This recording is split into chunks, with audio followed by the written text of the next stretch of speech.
This is a reaction video and it's protected by fair use.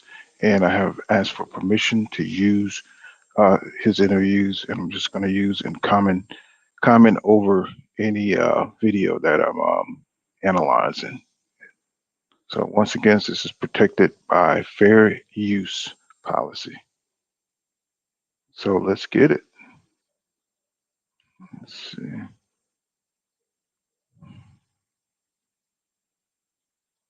Okay. What's going on, y'all? Let's pull counter box and got to get this fair use off here. Once again, this is protected by fair use, and I have asked for permission to use this footage.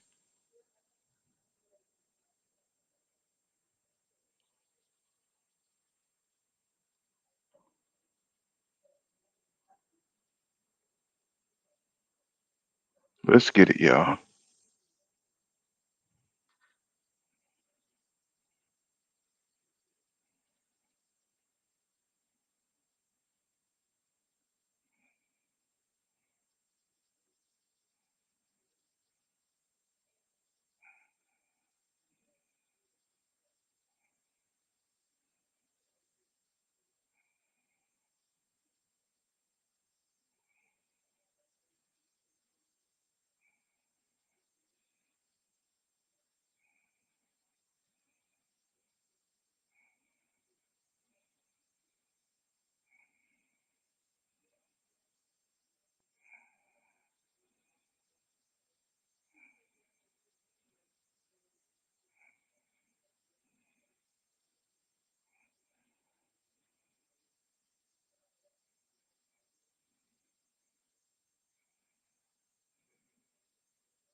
Oh, well, everybody know who I want next. I want Crawford next. You're going to make that happen? Huh? You're going to make that happen? Oh, definitely. That's the fight that I want. That's the fight everybody else want. Like I said, I'm going to get these straps that I'm going to go over there and take his shit too. All right. Errol, congratulations. Terrific fight this evening. Thank you, man. Down. Strap season. Y'all know what time it is, baby. Terrence, I'm coming for that motherfucking belt. All right.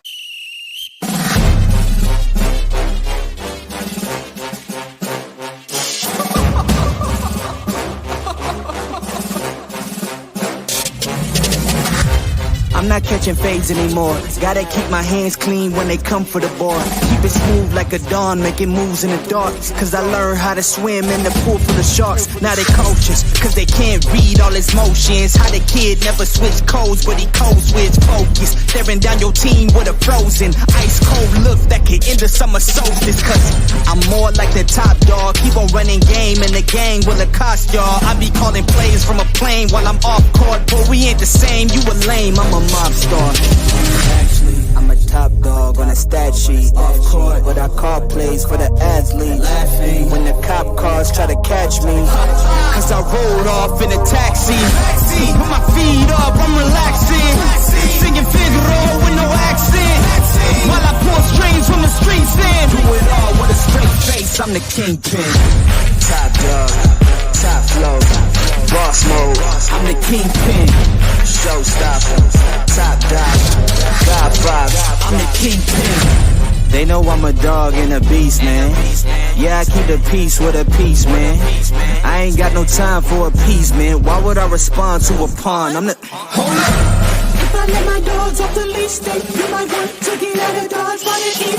Honestly, think it's not the blood in the beat. If they don't leave anything behind after eating. I can see you soft, ever thought about retreating. If you never have, then they'll give you a reason. Better watch your tone, lose your bass when you speaking. Underneath the mask is the wrath of a... When you learn smile in their face, then go cutthroat. Then they wanna call you a con when the blood cold. I remember starving while y'all had a truckload. Now I'm with the mob, with the call and the gusto.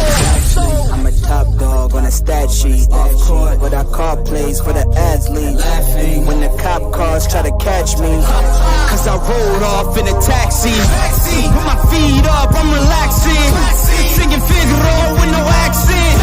While I pull strings from the streets in. Do it all with a straight face, I'm the kingpin. Top dog, top flow, boss mode. I'm the kingpin. Showstopper, top dog, God vibe. I'm the kingpin. What's going on? What's going on, everybody? It's Pool Kind of Boxing coming back at you with another boxing live stream, man. What's going on, Andre Smith? I see you out there, my brother. What's happening? He says salute, Pool, and Eric and Jeff R. What's going on, brother? He says salute, Pool, salute to the chat. What's going on, Jeff R? And what's going on? What's that? The Fiend 6. What's going on? He says up, Pool, and chat. Listen at work. That's what's up, my brother.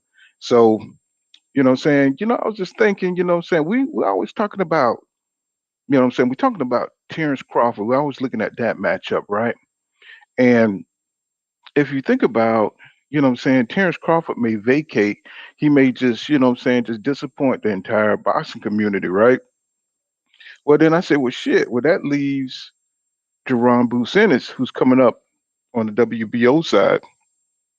And we haven't really thought about a fight between him and Spence, you know what I'm saying? Because if Spence really want undisputed, he may have to just, fight Jaron Ennis for that WBO scrap. You see what I'm saying? Because, think about it. If Terrence Crawford don't fight him and he go ahead and vacate like we think think he will, you know what I'm saying? I don't think he's going to face Spence. I don't think he's going to face none of those young guys that can possibly whip his ass and embarrass him, and bust his little facade that he's been running for, the last 5 years. If he haven't taken top competition, since then, he's not going to take top competition now, right? So it's always going to be something with that guy. So Jaron Ennis is a hungry ass dude, man. He's hungry as hell, bro. And I'm and I'm not saying that out of fear. I'm saying that he's the opponent that we really want to see Errol Spence Jr. against. A willing warrior. Not a reluctant warrior. You know what I'm saying? And I do believe that Errol Spence Jr. Can beat Jaron Ennis because I think Errol Spence Jr. has the experience, you know what I'm saying? He's been in the dog fights. He knows how to dig deep and he knows, how to pace himself in a dog fight.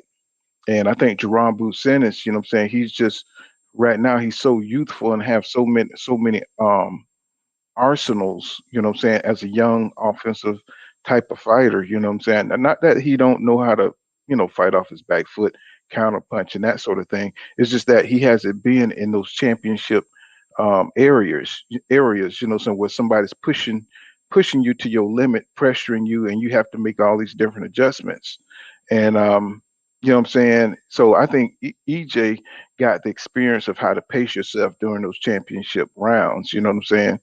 Even when he didn't have the strength and conditioning, when he fought Sean Porter, he was able to pull it out, because he knows how to pace himself. He knows, when to punch, he knows when to deflect. He knows, so he learned through experience, by fighting Danny Garcia's, Kell Brooks, how to move in the ring. And I think that's what Jaron Ennis, that's what he has over Jaron Ennis, even though Jaron Ennis, I believe, can do everything in the ring. He just lacks the knowledge and the experience of when and how to do it.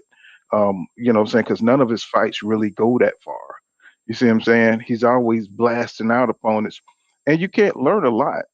You know what I'm saying? Once when it's just like Mike Tyson, like think about that. When Mike Tyson came in, he was just knocking motherfuckers out. So he really wasn't learning a lot. So he knew what he could do. He knew he could overwhelm his opponents offensively, but he wasn't learning much about how to deal with different caliber of fighters. That's why he lost every step up fight. You know what I'm saying? That because he was just blowing out dudes he was better than. Kind of like Terrence Crawford was just blowing, beating up people who was better, they were better than. But when you come across somebody who can, you know what I'm saying, who has a similar kind of IQ, somebody who's a lot more durable, somebody who's more just as athletic as you, now you got to, you know what I'm saying, you got to know when and how to pace yourself. Like I was watching that James Toney versus Mike McCallum fight, and Mike McCallum was 35 years old at the time, and James Toney was 23, and Mike McCallum, because of his experience, he was able to negate, you know what I'm saying, what James Toney was able to do. The only reason why James Toney won those fights is because he was younger and he was able to, you know what I'm saying, fight in spurts and use his youth and his hand speed, you know what I'm saying, to get off shots, the harder shots, and the stamina later on in the fight. I know that's weird saying James Toney got stamina, but when you were 23 and you fighting somebody who's 35 years old, you know what I'm saying? That's the difference. You know, if Mike McCallum would have been 2 or 3 years younger, I don't think Tony could have fought with him like that. You see what I'm saying? Because of that experience, because Mike McCallum was boxing the shit out of Tony.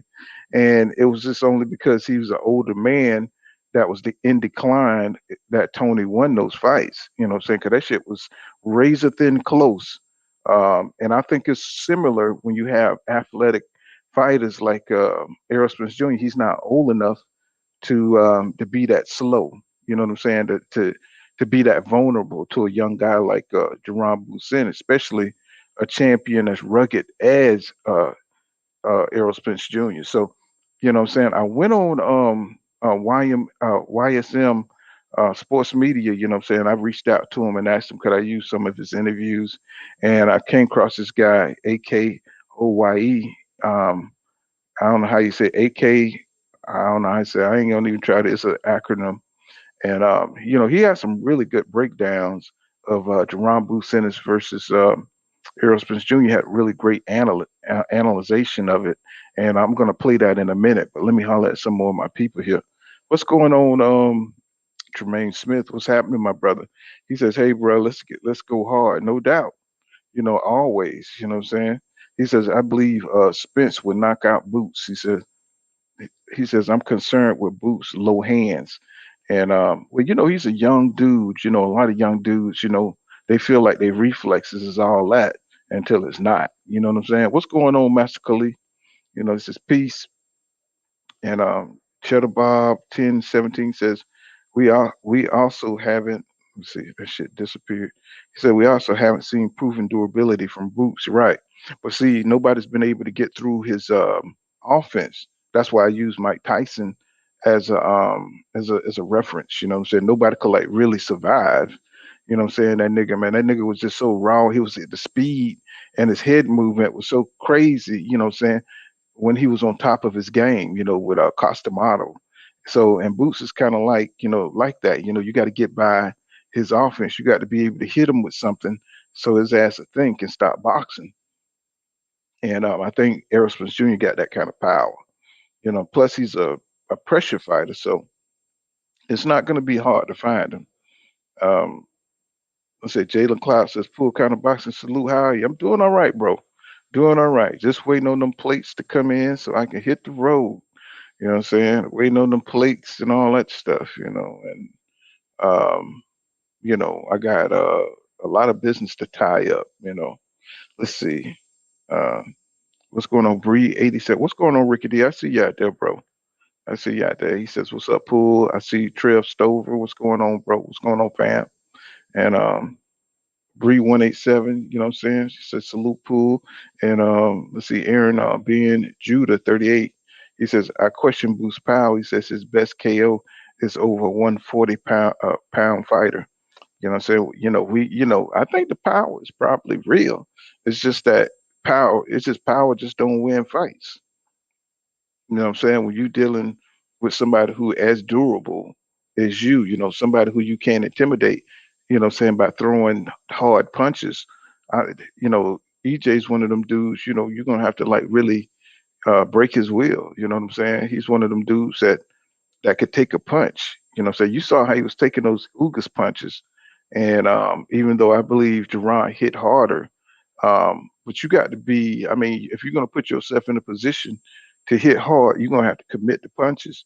And that's what EJ lived for, for you to commit to your punches so he can get his shit off. And let me see. Jeff R says, when the WBO put TC in the corner, he said between Spence and Ennis, he's gonna vacate or retire. Exactly. That's what I'm on too, bro.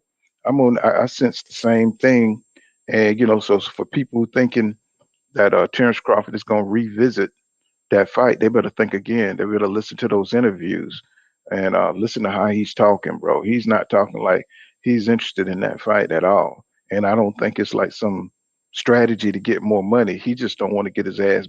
He don't get the minds knocked out of his head. And JV says, ask Gary Russell.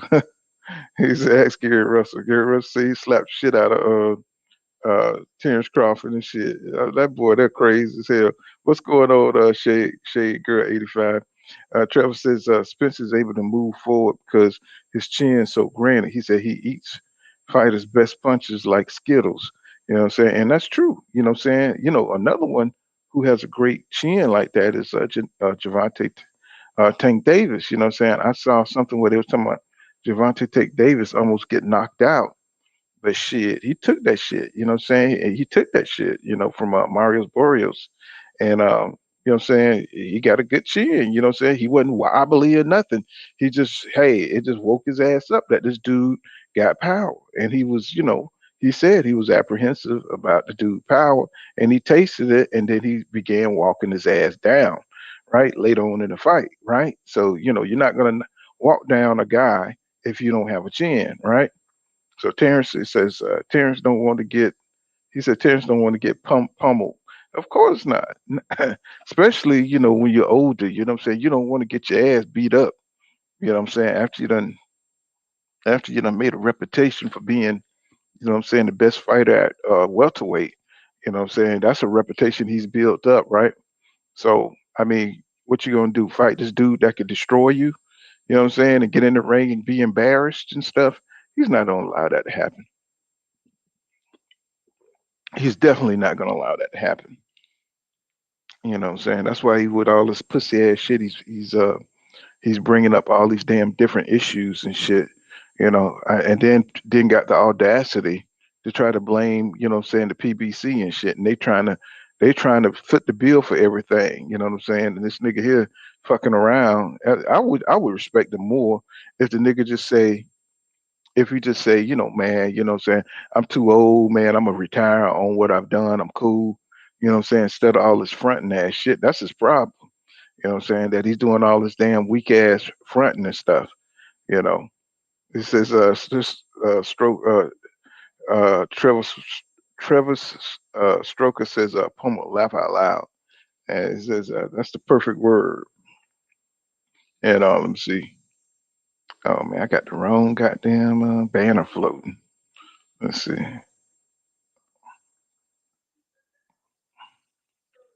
All right.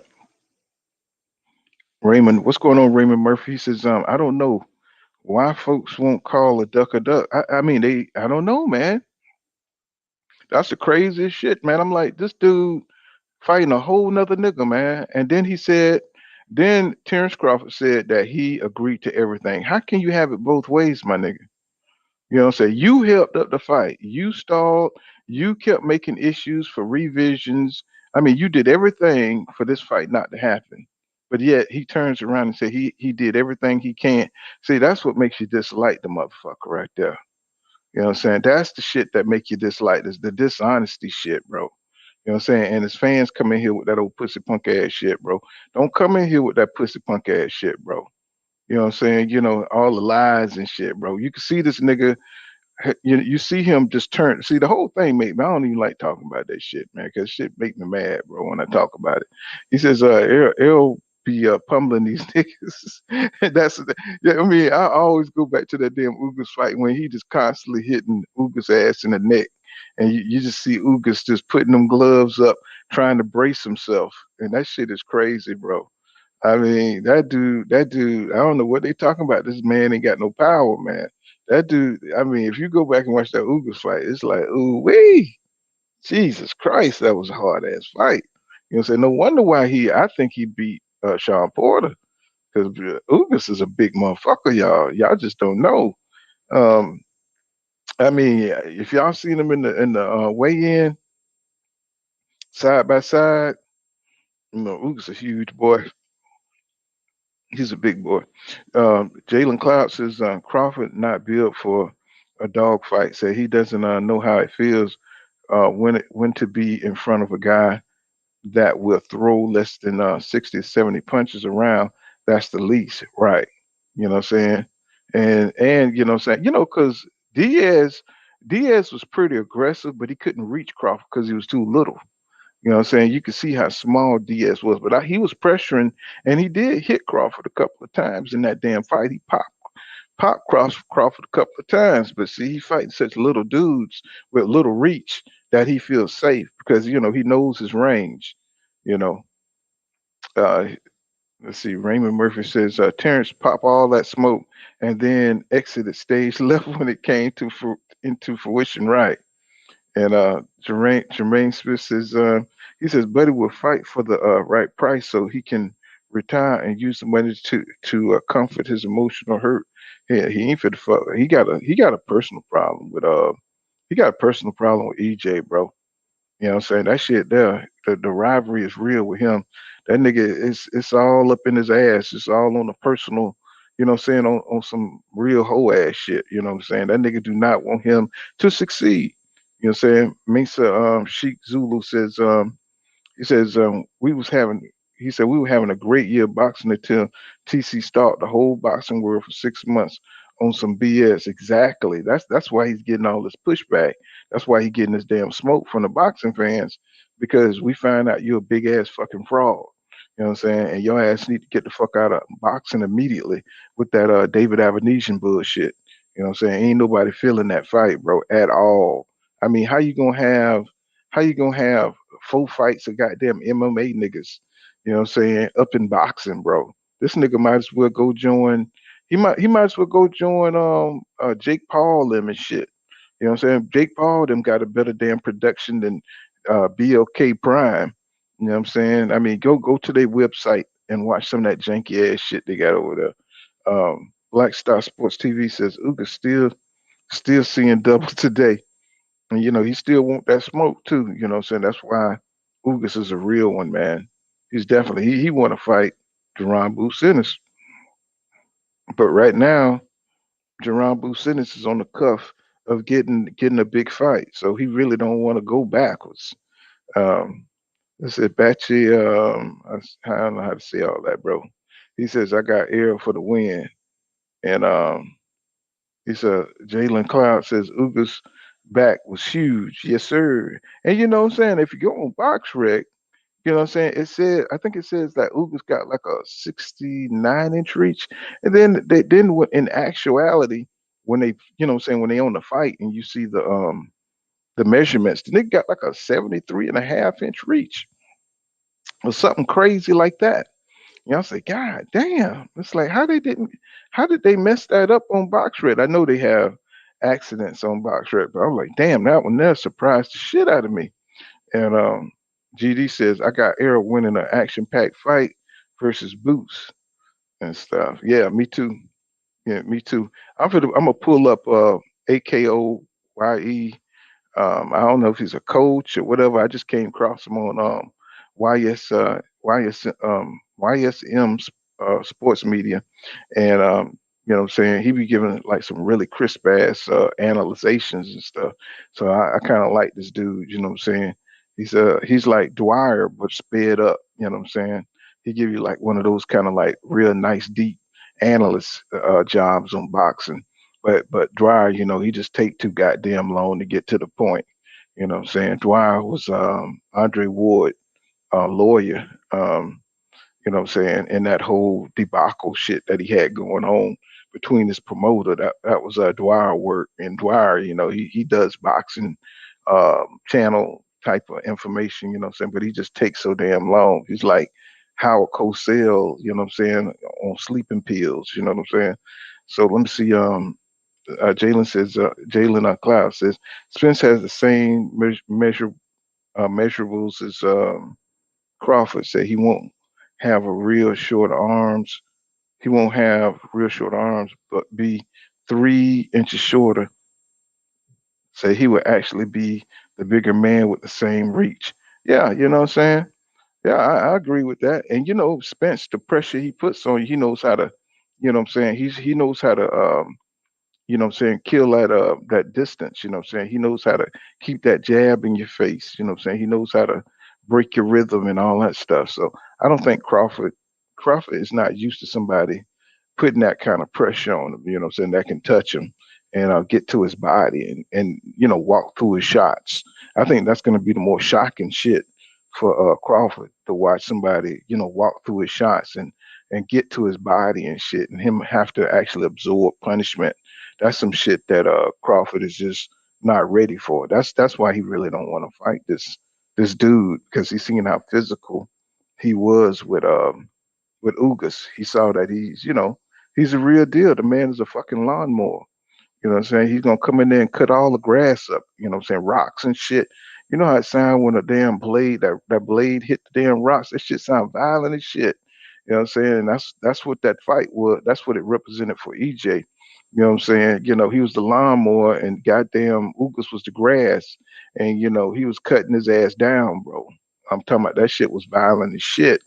And even though EJ, what I'm saying, he got smacked, that was even worse, what I'm saying, because he saw EJ come back and smile, what I'm saying, and that motherfucker wasn't phased at all, what I'm saying, recovered like the shit wasn't nothing. So that I think that really got to Terrence Crawford. Imagine if Terrence Crawford hit EJ with his best shit, right? If he hit EJ with his best shit and he come back smiling, man, Terrence Crawford be a mess. You know what I'm saying? That nigga would definitely be on his bicycle. That nigga would be hauling ass is the best that he can. But by, the mid rounds, shit, his body would taking a beating by EJ, because he's gonna be going to that body. Nothing stops EJ from getting to that body. Let's see, Trevor Stoker says facts. He says Ugas had Sean Porter running around the ring trying to stay away from his big ass. He says Errol pummeled his ass. He said big fish type shit. You know what I'm saying? You already know. You know what I'm saying? Like I said, EJ, I think he would have stopped Porter if he would have, trained with Blu-ray and did his shit like he was supposed to. But back then, you know what I'm saying, he was still hanging out with Yellow Beezy and his friends and trying to live a double life, not really living the fighter lifestyle. And he had got off, what I'm saying, just got away from his shit, and it showed, what I'm saying? It showed, even though he still had the discipline to get down to the weight, what I'm saying? He didn't have much time to do anything else but fight the fight. You know what I'm saying? So he was in sauna suits and all that kind of shit, but he ain't had the strength and conditioning, and he still went out there and fought his ass off and dropped Sean Porter. So what would he would have done if he would have prepared, had a nutritionist? Probably would have looked something like Ugas, but worse with Sean Porter, because he don't have the power. You know what I'm saying? And he comes straight to you too. So you know what I'm saying? So Sean Porter would have helped himself got knocked out. You know what I'm saying? Ron Murphy says Porter father gave TC a freebie when he threw in the towel. Um, gave TC, yeah, he said TC ran around like he actually stopped Porter. Well, he was just glad the shit was over. You know what I'm saying? Terrence Crawford just be glad. He don't want to get exposed, bro. You know what I'm saying? He was just glad that, Sean ain't had that other gear that he had against EJ. He didn't train like that. Even Terrence Crawford said that a YouTuber would never beat me. A YouTuber, so he know he wasn't training. You know what I'm saying? These guys, they watch each other camps and stuff. They listen to the sparring partners, you know what I'm saying? What's happening in the ring, who's how they doing in sparring. These guys they keep their ear to the ground now. They know what they up against. Just like they knew EJ was drinking, at different events. These people be watching you. Floyd keeps a eye on his opponents. He knows when they get up and run. He knows when they training. You know what I'm saying? So he's always trying to outdo them. Let's see, Travis, uh, Trev Stoker. He says, Dud Crawford don't want to get pummeled by. That's right. That's exactly it. Uh, Jalen says 73 and a half. Damn. Yep, 73.5 inches. Yeah, I was so damn surprised by that because I had, researched shit, saying on box rap. I was like, what the hell? I said, that ain't right. You know what I'm saying? I said, they shit off like a motherfucker. What's going on, Calvin on Ringo? What's happening, bro? Let's see, they drop the link just so he can come up. Let's see. He says, peace, fam. He said, I have to say one thing. He said, the way we can tell Bud is a duck and a lion is because you've never seen Bud in interviews. Now he's on every interview possible, but he's not promoting his fight. Yeah, he's trying to shape public opinion. You know what I'm saying? Because he already know he looking bad. Everybody know he ducked and shit. So he's trying to control the narrative and all that bullshit. So B Ray 87 says he says Bud is about to fight a guy that lost to two guys that Terrence Crawford already beat. He said, let that sink in. He said, some people not calling this a cherry. He said, that's beyond me, Pool. Yeah, most definitely, bro. I mean, it's just it's embarrassing. You know what I'm saying? It's embarrassing what they do in the boxing because they know that David Evanesian has no place in the ring with Terrence Crawford at this point in his career. You know what I'm saying? They're talking about he's undisputed. They're talking about he's all this and that, but yet he's fighting David Evanesian. You know, so that's beneath him right now. You know what I'm saying? He could always get that fight. That guy should not be fighting Terrence Crawford for 10 million, for 8 million, for no kind of money. You know what I'm saying? That fight is an embarrassment. You know what I'm saying? It's an insult. You know, that's like Yildirim when Canelo fought Yildirim. That was a fucking insult to everybody. All these dudes that wanted to fight Canelo and he fought uh goddamn Annie Yildirim, bro. You know what I'm saying? A sparring partner. That's an insult to boxing, bro. You know what I'm saying? That's an easy way to get two sanctioning belts, major sanctioning belts. You know what I'm saying? Fighting your sparring partner. And nobody had nothing to say. Oh, that's Canelo. He could do what he want. Canelo could do what he want. Bro, you just got two of the major belts to become towards becoming undisputed, bro. You know what I'm saying? It's like what we supposed to be stupid here? You know what I'm saying? Just like Terrence Crawford fought Ndongo, somebody who, seemed like a made up person. You know what I'm saying? It's like, dude, come on, man. You know what I'm saying? It's like, when are we gonna keep it real in boxing? It's like, these dudes, it's like they just fight anybody or give anybody the fucking belts and stuff.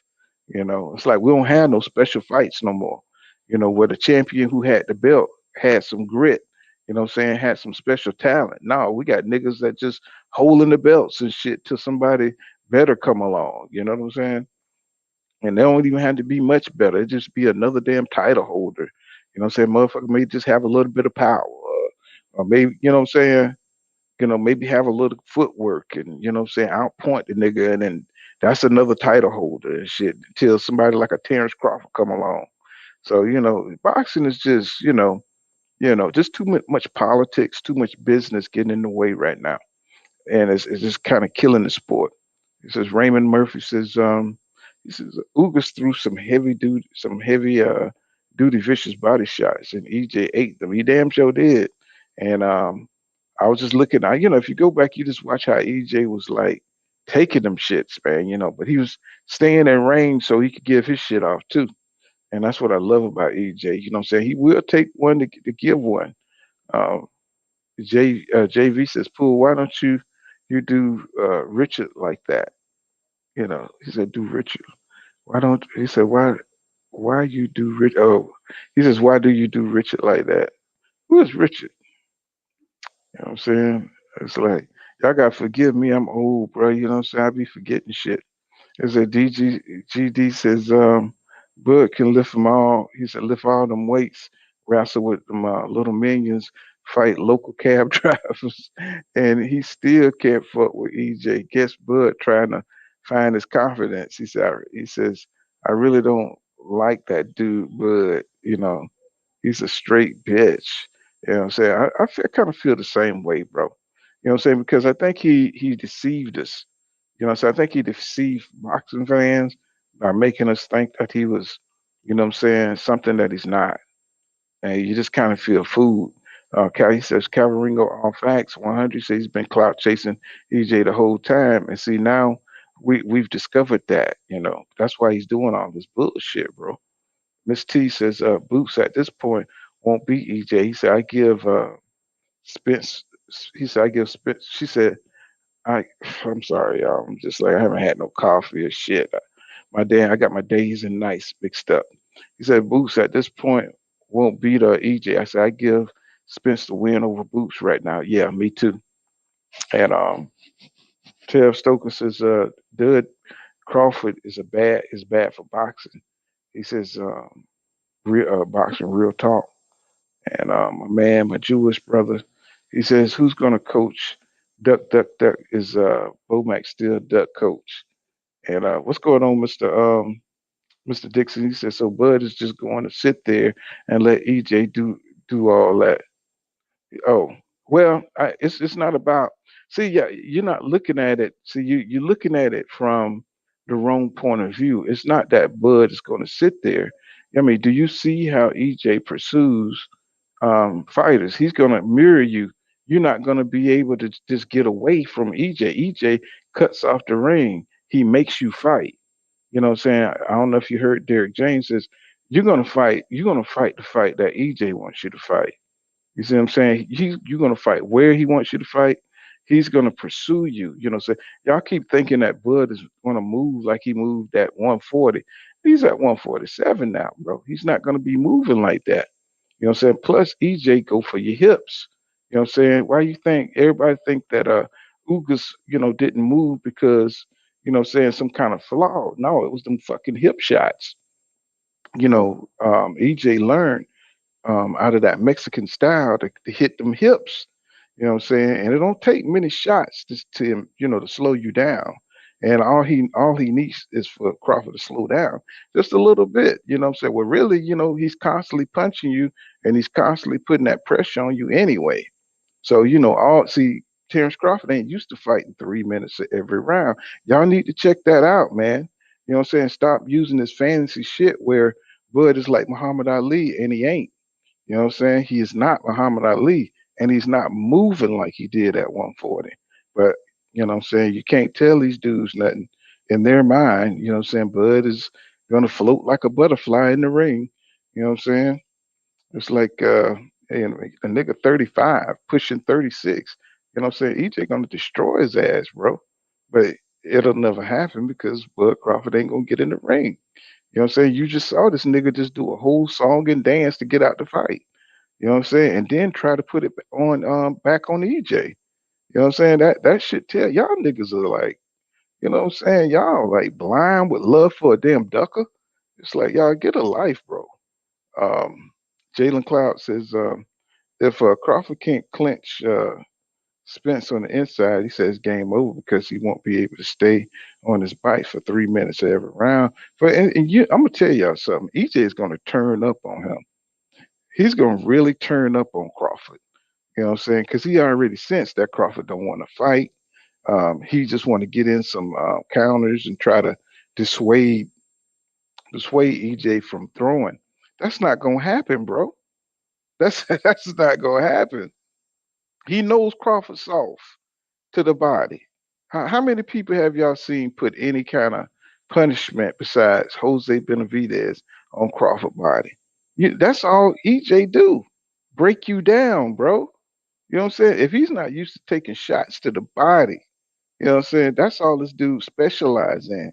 Breaking you down. He is going to destroy Crawford. Crawford ain't used to taking no punishment, bro. He's used to a pretty fight. He's used to a elegant fight. You know what I'm saying? And EJ, he's used to going in there and busting all that shit up. You know what I'm saying? It's like as simple as that. If I could see somebody like Boots giving EJ a problem, you know what I'm saying? Because he's strong, he can stand in the pocket with EJ and go blow for blow. You know what I'm saying? And that's what's going to make that fight interesting because he does have power. And from what Chris Van Heerden was saying, that Jaron Ennis may have more power than EJ. I just think EJ got the experience to pace himself. You know what I'm saying? Miss T says Bud doesn't want to retire beltless with a loss and possibly possibly hurt. He said for some reason Bud has doubts that he will win. He said it's still 50-50, but I give the edge to EJ. He has never wavered on his confidence. And he's not because he want to see, want to lose. You know what I'm saying? My man want to see if he the best. And that's all that is. He just want to see if he the best. He said, shout out to you, Pool County, in the chat room. Thank you, Raymond Murray, for that 4.99, my brother, in the super chat. Appreciate you. So now I'm gonna go into this interview, and I want y'all to check out this dude. Y'all could probably check him out. Y'all probably like his style. You know what I'm saying? Shout out to YSM Sports Media. You know what I'm saying? Where I got this interview from. You know what I'm saying? I'm gonna just play part of it so y'all can hear what my man got to say. He is AKOYE, and this is off of YSM Sports Media. So let's get into it. We'll share my screen. Okay, there you go. Okay, and let's see what he's talking about. And he is asked about um, first question was would he fight Errol Spence Jr. If he was Errol Spence Jr. would he fight Jaron Bruce Ennis? And this is the question that he's asked answering. No shade. I wouldn't fight him right now either. Not because I don't think Oh my bad. Spence has a shot in hell or anything like that. It's just business wise, it doesn't make a lot of sense to take on that type of risk without the reward. Right now, there's bigger fights that he can make and still later on come back and fight Boots on his way down or later on, still make that type of money off of it. So I wouldn't fight him now. But if they were to fight, whether it's now or 2 years down the line somewhere, um, I've always said like the way you fight a southpaw is by being a southpaw number one, or fighting going to your right. A lot of people say go to your left and try to out leverage their right foot, a southpaw's right foot. But the way to do that is by going to the right and then stop and going back left. Bernard did that to Tarver quite a bit. You see guys doing that. Dre Ward did that to Chad Dawson. But there's certain guys that do it, but nobody speaks it. They always speak just go to your left. But anyway, with that said, I think Boots can fight a southpaw in his conventional stance, and I think he can definitely fight as a southpaw just as well, if not better than Spence. And I know people are going to feel some type of way about me saying that. It's not because I'm a Boots fan. It's just that Spence is a seek and destroy guy who comes forward, fights well going forward, doesn't fight very well going backwards. And he moves his head enough, but he's not a defensive minded guy either. Boots has. So what do y'all think about that? You know what I'm saying? He said, what do y'all think about that? He said EJ don't fight well going backwards. You know what I'm saying? That's the only thing I disagree with him with. You know what I'm saying? I think EJ fights backwards when he has to. Um, I think he choose to fight forward because it's effective. And you know what I'm saying, nobody really had to he haven't really had to make an adjustment fighting in that fashion. And you know what I'm saying, and it's faster to break down people when you're on the front foot and you're being offensive, right? So you know what I'm saying, I don't understand, you know what I'm saying, how you don't see that, my man can fight off the back foot. If you watch him in the Olympics and you watch him, you know what I'm saying, his whole career, you can see that EJ can fight off his back foot just fine.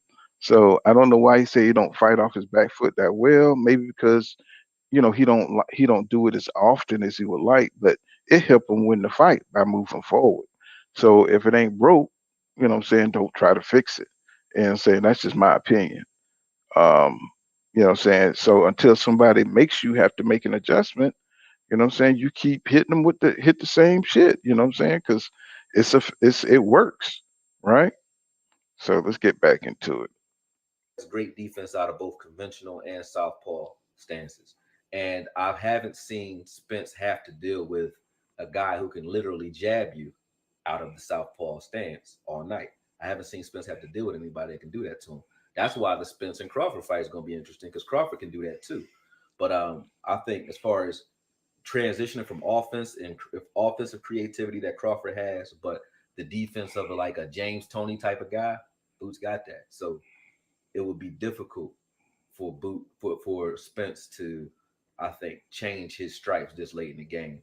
And I don't think Jaron Boots Ennis got the same kind of defense ability as a James Toney. I saw him in that fight with Lipinets, and Lipinets was able to get off. Lipinets until he got broke down.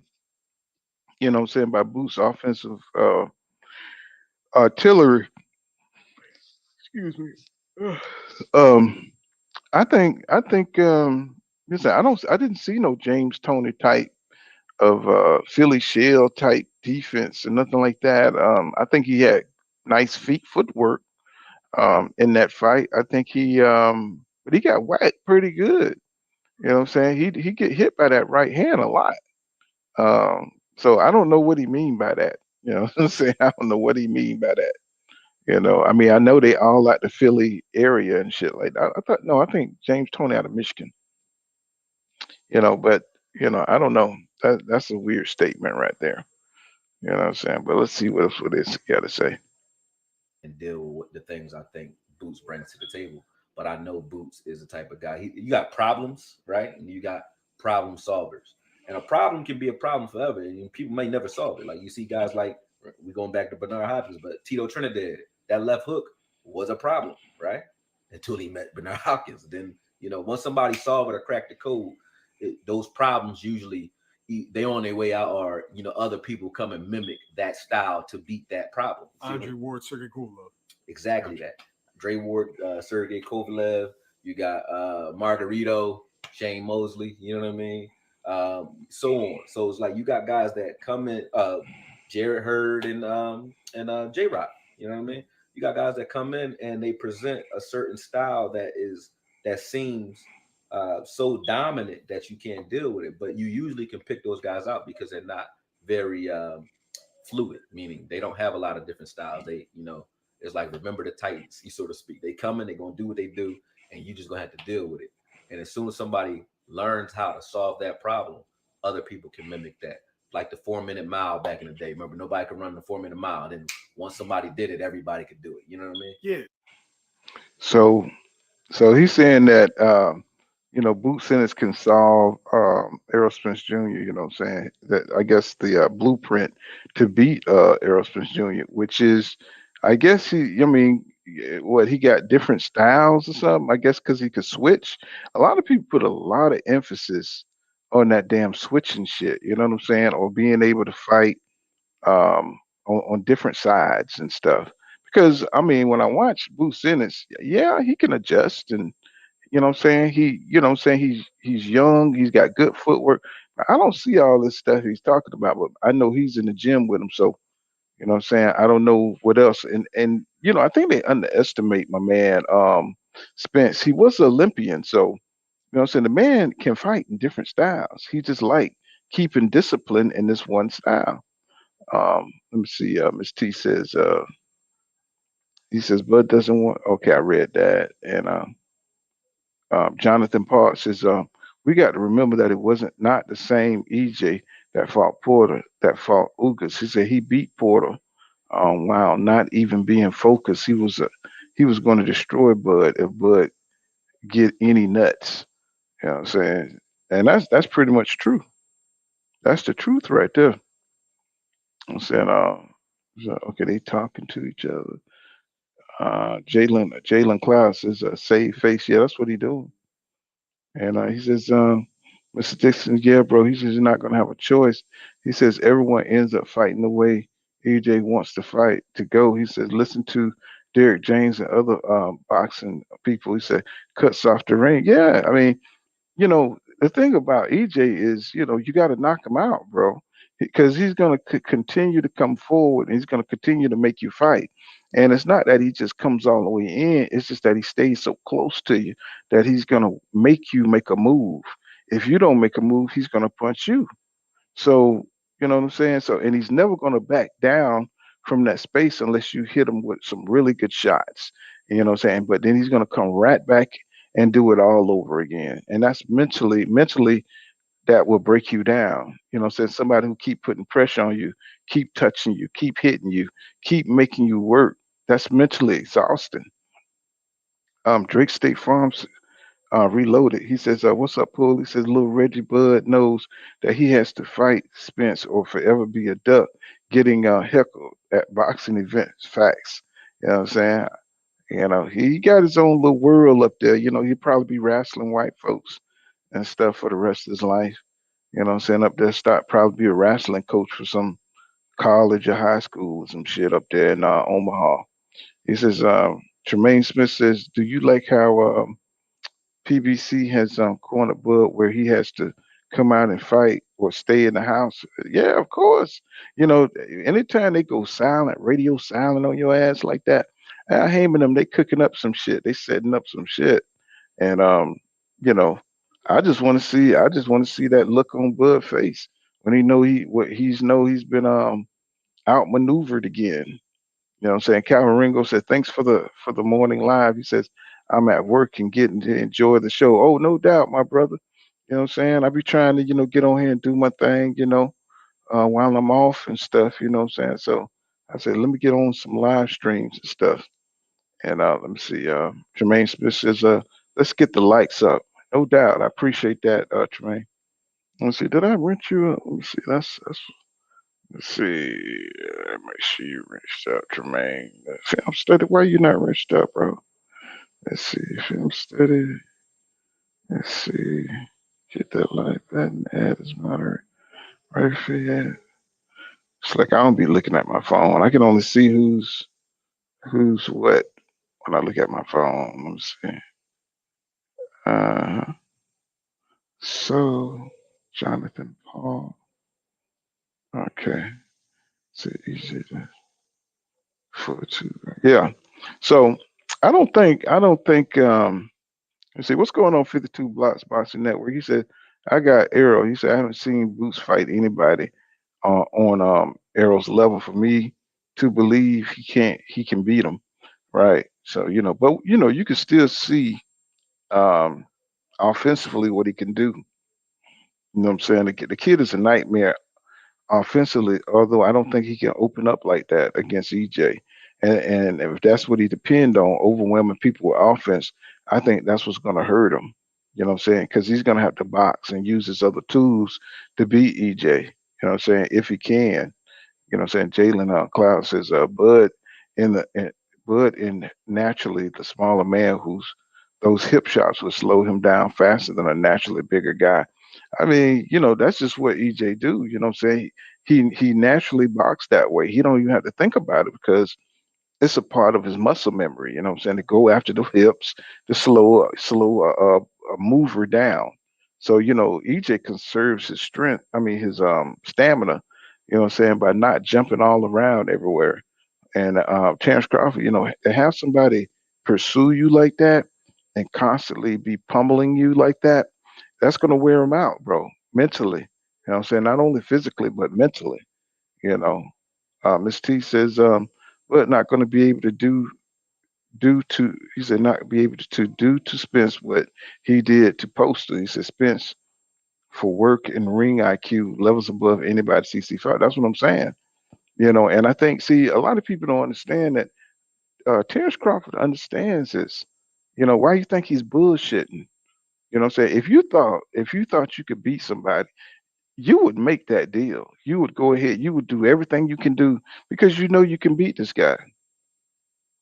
You would do everything possible to make that fight. You wouldn't be trying to do all this other dumbass shit Terrence Crawford is doing.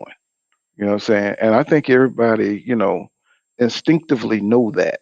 You know what I'm saying? That this guy, he's not like a Tommy Hearns. He is not just coming in there to beat somebody ass or Duran after the way he came after Sugar Ray Leonard. That's when you know you have confidence. When you know you can go in there and beat somebody ass, you coming straight for him. Terrence Crawford going all around the world with the bullshit, bro. You know what I'm saying? He's bullshitting. You know what I'm saying? You can see it. You know what I'm saying? This nigga look like he don't want to fight. You know what I'm saying? Jalen Cloud says, we never seen somebody target blood body a lot. Target blood body a lot. Nobody goes to Bud's body. So important to hear them with a good straight right hand to the body that he felt. Well, Bud got that damn 74-inch reach. So when you go to his body, you know what I'm saying, that leaves you open. You know what I'm saying? So, and he's a great counterpuncher. But see, the problem is he's a great counterpuncher against lesser opponents. You see what I'm saying? Opponents who shouldn't be in the ring with him. You know, I mean, I don't know how the hell he made it, all the way to 38 fights without having a 50-50 fight. You know, Jalen Cloud says, let me see, look like I got a super chat. He says, shout out to you, Pool, and I think I read that one. Ray Murray says, thank you for that super chat. 499 says, shout out to you, Pool, in the chat room. I think I read that one already. Let's see. But let's get back into more of the interview. Let's see. Yeah, once somebody ran the 4-minute mile, the other dude ran in like 2 weeks. Yeah, so because it's just like you got that problem down. So to say that about Spence is just like this, man. Spence is like one of the toughest problems to solve in boxing today. I'll give him that hands down. He's a problem. Earned everything that he got. I love his style. I like his tenacity.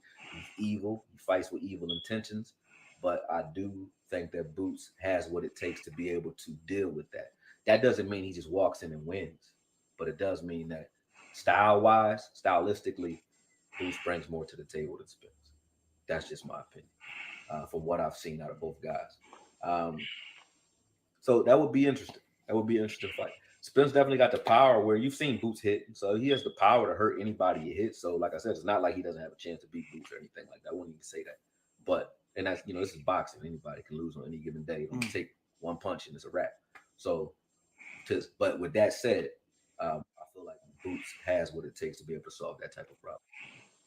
So he really thinks highly of Boots. You know what I'm saying? Yeah. What's going on, Film Study? What's happening, my brother? What's happening with you? What's going on, Pool? Just got up from a nap, just hopping on your live, seeing what everybody talking about. I was going to ask you, you think Boots can nullify like EJ work rate, like keep that nigga from like? I know he can't keep him from touching him, but like you think you can like lessen his work rate? I don't know. Well, I think Boots could step to EJ. How long he will last, I don't know. But so it'll be like phone booth fight. Like they gonna be in the pocket a lot. Well, it'll be a battle for the line. It's like because to beat EJ, you got to fight him off that line. You know what I'm saying? The front line. He wants to dominate you and push to your side and push you back. You know what I'm saying? And Boots is a big welterweight as well. So he's at some point in the fight, he's gonna have to stand his ground, and they're gonna have to go at it so you don't get pushed back in the fight. Because once EJ gets you going backwards, that's half the battle right there. You know what I'm saying? And so Boots gonna have to stand up to him and hit him with some shit, and he got the power to do it. You know what I'm saying? Because I saw Ugas hit EJ, and he'll go back a few steps, but he gets right back on it. You know what I'm saying? And but Boots, he's got that youthful energy where he can continue his attack, and so that's why it'll be a good fight because EJ fights like hell to get control of that line. I mean, he fights like hell. When Ugas was stepping to him, you seen how many punches EJ put together, the uppercut, you know what I'm saying, the hooks, the body shots, you know what I'm saying, to get your ass to go backwards. And overhand rights. And so he fights like hell to get you to go backwards, you know what I'm saying? Or you could just stay there and get your ass whipped. Either way, that's where the fight's gonna be with him and Boots, because Boots, I don't think, can win a fight just boxing around, even though his daddy, Bozy, said that they would probably use angles on Spence. And, that'd be interesting to see what kind of angle, what I guess that's mean box him more. And Boots do have some really good feet on him. He got some really good footwork on him. Yeah. You know what I'm saying? And he's young and he can move for 12 rounds. But if he's standing in that paint, and EJ, he's gonna have to cut him off. That's gonna be a real good fight. That'd be a real good fight. I think it'll be a harder fight than Terrence Crawford. Oh yeah. I think it'd be harder fight than Terrence Crawford. Because Boots, he's sturdy. He can take a punch and he can get his shit back. Yeah, you seen that guy, man. That dude looked like he a damn middleweight. Lipinets, he hit Boots with some mean shit. I'm talking about it was like an overhand, and Boots ate that shit. They ate that shit up, didn't they? But Yeah, but I and mean, but Lipinets can but crack. Lippin is coming from 140 though. So he's a Yeah, little motherfucker. And I think he went back to 140. As a matter of fact. I was gonna Um, ask you this, Pooh. What separates EJ from these other Kung Fu fighters? well, I mean, for one, he's a level above most pressure fighters. You know what I'm saying? He's got that tactical aggressiveness. I mean, he knows his range too. He don't just come straight in. You know what I'm saying? He's got that. He takes those small steps. You know what I'm saying? And he steps right in the mid range area to make you throw a punch. You know what I'm saying? He steps in front of you, mirrors your movements, and make you throw. You know what I'm saying? So he can operate off of what you're doing. And if you don't throw a punch, then he's gonna lead. You know what I'm saying? So he's constantly making you fight 3 minutes of every round. And that's a big secret of his style. Is that a lot of people they want to calculate, they want to fall back and counter punch real pretty, like Terrence Crawford. No, EJ is in there like, no, we for the rumble. You know what I'm saying? Right. If you don't punch, just like he did, pretty much like he did Danny Garcia, stepped in front of him, made Danny, you know what I'm saying, throw. If he didn't throw, he made up he made up something. Now, when they say sometimes they say that Terrence Crawford is more creative. You know what I'm saying? He probably got more angles, because Yeah, he moves around a lot. and You his know what I'm opponents saying? give him time to posture and do all Right. that He moves posturing shit that Tyson Fury be doing, twitching, all that bullshit. You don't got well. time to do that with EJ. Right. So he's constantly moving side to side, lateral, and all this shit. So yeah, he's gonna punch from different angles. You know what I'm saying? And I'm suggesting. I guess that's what this guy is saying. Like Boots can do all that shit. You know what I'm saying in the fight. Fight different styles and uses angles against EJ. But shit, you got a guy who's pushing through all that. You got a guy who's stepping to you while you know what I'm saying, trying to, use different angles and stuff. He knows what he's gonna do. You know what I'm saying? You're just reacting off what he does. And so You think you need a high work rate to beat Spence? hell yeah. Well, either that or like Boots, have the power to really counter and make it count. So you got to be highly accurate. And Yeah, Boost got that power like that. Like, like if he catch you with a good counter, you're not just gonna run your ass up in there. If you get countered like Floyd do that to his opponents. You know what I'm saying? It's like he countered them so damn smooth and so accurate, what I'm saying, he slows them down like he did Madonna in the second fight. In the first fight, Madonna was all over his ass, but Floyd countered him so damn smooth in the second one that he yeah. wasn't running his ass up in there no more. You know what McDonald I'm was saying? coming like the Terminator those first 4 rounds. Floyd kept on Hmm. hitting that nigga in the body and stopped all that shit. Exactly. And see if Boots gonna have or Terrence gonna have any kind of luck, they're gonna have to counter him, what I'm saying, over and over because EJ he keeps coming. Like you said, the Terminator. Jonathan Park says, these Crawford fans are straight trash. He said they are garbage. He said they are liars, just like he is. He said they act like they can't see the clown for what he is. He said I can't stand that shit. His You can, fans think he the A side. bro, they don't think he the A side. They know that nigga trash, man. They just They know that trolling. nigga right. They just hate people that love EJ. That's all.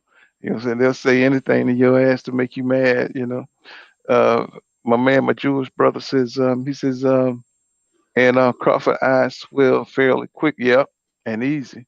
And see, that's why I say this dude knows that, he's not ready for this kind of rough ass shit. He's ready to Kell get up Brook under the almost lead. closed his eyes in 3 rounds, pool, Yeah, his shit look with a like he had 69-inch reach. mushrooms in his eyes. Mm-hmm. He looked like he had mushrooms that done grew in his eyes. It was Jalen Cloud says nobody really goes to Crawford body like that. He's a Spence with key Facts. on the body. I told you the dude body is weak. I mean, I told you I saw that. Go back and watch the Jose Benavidez fight, bro. That nigga almost shitted on himself. He got hit so hard to the body. I was Nigga like, tongue oh my. came out.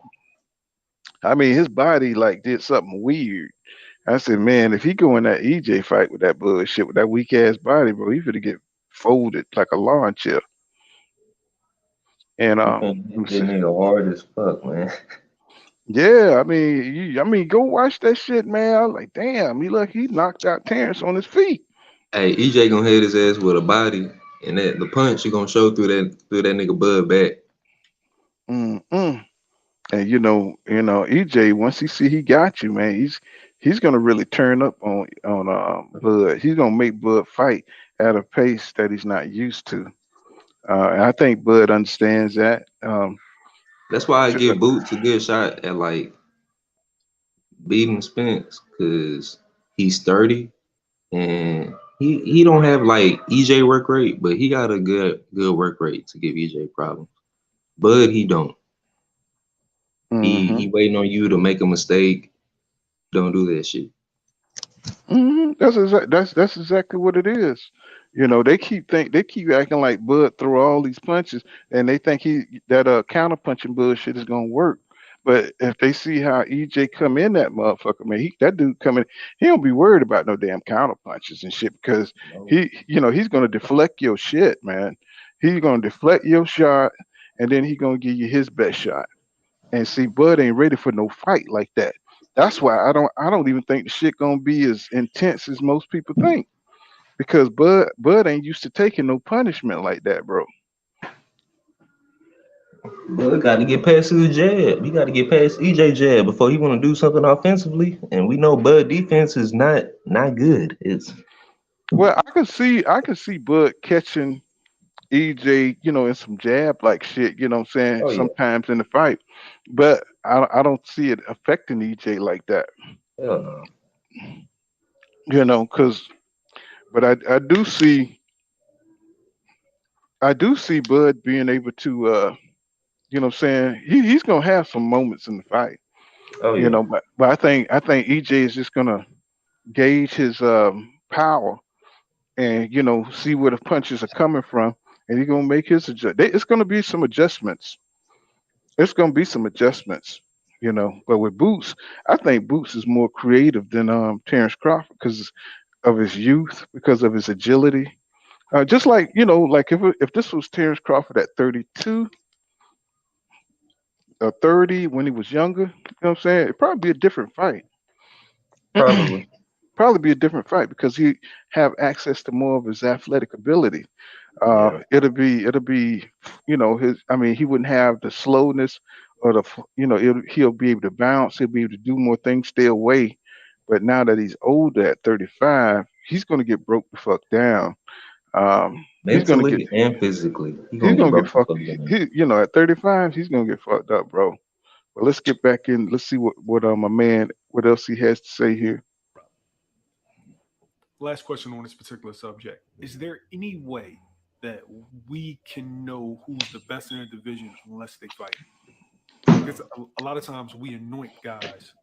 Oh, Too many belts, man. Yeah, this guy's number one, that guy's number two. Oh, that's the best person, the best. And then we see one of those dudes take an interim fight and get their ass whipped. Yeah. A la Jared Hurd. Yeah. It was supposed to be Jared Hurd versus Charlo. That was the fight of the division. Yeah. And then J Rock just comes along and just washes it. Right. That's interesting because yes and no. Because some guys you can see and you can look at what they bring to the table and you just know like they got something different, regardless of who they beat. It's not just the fact that you win in fights against lesser opponents. How are you doing it? In what fashion are you doing it? You know what I mean? And that is a telltale sign of how good a guy can be. Because people try to take things away from Bud because he was with Top Rank for so long, he wasn't able to fight certain guys. He wasn't able to, fight the guys that we wanted to see him against. But that doesn't take away from Bud's ability. You know what I mean?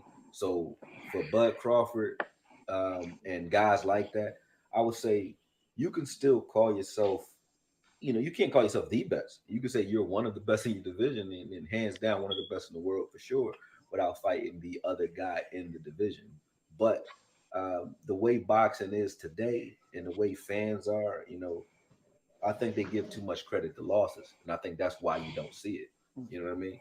If it was back in the day where you can come back from a loss and still, be deemed like one of the greatest out there, people would probably take more chances like that. But people's idea, because of Floyd might have done some damage to the sport with that, but because of Floyd's undefeated record and the people who idolize him coming up, they put too much on the record and not on who you fight. You know what I mean? Floyd's record is, you take nothing away from that, and he's fought a lot of champions, so I take nothing away from Floyd at all. I love Floyd. I love his style, but you don't have to be Floyd to be great. You know what I mean? And that's a good point. Yep. That's a good point. You know what I'm saying? All these guys, they need to forget about that because you can get more, you can get more fights in, bro, if you're not worried about losing.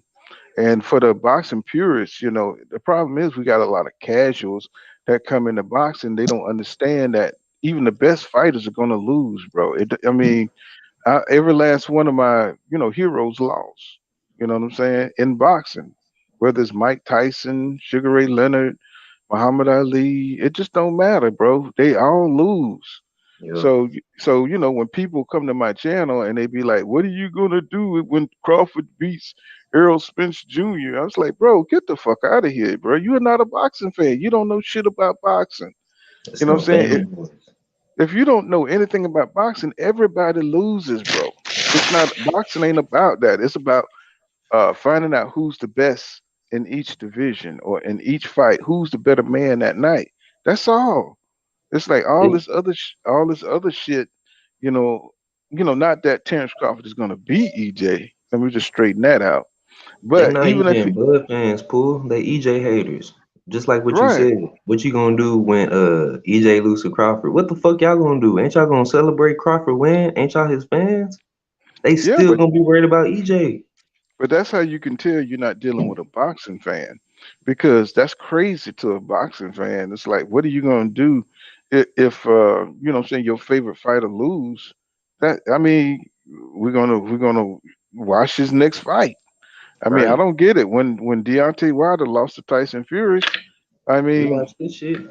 we watched it. You still support the same dude. So for them, it's personal and emotional. You know Yep. what I'm saying? And I mean, yeah, you be down when your favorite fighter lose, but man, I done been watching boxing for about 40 years, bro. I done had a lot of upsets. When Roy Jones Jr. got knocked out, boy, I was sad as shit. You know what I'm Yeah, that saying? But that was good. but it happened. You know what I'm saying? When Ali got beat by Larry Holmes, I was fucked up. I was a kid. You know what I'm saying? Oh man, Ali was a legend to everybody, bro. When he lost, and even Larry Holmes cried in the damn ring, nigga. He even cried when he beat Ali.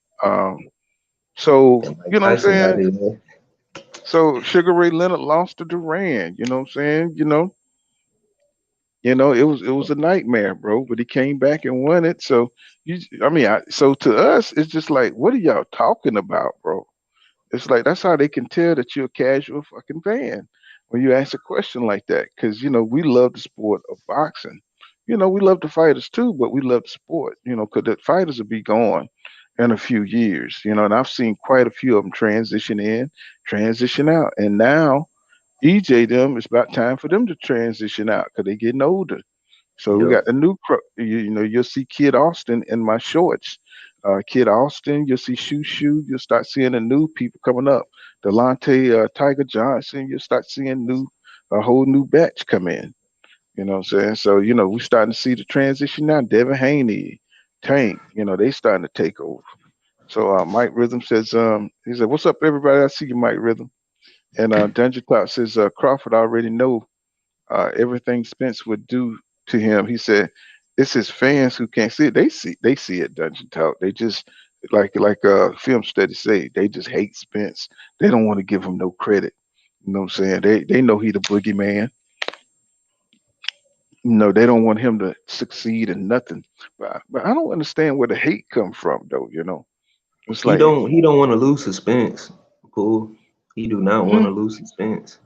oh, that is for If it sure. was anybody else, he would be okay with it. But he do not want to lose suspense after the shit that they was talking. Him and Bomac. Y'all was talking Well, all that shit. And I now don't think y'all it, what? Come on mhm. now. I don't think he'd give him the satisfaction. You know what I'm saying? I don't think he'd give him the satisfaction of having that fight. Right. Uh, you know what I'm saying? It's like Mike Rhythm says, he said his beard must be affecting his brain. He can't be talking about Spence. He says Boots is the one that needs to work on their defense. He says Spence can't catch a break. Well, I mean, people see different things when it comes to boxing. Really is subjective. You know what I'm saying? You can see some of the greatest analysts. You know what I'm saying? And they just miss out on the fact that Spence can fight on his back foot. He just said that Spence don't fight off his back foot that well. You need to go And watch the Porter fight. hmm Watch that Porter or, fight, man. or the Mikey Garcia fight. You know Yep. what I'm When saying? Mikey was trying to press forward, EJ making this motherfucker miss. Shit was I funny. mean, go watch the Lamont Peterson fight. He was showing you all kind of shit in there. And but people just they don't want to give the man that credit because they don't want to put it out there that he's more versatile than they actually think he is. They don't want that out there. It's Tim almost Bradley. like the you seen that Twilight show pool called The Eye of the Beholder? Mm-mm. Well, what was that? It's a Twilight Zone episode. It's way back, man. But I might have did see it then if it's that far back. it's this one chick. She in the hospital and she got her face covered in bandages. And once the doctors pull those bandages off, all the doctors look ugly and shit. But she beautiful. But like Mm-hmm. the doctors, they trying to get rid of her. It's kind of like Bud fans, bro. They the Is that the doctors. one where she had the pig snout or Yeah, whatever? with the pig Yeah. snout. Yup. It's Mm-hmm. kind of like Bud fans doing EJ. They see all Bud's bullshit. But EJ, he just a generational fighter. He a hybrid, bro. And they just don't understand. Well, I like how Greg Hackett broke it down. He said EJ knows the secret that saying that's in boxing that all fighters don't want to fight. You know what I'm Right. saying? They want to box. They don't. Not a lot of boxers want to fight, and EJ gets in there, use that to his advantage. He get in there, he makes sure he can fight you 3 minutes of every round. You know what I'm saying? So, until you beat that, then he don't have to make, certain adjustments. You know what I'm saying? He don't have to box. You know what I'm saying? You got to push him off on his back foot. So that means you're gonna have to fight him. You know what I'm saying? Because he's gonna keep pressing forward unless you just super creative with your offense and you just got enough power to pop him, you know what I'm saying, to keep him surprised. You know what I'm saying? And Boots might be the type of dude who got that kind of creativity, who got that kind of power, but could he sustain it? Can he Mm. sustain that shit for like 12 rounds? You know what I'm saying? I doubt it. Boost You know got what I'm good saying? stamina. I don't know. And see, He got that's good that's cardio. another thing. Because he overwent like Mike Tyson. You know what I'm saying? He used to overwhelm motherfuckers in such short rounds. You know what I'm saying? And then when he finally, got pushed to the next level, I think it was Bone Crusher that was holding the shit out of him, and you know Yeah. what I'm saying, giving him a rough way to go, making him to make another adjustment, and he couldn't.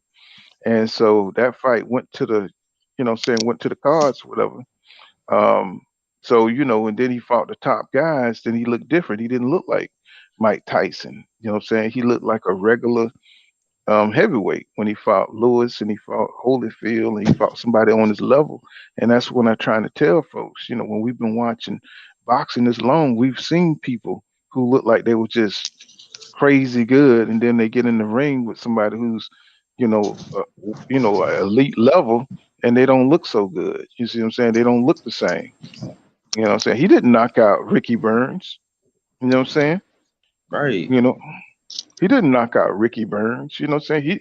He didn't knock out Poster. You know what I'm saying?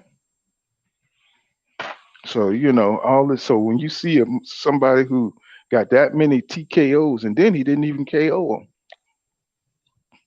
He got a technical knockout on a lot of fights, on a lot of fighters that wasn't on his level. So when you put him in there with somebody like with the stamina of EJ, somebody who's gonna test your ass every minute of every round, is different, bro. He knows not to hop his ass in there with somebody with that kind of super strength and super speed of Boots Ennis. That motherfucker a crazy athlete, and he got boxing skills. So that kid is gonna be hard to beat. You know what I'm saying? Unless you got a style like EJ, somebody who put pressure on your ass, somebody who could take a shot, and somebody who could break you down. That's who's gonna beat Boots. hmm That's who's gonna beat Boots. A person who can walk your ass down, cut the ring off, and see what you got. You know what I'm saying? It ain't gonna be these guys backing up, taking his offense and shit all day. Jonathan Paul says, I have always said that I did not think Crawford would take this fight. He said, and it has come to fruition. He said he knows what he's up against, and that's why he's staying in the background and running his mouth with that clown. We found out. You know what I'm saying? It took us all this time to get around to this shit. You know what I'm saying? But just like he's doing Jamel Charlo right now, he knows Jamel Charlo that fight is not possible. So, and he knows that EJ isn't responding to him, so he can get clout for that fight. So he knows that fight is gonna flop. You know what I'm saying? So he's trying to start some shit with Jamel Charlo, and Jamel Charlo is he's got that ego the way he's going to respond. I think EJ done learned better not to give him free promotion. You know, so that's why EJ don't want radio silent on his ass because this guy's like a drama queen. You know what I'm saying? He loves that kind of shit. And You what's the think one? that's just EJ personality pool? Like he just a stoic person. He just the No, silence is powerful. from what I understand, he's pretty much be clowning and stuff. Yeah, he But he, do. but he wants to know who you are. You know what I'm saying? Because motherfucker be criticizing you, calling you goofy and shit. Right. Motherfucker look at you, happy, 'cause like when he was with his old lady, right? Yeah, that's how On they that did. yeah, and he was just clowning with his old lady. Anything he do clowning, then they he got all kind of channels and shit calling him gay and all kind of shit. So, you know, he just Ain't got got to nothing to do watch. with boxing. They just, man, they just. Right, I right. ain't seen this much hate since Floyd. On They God, call bro. him That shit is Floyd bogus as Gayweather shit. and shit. Yeah, that shit bogus as hell, bro. I was like, man, but it just sucks to be a public figure. You know what I'm Right. saying? Where people, people are so toxic now, where they just gotta try to tear you down, you know what I'm saying, and try to get up under your skin. Um, and there's nothing to hate that man for. You know what I'm You know saying? what's I funny? mean, Bud fans think that EJ fans are haters. Bro, we don't got nothing to hate on Bud about. We just keeping it real. He not oh, doing they what he's supposed to they be doing. they don't think you're haters. They just try to turn that shit around. Everything they know, they just project everything that they are. You know what I'm Right. saying? That's what Bud does. They anything they hear on the internet, they try to turn that shit around, turn the whole narrative around. That's why I don't even argue with the niggas. It's like they just make up shit. You know what I'm saying? If you hear that shit about Bud, they're gonna try to make it about EJ. And so that's the times we living in. You know, Dungeon Talk Hey, says, so what you say, Spam? did Bud and Bomac really get into it? Cause upset that I think it was yesterday.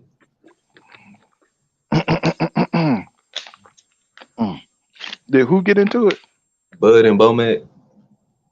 Oh, yeah, man, look like it. Cause look like he's not the manager anymore. Look like he's just a trainer.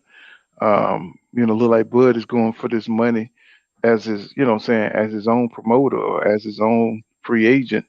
Look like he's just trying to get more money for himself, and he's gonna cut Bomac, what I'm saying, out the deal. All right, So this is my next point. This is my next point I'm gonna make.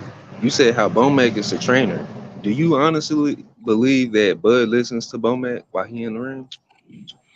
I mean, they've been together for so long. I think it's True. more about loyalty than anything. He's been with Bud before he had the confidence to be a champion. So, he got a lot of loyalty because he was a pro. And, what I'm saying, we saw those, let me mute you because you got a lot of background noise. He, you know what I'm saying, you saw them Bo Mac fights, bro. You saw that shit. That nigga was getting for Malone up in there, bro. I mean, that boy had them fat ham hocks on the side. And when he fell on, hit the damn canvas and shit, all that fat was just shaking. You know what I'm saying? But he was a pro fighter and he got Bud in there, and he worked with him and shit. So he got a lot of loyalty to him. So right now you see Bomac training Keyshawn and training, you know what I'm saying, them guys, them young guys. He's working with them. Let me see. Oh, Dungeon Talk says he says Spence is more rounded than what he gets credit for. Yeah, you know, people for some reason they just don't want to acknowledge this man's skill. But a lot of what EJ does is very subtle in the ring, and you got to watch his fight to see what he's doing, to understand what he's doing. You know what I'm saying? So if you just watch the fights over and over and see how he's setting shit up, you say, okay, wow, damn. You know what I'm saying? You know, you always see something new that he's doing. You know what I'm saying? If you rewatch the fights, you know. And Raymond Murray says EJ is very well rounded, front foot, front and back foot. He said he thought he fought Brook on the back foot. Exactly. I mean, so sometimes, you know, you just hear these people say shit and I say, oh, they really don't be watching his fights. You know what I'm saying? They just saying shit because they have a bias, you know what I'm saying, towards EJ. Wilton Henry says, Boot hasn't fought anyone yet to know truly what he can do. He said he looks great against the limited opposition he's faced. And you know, I mean, you know, when you young like that, man, you know what I'm saying, you got offensive talent and power. Like he dominated Chris Van Heerden from the opening bell, even though that was a non-contest. You could see that you're gonna have to be the type of fighter that can withstand, you know what I'm saying, his barrage, you know, and his speed. The way he knocked out Thomas Delorme, they couldn't take it, bro. You know what I'm saying? They couldn't take it. But see, that tells me that Boots is definitely, you know, strong on the front end of fights. But how is he on the second half?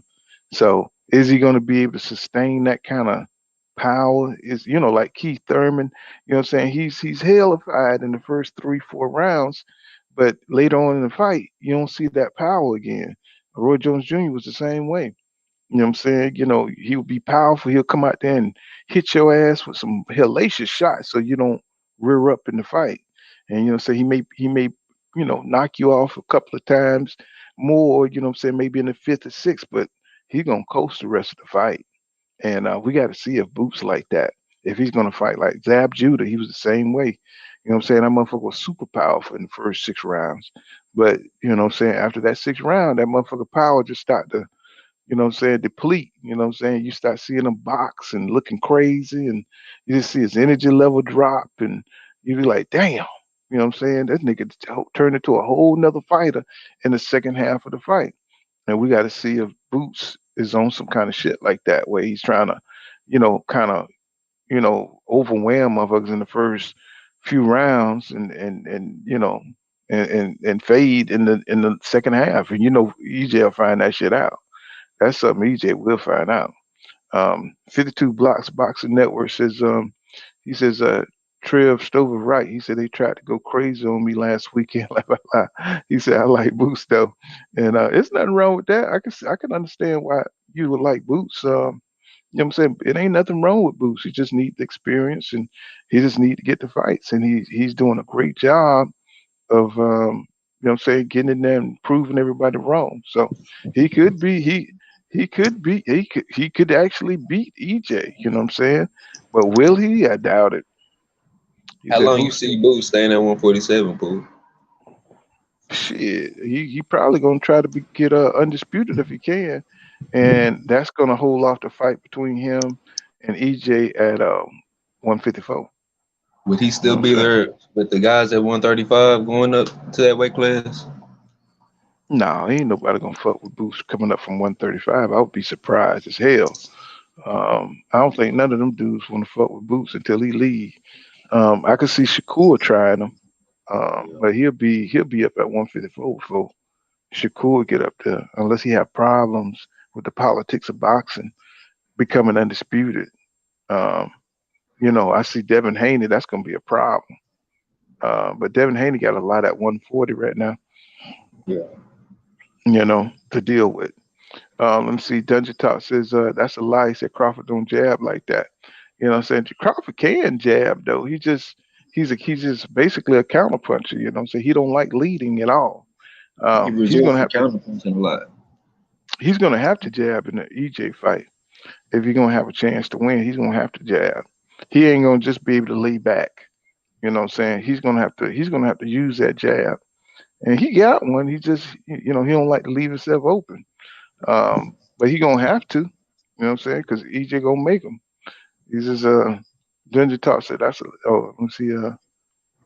Jeff R says, yeah, I know what you're saying. What the dude talking about Crawford jab and shit. You know what I'm saying? But he don't like to lead. You know what I'm saying? He likes to stay safe and shit, and stay out of range and shit like that, and then try to catch you when you in his range, but you're out of your range. I mean, If you watch his you're fights, he don't fully commit on his jabs. He'll throw them hoes out. Like he'll just throw them out just to throw them. And like it'll no, be a he few of what he them where doing he what will. he what he doing is he's trying to set you up for that. Yeah. He's trying to set you up for that uppercut, that rear uppercut. He's trying to set you up. He's trying to how you say it. He's trying to guard you. He's trying to draw you in. You know what Lure I'm saying? his opponents in. Yeah. Right, right. He'll feint like he'll throw a little punch. If you notice, even when he got you on the ropes, he's constantly faking, feinting so you can make a move because he's a counter puncher. He wants you to throw something so he can count off what you do. You know what I'm saying? He's good at that. You know what I'm saying? Because that's another thing Crawford does. Kind of like EJ, he gets into your range, so you forced to make a move. You know what I'm saying? And motherfuckers can't stand it. You know what I'm saying? They know he's gonna counter, but what I'm saying, he's good at forcing you to make a move by feinting you and what I'm saying, hitting you, and because he's fast and he Hey, used that Bud, athletic.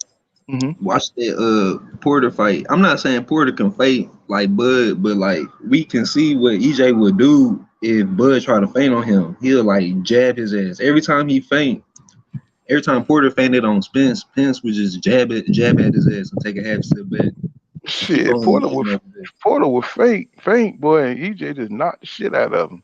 You know Yeah, what I'm saying? It's just Porter's tough, tough, tough guy, man. He's a really big dude too. He's a big welterweight too. You know what I'm saying? Porter started, he beat Usyk in the amateurs, so yeah, he started in the middleweight division, so he could take punishment, right? He I seen Porter eat punches with his face and keep it yeah. moving. You know what I'm saying? So I don't know why Spence didn't do any strength and conditioning for that fight. But He said he was Jeff Osteen, blowing up and shit. all that damn partying with Yellow Beezy and Yeah, all them niggas in Texas, all them parties and shit. Jeff R says, I agree. He said EJ can fight backwards when he have to. He said, as far as defense, Spence has plenty of it. Yeah, I mean, because Spence rather deflect your shots. See, and a lot of people don't understand that about him. Depending on what his opponents are doing, he likes to put his hands up in the high guard, and then when you throw, he just like to kind of hit your arms, knock your arms back, or what I'm saying, take it close so he can get a good inside shot. And that's the beauty of his defense, this deflection, what I'm saying, and moving forward, moving through your shit. So, because that's how he fights. Raymond Murray says, Lipinus rock boots once. Yeah, he did. He sure did. You know what I'm saying? It's just that Lipinus don't have a lot of power on his shots. Being a smaller man, he was smaller than Boots. Boots looked like he was in a whole nother weight class and shit compared to Lipinus. If you go back and watch that fight, he looked like a little angry baby.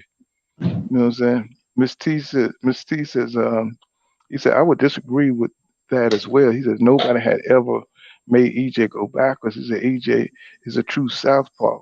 He said, there's not going to be an orthodox fighter who can switch to southpaw to be able to beat EJ as a southpaw, right?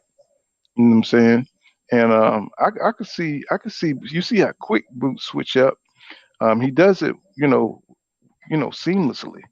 Um, that'll be interesting to see if he could use his angles to confuse EJ. Because look at how Ugas was able to hit EJ. You know what I'm saying? Now you got to think Ugas don't have the power that Jaron Ennis has. You know what I'm saying? So if you think about that along those lines, you know what I'm saying. So you can see Jaron Ennis, he's gonna be touching EJ.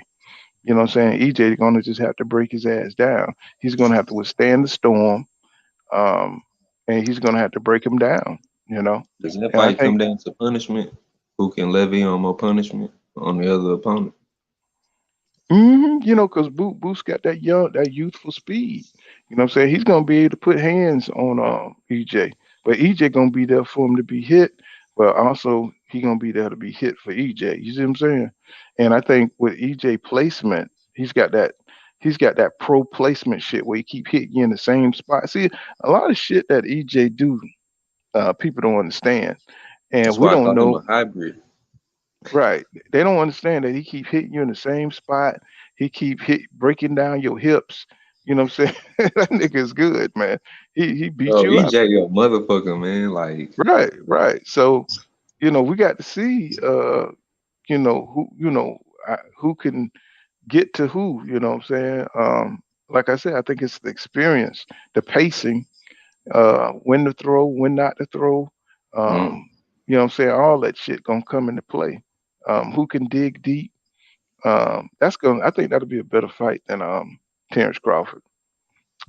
JV says Spence style could beat Boots. He says, look at Gary Antoine Russell in the amateurs. Yeah. You know what I'm saying? That's true. And yeah, see, that's on a higher level too. You know what I'm saying? Messing with EJ, that's a higher level pressure. you gonna be on a big stage fighting EJ. Yeah, that's on a higher level, you know, messing with him. Y'all gonna watch that Chocolate Tito fight tonight? Yeah, I watch. Let's see, Mike Rhythm says Lipinus was really, yeah, a 140 pounder. If Spence would have hit Boots with the same shots, offense would have changed. Yeah, Yeah, yeah, I was making that point earlier. Says Wilson, Wilson Henry says these dudes are going to get Boots beat by by not telling him by not telling him the things he needs to work on. And I think he understands he need to work on his defense. yeah. You His know what I'm daddy saying? telling him that hmm he got I his think dad. telling him. yeah, because they understand that Lipinus ain't the best offensive fighter. For him to get off like that, that's kind of crazy. You know what I'm saying? And of course they know that he's not a big puncher, so that probably part of it too. I can see if Boots had Bomac in his corner telling him find your rhythm, but nah. Bozy Ennis a better coach than fucking Bomac. That's without Mm-hmm. a shadow of a doubt. Mm-hmm. Let me see. Miss T says Wilton Henry says that's the problem. He said I have with the Boots argument. Said he's not fought nobody yet to know what he can handle or can't. He says for me that would still undermine if he could handle EJ or Terrence Crawford. Yeah, but Yeah, I mean, like my man was saying, you could kind of see, you know what I'm saying, what kind of abilities he's had. What can he take it? That's a different story. yeah. But you can see what he could put on people's ass, you know what I'm saying, from just watching him fight. But can he take it? You know what I'm saying? Can it, step it up to the championship level? There's nobody else standing in between Boots and the champions right now. There's nobody. I mean, yeah, he tried to fight Virgil Ortiz. They didn't want to do it. Um, he tried to fight, what's his name?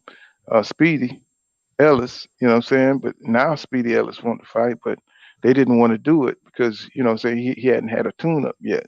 So now they're saying that they don't want to go backwards. Because he has a championship shot.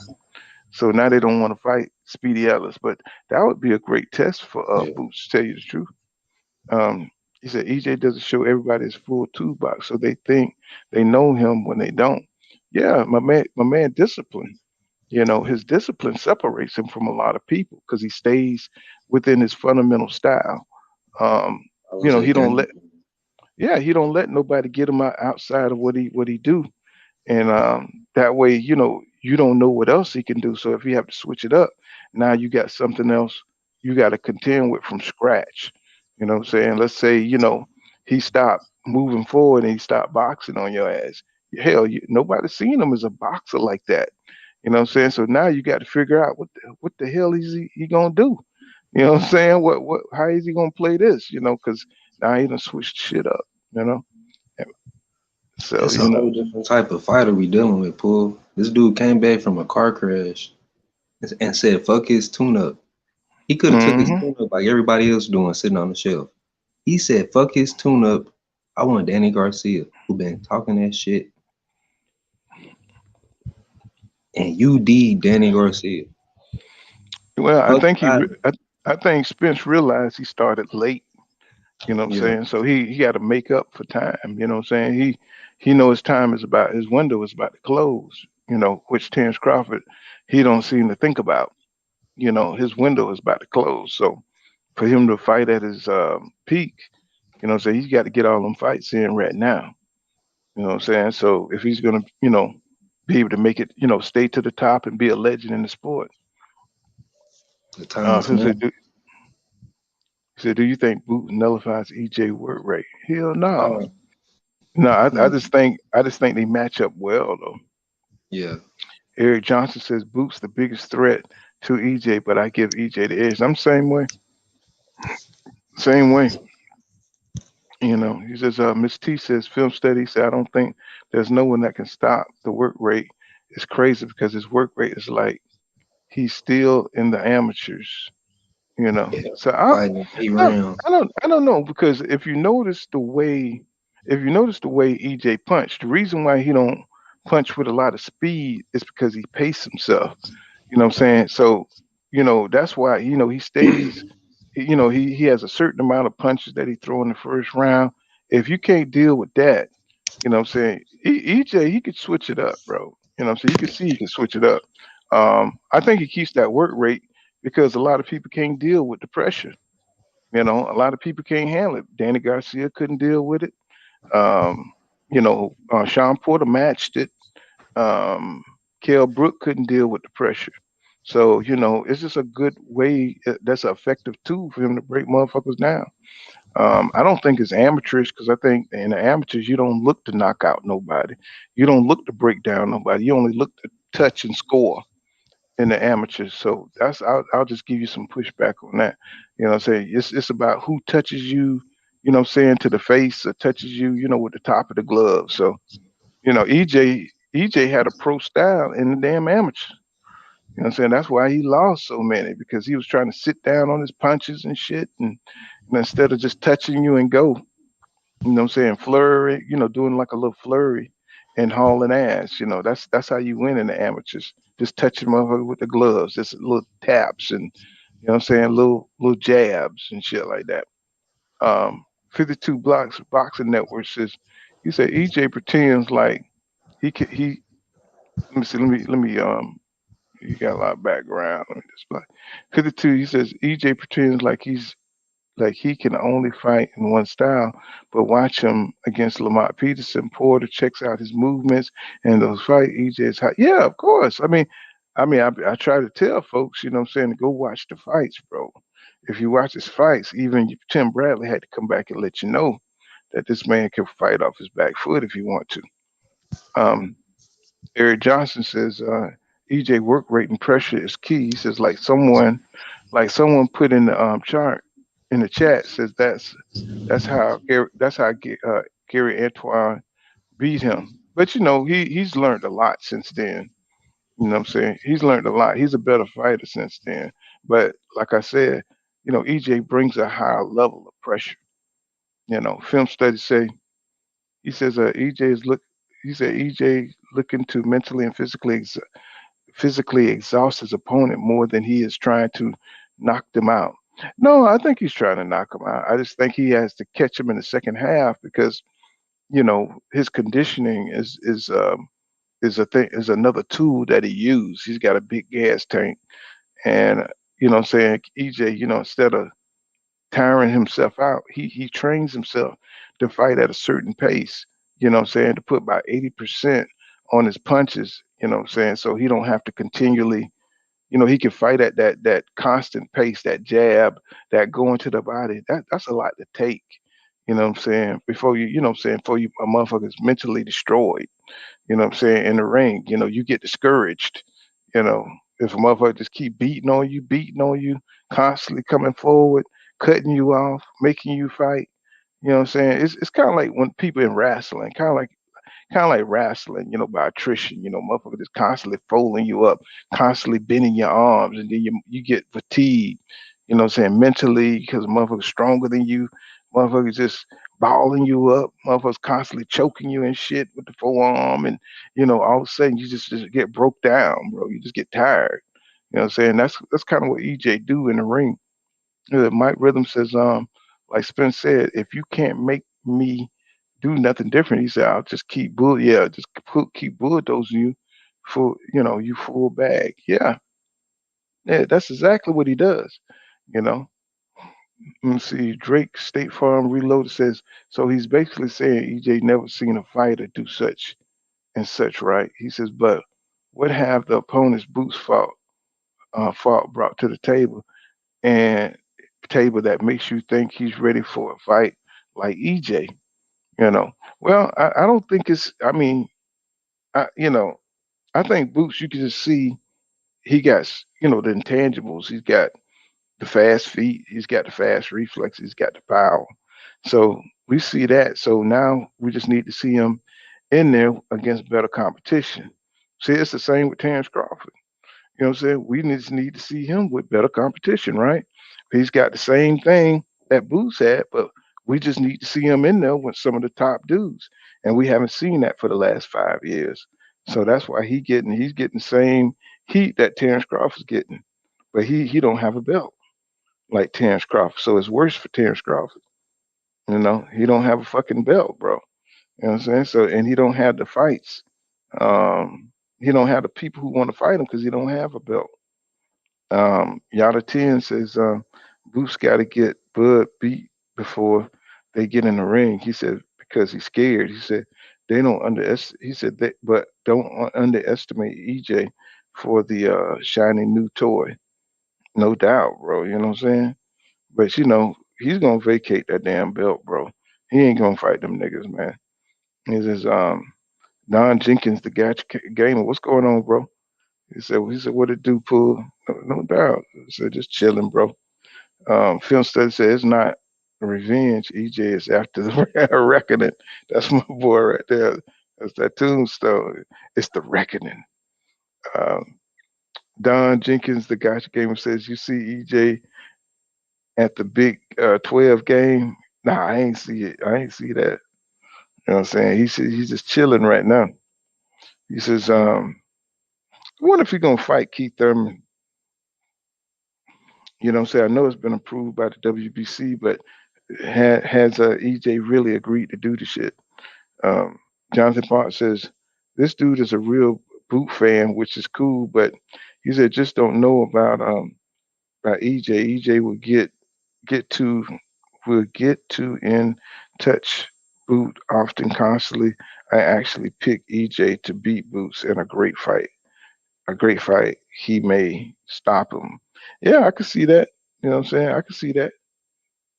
He says, Jonesy baby, he says EJ outworks him over the long haul. He said Boots is hell of a talent, but he hasn't been in there with a animal like Spence. It's different.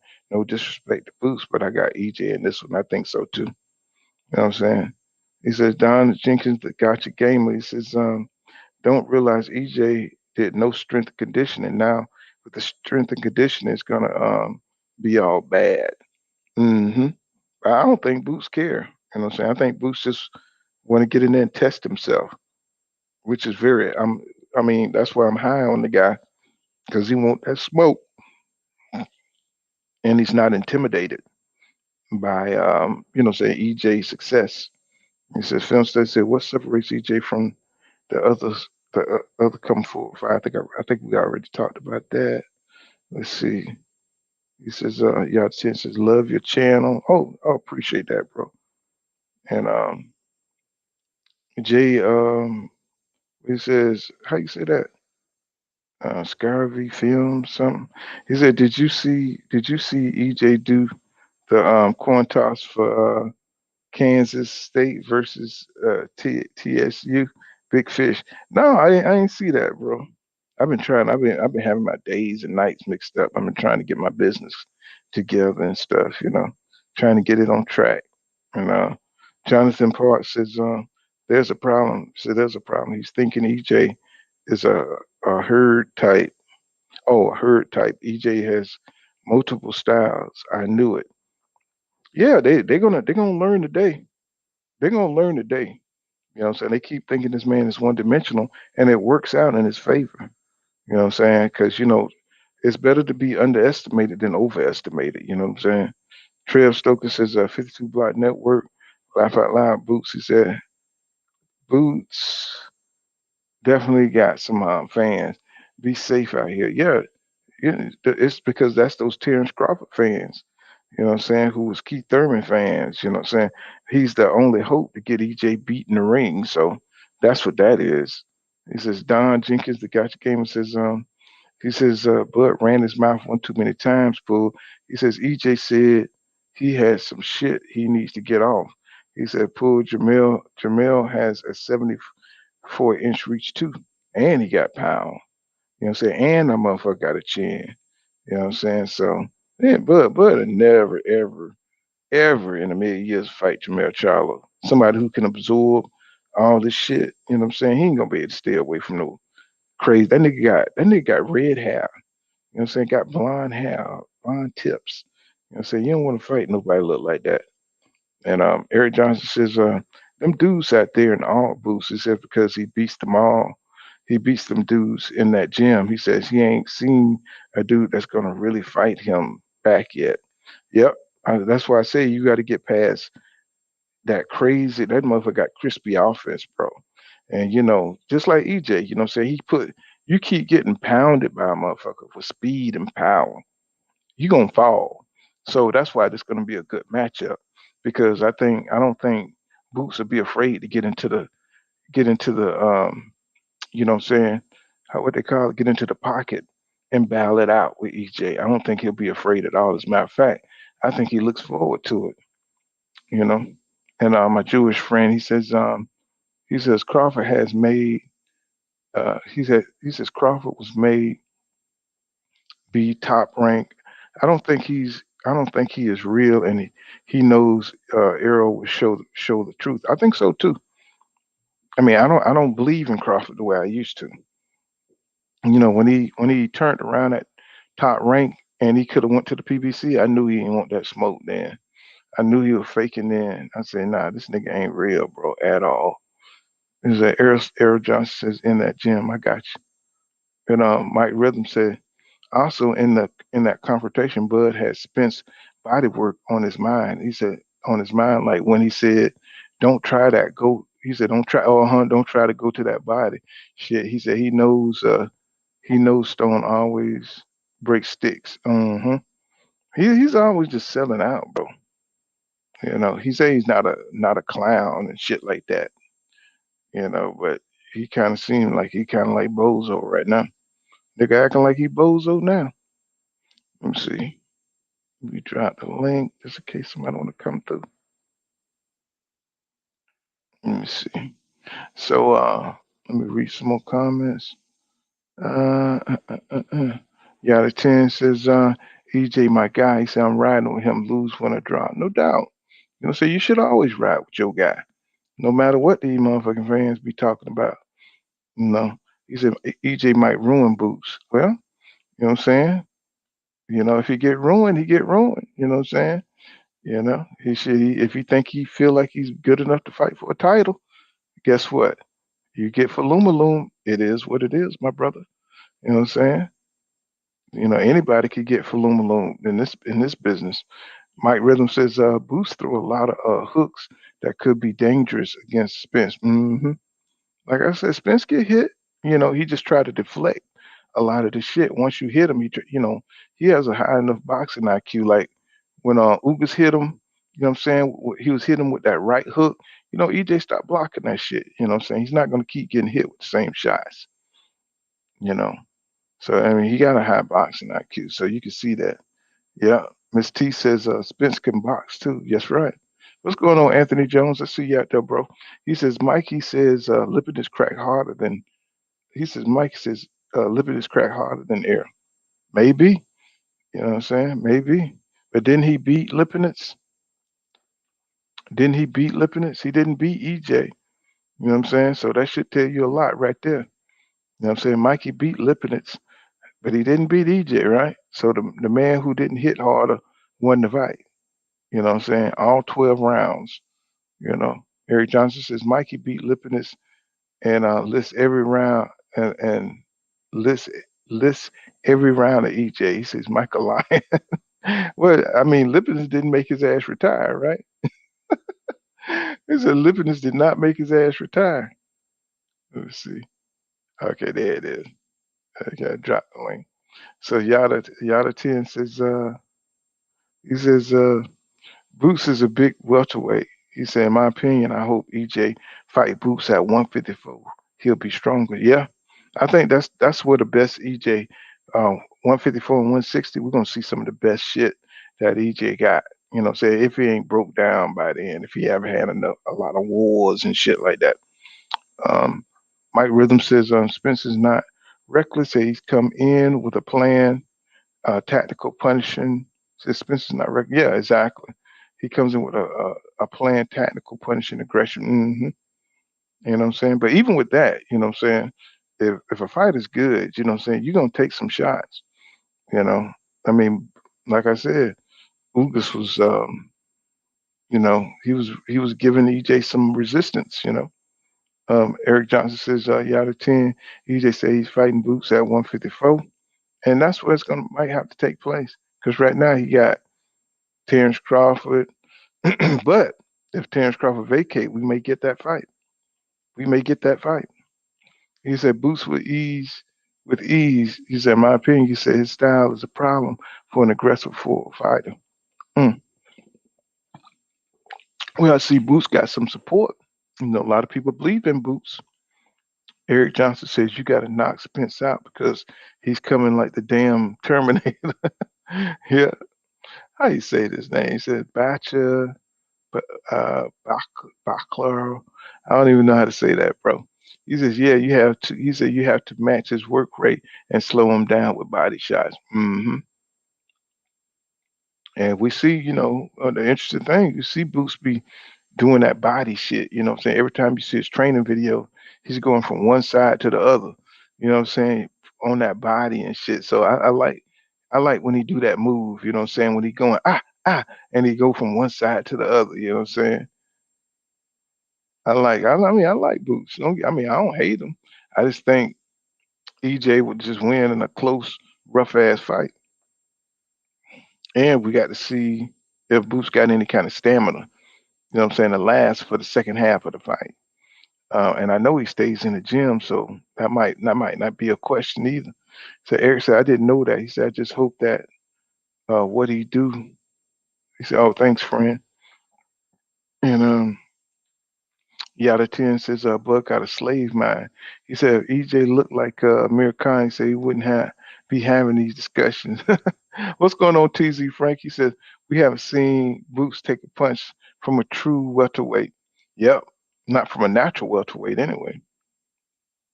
He is Yada 10 says, Bud ain't no elite black fighter. Starting not to believe that the way he's avoiding motherfuckers. That shit is for real. That's a real them bars right there. He says Eric Johnson says, yes, sir. He said at 154 because he wanted to smoke. Bud then moved up. He said Boots should do good at 147. He said he will fight him at 154. He said your time is coming. That's right. He said, you may not want that shit. You know what I'm saying? You know what I'm saying? You might catch something that you don't want. You know what I'm saying? EJ be popping that shit too now. So Eric Johnson says Bud is a ducking fraud. I know, man. That dude and I hate talking about him, tell you the truth. You know what I'm saying? Christopher Schaefer says Spence pressure is not reckless. He said study and educated. He said, so it's harder to run him into punches. Yeah, he take those little half steps, and then he put that guard up. You ever notice his little rhythm? Take a little half step, put that guard up. You know what I'm saying? Do that 1-2 with the hands. You know what I'm saying? Rock the hands to see if he could flex some shit, and he's constantly moving forward. You know what I'm saying? My Jewish friend says, he said, if Mayweather wasn't able to touch Earl up, he said, I don't see Bud doing it. And what's going on, Zach B? What's going on? He said, salute, homie. And Zach B says, salute, pool. And let me see. EMC. Did I miss some shit? Joan Jonathan Parr says, yeah. He said, I think Boots and EJ will be much tougher. Yeah, me too. He says, and then a Crawford fight, EJ destroys Crawford. People might not believe it, but Crawford has never had anyone in there who could beat him 50-50 in a 50-50 fight. Yeah, that's true. That's why everybody pissed off. It's like this would be his first 50-50 fight, and it's not only that, it's for undisputed. Um, why would you why would you back out a fight that's for undisputed, bro? You know what I'm saying? Just to fight a David Avenesian. If that don't, I don't know why. If that don't tell his fans everything they need to know, then they ain't never gonna wake up. You know what I'm saying? Yada 10 says until Bud came out the closet, he said, I never I never knew I had despised a fighter more than Canelo. Hey bro, I'm with you on that shit right there, bro. I couldn't even talk. I went off on Canelo so bad, bro. All that ducking and shit and vacating belts. I like, man, get this nigga out of here. Mike Rhythm said, it doesn't matter because Spence will cut the ring off on you. You can't get away. You can't get away a young blood with the same chin, right? Eric Johnson said, he says, Bud and his team do more talking than fighting. I know. Ain't that some shit? Let me see your face, Slim. There you go. Let me see. Okay. What's going on? What's going on, Slim? What up? Oh, chilling, bro, chilling. You know what I'm saying? Trying to get in a little boxing talk before we enter this Chocolate Tito versus Juan Estrada fight. Yeah, Is that what time that Tyson Fury fight going on today? I ain't watching that shit, man. I don't watch Tyson Fury, man. I don't even know, bro. You wanna see that damn Klashira fight, man? That's bullshit. That's a Nah, bullshit ass fight, bro. You know what I'm saying? Tyson That's a snake skin or said whatever right, the fuck it is. right. That nigga ain't gonna have no power. That nigga gonna go in there, he gonna be just as feather footed. The only time he got power was when he fight Deontay Wilder. You know what I'm saying? It's like, man, he get the hell out of here. Yeah, You know, and he be pulling some Terrence Crawford shit. Like he don't bring up water till he got to fight. I just seen like 3 articles where he was talking about water. mm-mm. Yeah, I ain't on that.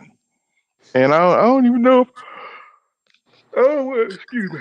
I don't want to pay to watch that Chocolate Tito fight. It's on the zone, right? Mm. I think so. I mean, if it was on Showtime, I'd watch it, but I don't want to pay to watch this shit. This their third damn fight. You know what I'm saying? It's let's see, TZ Frank said I disagree with that. Oh, let me see. Wilton Henry says Boots need a legitimate welterweight before he gets a belt. Like Boutiev, he says solid, sturdy opponent. Let's see. Jonathan Park says EJ also hit you with that job while he's coming in. Oh, that jab. I see what you're saying. Let me mute your thing. I got background. He says I hit you with that jab while he's coming in and say he's beating you up before he even beats you up. You know what I'm saying that's true. You know what I'm saying? That motherfucker keep that pressure on you. You keep that hard ass jab on your ass. And that's what people really fear. They don't even fear his power. They just fear the constant beating that they're taking. You know what I'm saying? That it's just a constant beating to your body. And that constant activity people can't deal with. Bear 24 said, like Greg Hack said, you got to make up your mind. He says, like Greg Hack said, you got to make up your mind that you're ready to go through that fire with Spence. He says, Spence want to fight. None of that pretty stuff. He says, let's man up. That's right. He kind of remind me of, I don't know if any of y'all watch Julio Chavez fight. That's a Chavez. He coming forward, nigga. He's punching everything. You know what I'm saying? That's how Julio used to put pressures on niggas. Bear 24 said, I think people get so caught up in flash, it's about substance. Well, that's why you separate the true boxing fans from, what I'm saying, just fans that like certain fighters. Um, Jalen Cloud says, never forget it when Roy Jones thought I was with his little fine. He said, "Hey, I never forget it when Roy Jones thought I was with this little fine chick. Roy lost. She had this lingerie on, and I couldn't even do nothing, man. I was sick. I wasn't even feeling it. You know what I'm saying? Oh yeah, you know what I'm saying? I'm from Florida too, so I mean, I actually just grew up right down the road from Roy. I mean, he knocked out a few of my classmates who were boxing at the time. For real? Uh, hmm Damn. Yeah, yeah. Roy when he was making his way up through the amateurs. So he knocked out a few of my friends and stuff that were boxing. Hey, you think Roy lived up to the hype, or you think he could have probably did more of his career? Oh, he definitely could have did more because he could have fought Julian Jackson. Hell, he could have fought Nigel Benn. Shit, he could have fought. He could have fought Chris Eubanks Sr. You know what I'm saying? But he didn't. You know what I'm saying? His daddy wouldn't let him. His daddy wouldn't let him. I think he could have beat all those guys. Even Mike McCullum said that Roy could have beat them dudes. You know, and that was a cool thing he did for Mike McCullum to get him a paycheck. You know what I'm saying? Let him get in the ring and then, you know what I'm saying, they got a little bag together. And Roy was a real one, man. And she's but I don't know what the hell happened to him. You know. Eric Johnson said Boots part of the new welterweight generation. Yep. And Anthony Johnson says Bomac quiet as fuck. Of course, because he ain't no damn manager no more. Duran Johnson says this is poor counter boxing. He says, well, the poor counter boxing is the technique that boosts. Oh, okay. He said this is poor counter boxing. He says, well, the poor counter is the technique Boots and Crawford would use that will be most efficient in beating Spence, asks Leonard and Roy. Well, you know what I'm saying? It's just how you employ, the pull counter. That in itself ain't gonna just win the fight. You know what I'm saying? Like people, they could use Floyd shoulder roll, but they're not Floyd, so they don't have the IQ of when to use that motherfucker. They be using the shit in the wrong places. Like Andre Berto came out there with the shoulder roll against Robert Guerrero, and he got fucked up. He got falumaloon and shit trying to use the damn shoulder roll because people don't know how to use it. AB has be getting aluminum too, though. You said Diaz? I said AB. He be trying Oh to use yeah, the roll. yeah, but that's because he don't move, man. And that motherfucker stay in one spot. He'll go straight back, or he like to absorb punches. He like to fight too much. You know what I'm saying? He'll slip one or two punches, but other than that he'll stay right there for the return. And Just he, shake his he head like that shit ain't hurt. right. He'll stay right there. With the shoulder roll, you're supposed to move, nigga. Move. You know what I'm saying? He's supposed to move, and he just don't do it. He'll stay there and get alone. Boom. And it is what it is. You know what I'm saying? Eric Johnson says, Bud, he said, Bud said, I'm a fan of EJ. Nigga, I heard that shit, bro. When he said that shit, I almost fell out my damn chair. He told me, son, I'm a fan of EJ. I said, man, this nigga here is so fucking ridiculous, bro. I'm a fan of EJ. I was like, oh my God. If it was a bolt of lightning, you know what I'm saying, whatever the strike a lying ass nigga, that should have been, that nigga should have been smoked. He says, Miss T says, I was just about to say that go watch that Lamont Peterson fight. He said he started off, you know, in his back foot. Okay, yeah, and he just did. He turned fucking orthodox in that fight just for a second, just to let you know that he could do it. He's turned orthodox in there and fucking up Lamont Peterson in that fight. Yada 10 says, Wilton Henry said, yeah, what he told Roy during the instruction was raw. He said he should trademark that. Uh-huh. What's going on, Bruce Gas, boxing, jazz, and more? What's going on, brother? And my Jewish friend says, he says Eric told Bud that he knows a secret about Bud, then Bud ducks him. Yeah, they be knowing shit, just like Deontay Wilder told you these motherfuckers be juicing. He said he knows who be juicing.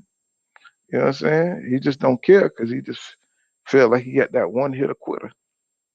Camaringo says, he says, Arnold called out Ennis yesterday, and he says, let's see what Ennis say.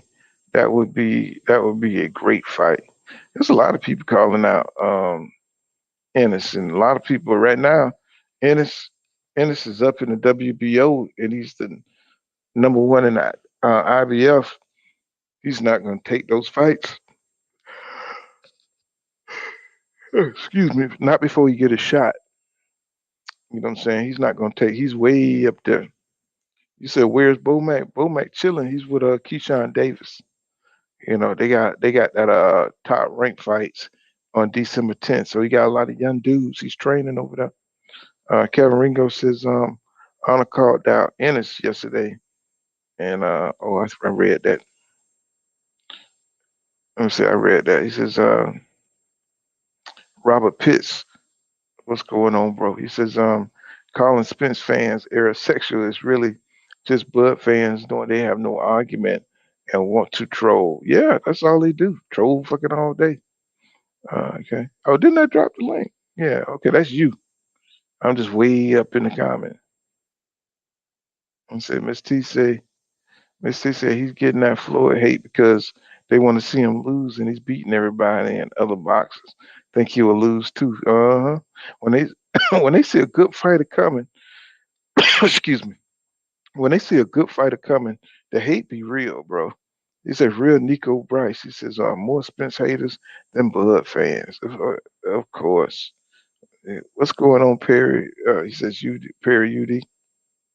And Eric Johnson says, I don't know if Boots can beat Brian Norman Jr. I think Brian, yeah, he's at 147 too. But yeah, he too low on the totem pole right now. You know what I'm saying? I would love to see that fight, don't get me wrong, but I'm just thinking about where would they meet up at? You know what I'm saying? He would have to grab him a belt. And see, Trev Stoker says, run up the lights, fam. I appreciate that. You know, says Trevor. He says, Boots would get drugged out to the deep end, messing with the big fish Arrow. He says Arrow ready to go the distance every fight. Yeah, yeah, that's pretty much. Anthony Jones said power and jab, and George Curry says best performance was against Breedis Prescott. In my opinion, yeah, he looked good in that fight. He definitely looked good in that fight. Brian Bradley said if Crawford look average or bad versus Avenesian, what will Bud fans say? Shit, they ain't gonna say shit. They gonna want him to retire. You know what I'm saying? They ain't gonna want him to fight Earl Spence Jr. I guarantee you that. They don't want him. They don't want that fight now. And man, if he get beat by David Avenesian, good lord, bro. You know what I'm saying? He definitely had to get out of town. And says Mike Rhythm said he don't like leading that Crawford. He don't like leading. That's Crawford because of that chin. Yeah, I see what you're saying. So my Jewish friend says he made him reset. And Boli says he says George Curry. So I think his best. Oh, I see you talking. Say his best was against Postal. And George Curry says Boli that was a good one too. Say he don't move around like that anymore. That's what I say. I say the same thing. He don't move around like that. Um, Jonathan Parr says, bro, your content be fire. He said, you said your live be fire. He said, we support boxing and our favorite fighters, win or lose or draw. He said, it may hurt if they lose, but we support it on exactly. You know what I'm saying? So I be confused when people come to my comment section. They be like, what are you EJ channels gonna do when EJ lose? I was like, it's not an EJ channel, nigga. I was like, that's just the top fight to talk about. You know what I'm saying? Shit. I mean, go through my comments, you'll see everything. You know. So Trev Stoker says, Brian Bradley, if dudes look bad, versus Avocado, says fans will blame Earl. Said they're weird like that. If Earl wasn't dragging negotiation, watch. Well, I mean, it really don't matter. I mean, because if he lose to Avocado, bro, bruh, if he lose to that nigga there, man, that nigga can't say nothing. You know what I'm saying? He can't say a damn thing. You know, because he losing to lesser competition. A dude that's not really supposed. I mean, they pushed him up to the top six. He really was outside the top 10. You know what I'm saying? They just pushed him up so they can give him an excuse to fight this guy. Um, or whoever the guy they pulled him out from. You know what I'm saying? So the dude ain't. If he loses to somebody like that, that would damage him.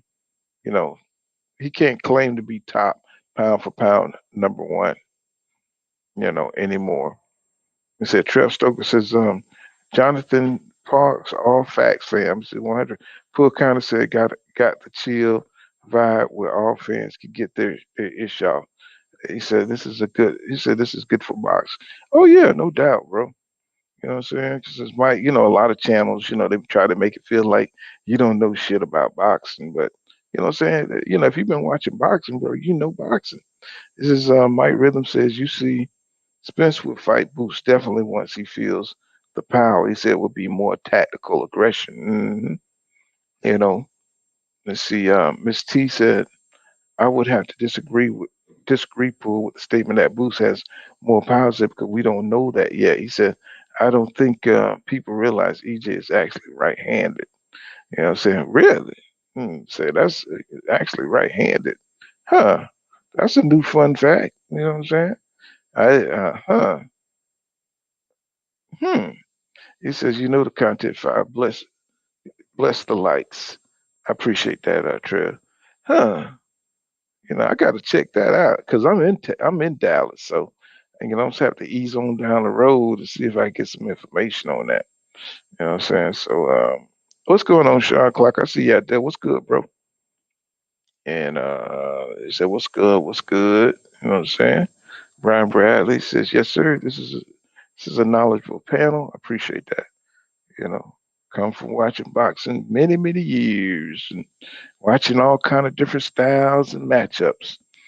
Trev Stover says, Brian Bradley says, Bud was too focused on Arrow Duck Bud and let me see. He says Brian Bradley, laugh out loud, Bud was too focused on Arrow, Bud Duck.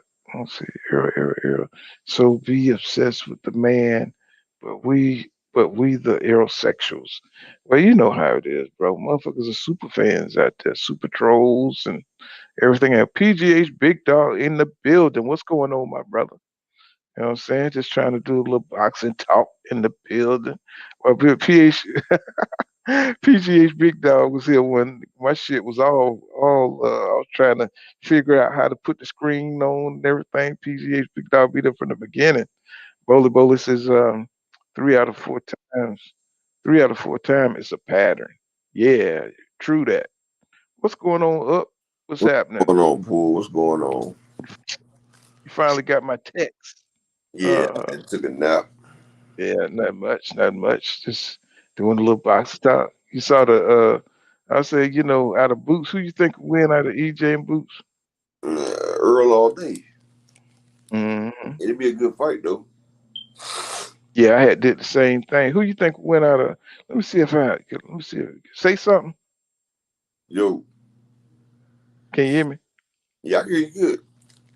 I may have to come out and go like I did. Let me see. Can you hear me Let me good? go out and come back in. All right. Let's see. Let me Hey, see. everybody, my cash Yeah, I'm gonna app have to. is Sosa Smith 1. That's the cash app, Sosa Smith 1.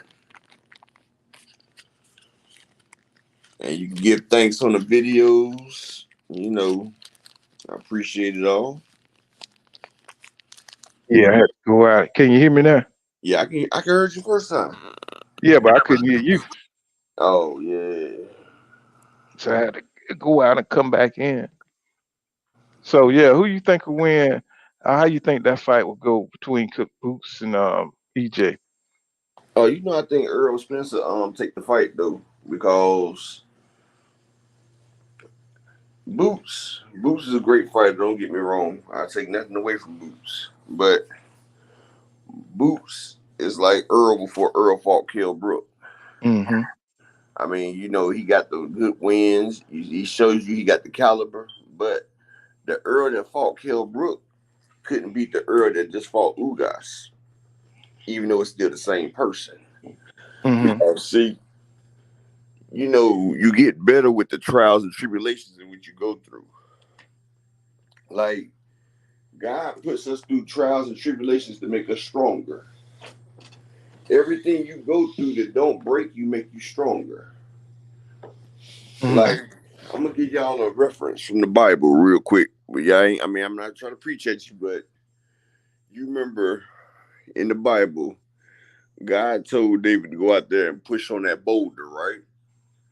It was a big boulder, and he pushed every day on that boulder for like 5-6 years. He'd go out there every day and push from sun up to sundown on that boulder, never move that boulder an inch.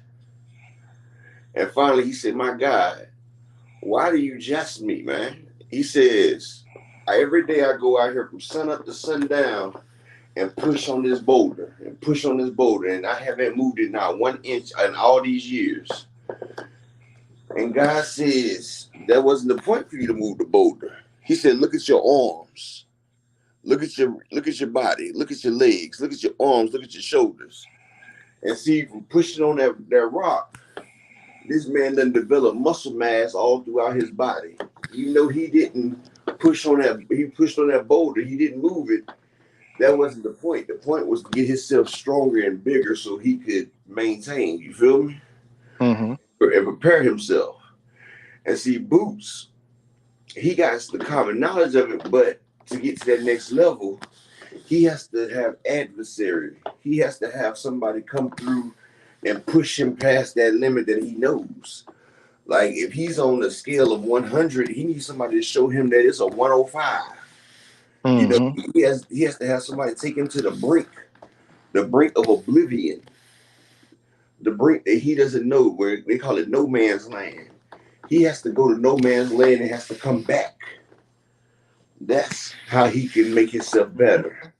Like I told you in Dragon Ball Z, every series Goku is pushed to the limit and he develops a new style. Because you can't develop that new style until you push to the limit. They call it limit breaking. And see, Boots needs a great fight to break his limit. And when he breaks his limit, he's gonna be unstoppable. He's gonna be dangerous.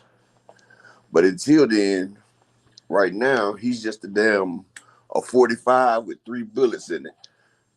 While Earl is a 45 with a whole magazine. And like I said, eventually Boots could be on the level or better than Earl. Because he got all the tools. Wait a minute. TZ Frank says Dane DeBose got knocked down 3 times in the first round. He's fighting right now. Ow! Dubois got knocked down 3 times. That's what he say, man. Damn, I got him on my parlay. Oh my goodness, man. That's crazy as hell. Hell yeah, because I got Daniel Dubois on my parlay. Oh man. I wish I would have picked that upset because that Daniel Dubois was like 1,000 to 1 over. I mean, sure win. You feel me? Yeah, DJ Black Charm said this gonna be the year of upsets.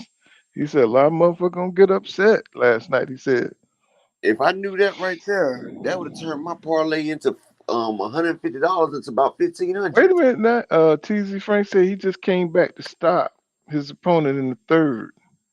Oh, okay, never mind. Well, we still good then.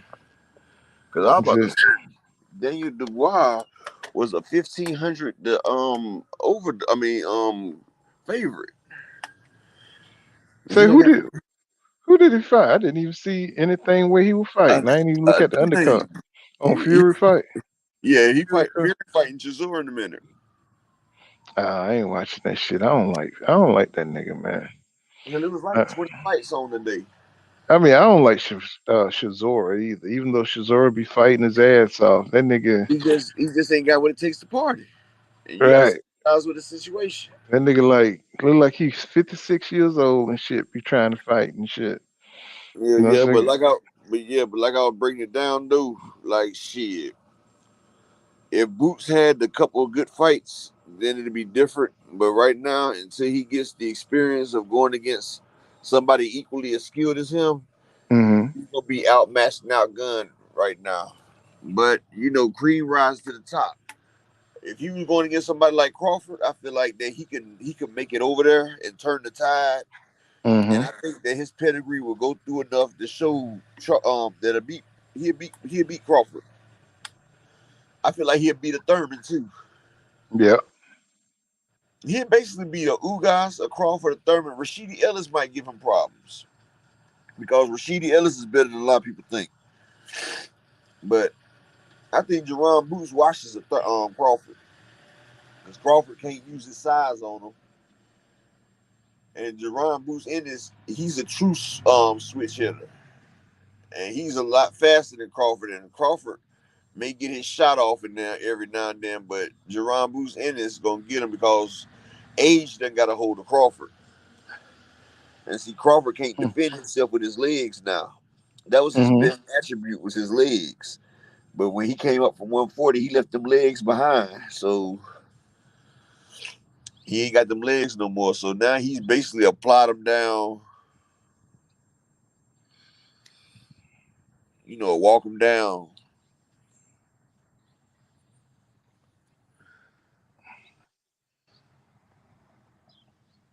You, Huh? so I thought you was gonna finish up with that. Let's see. I wasn't sure if you would finish or what. Oh Let's yeah, see. I'm done, bro. I done took my essential medical. So I'm like, what the hell? Is he done? What the hell? yeah, I had a little moment right there. Yeah, I'm Yeah, good. yeah, boy, yeah. Tree Hill says them dudes won't fight Boots. He says TZ Frank said Boots washes Crawford indeed, indeed up. Yeah, yeah. I don't think Crawford has the motivation, bro. I think he done lost his eye to Tiger. You know, so he gonna have to get that shit back if he's gonna be competitive, which is why he's probably gonna vacate. It's probably why he got to get the hell on.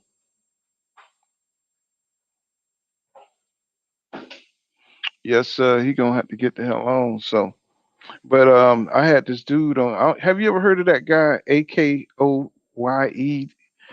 Be on YSM Sports Media. Aoki. Yeah, that's how you say Aoki. You ever heard of that guy? Yeah, I've heard of. Yeah, he be giving some great breakdowns and shit when it comes to Boots and Spence. He think Boots will get him. Of course he will. Hmm. But see, like I said, people don't know how good Spence really is, bro. Like that's why I be saying, like people don't understand how good Spence is. See, Hmm. they just looking at it like they just looking at it as from the eye test, but Spence, bro, is a monster, bro. Like they don't understand how Spence really is. Hmm. Yeah, so and Spence is he's not even at his best weight right now. You know what I'm saying? He's not even at his best weight. So when they get him at his best weight, that's the ass right there.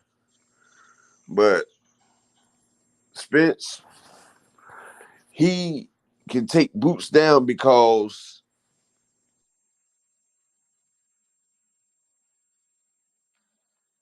Hmm. Yeah, I've been hearing about this guy. yeah, but see, oh my bad. But see, Spence, all right, Boots has a big upper body.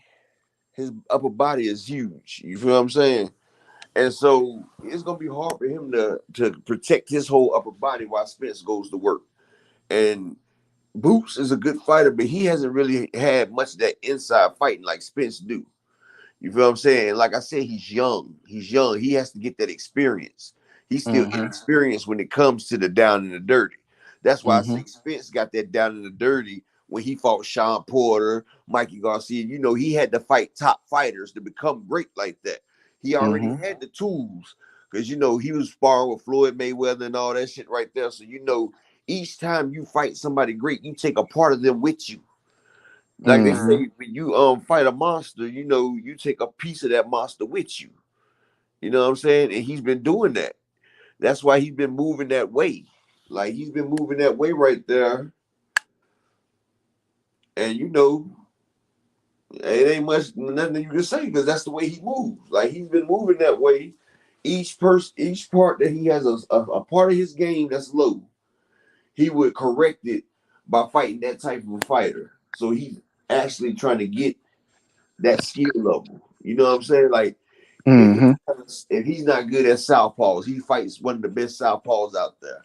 He's not good against counterpunches. He fight the best counterpuncher out there. He not good against a boxer puncher. He fights a good boxer and puncher. He not good with motherfucking high IQs. He fights a slick high IQ boxer. You feel me? So he Mm-hmm. took the person, and that's why when he fights opponents, he fights their style. He takes their style from them. Like even Sean Porter said, he fought my fight.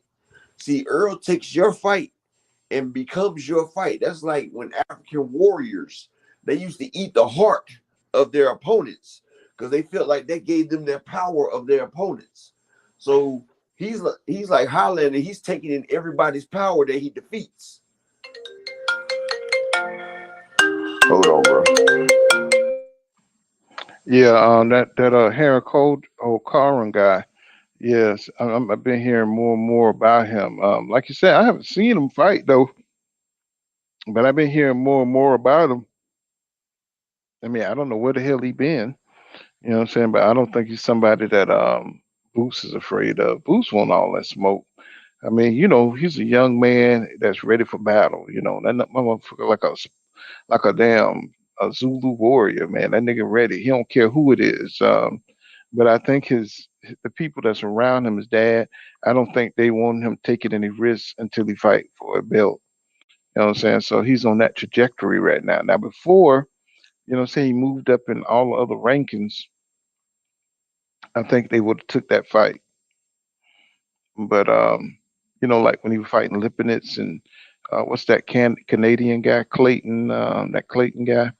Um, I think he would have fought him then, but now that he's one step away from fighting a Spence or a Terrence Crawford, I don't think they want to move in that direction.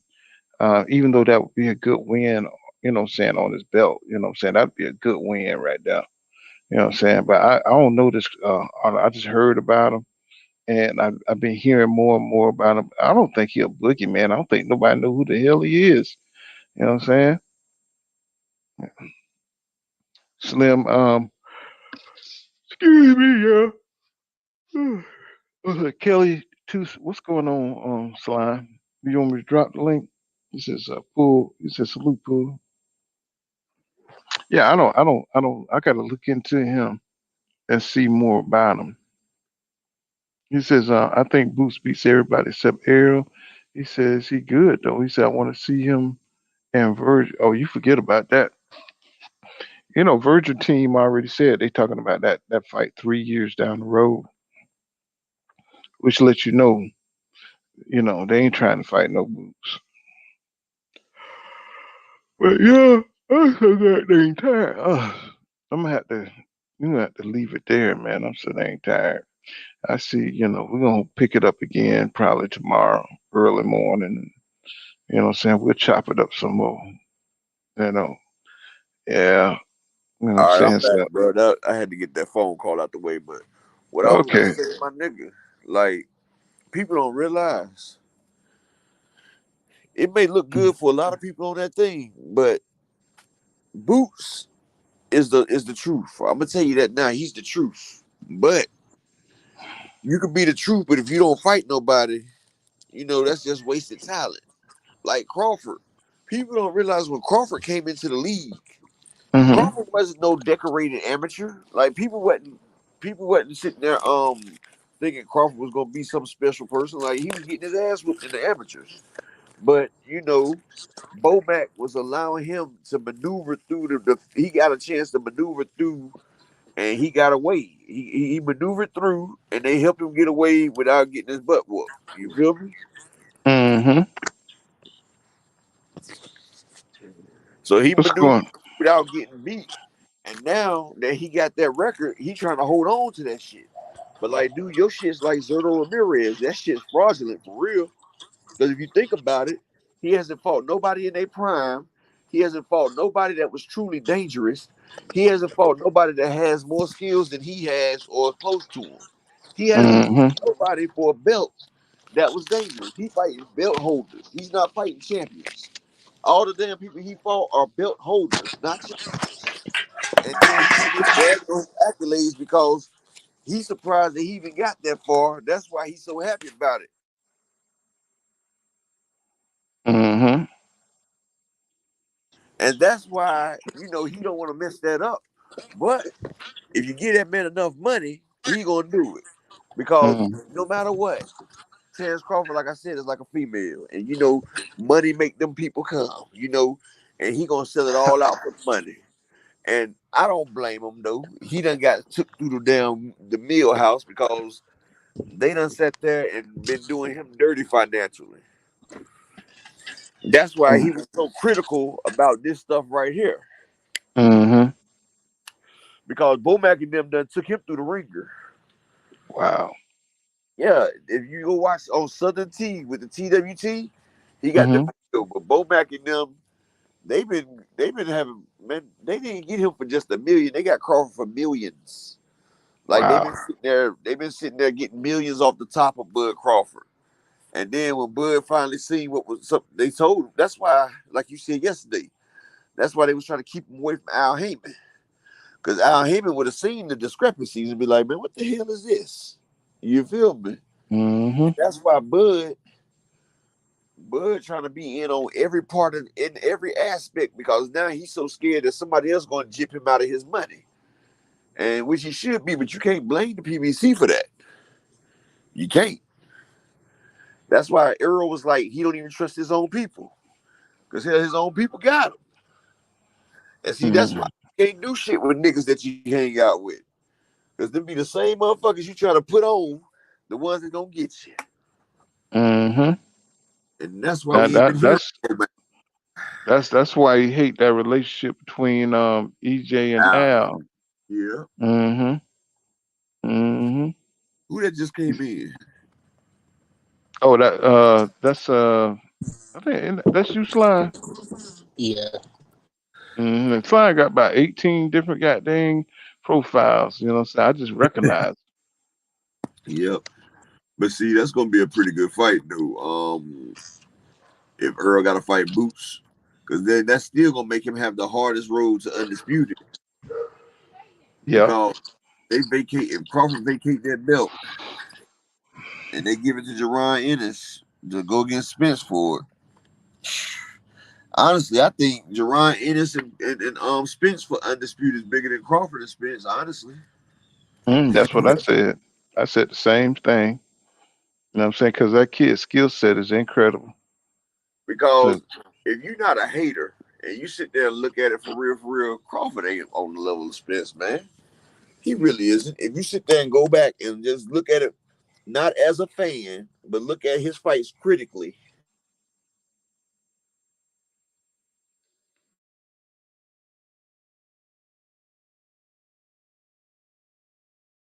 What type of fighter Crawford is, man?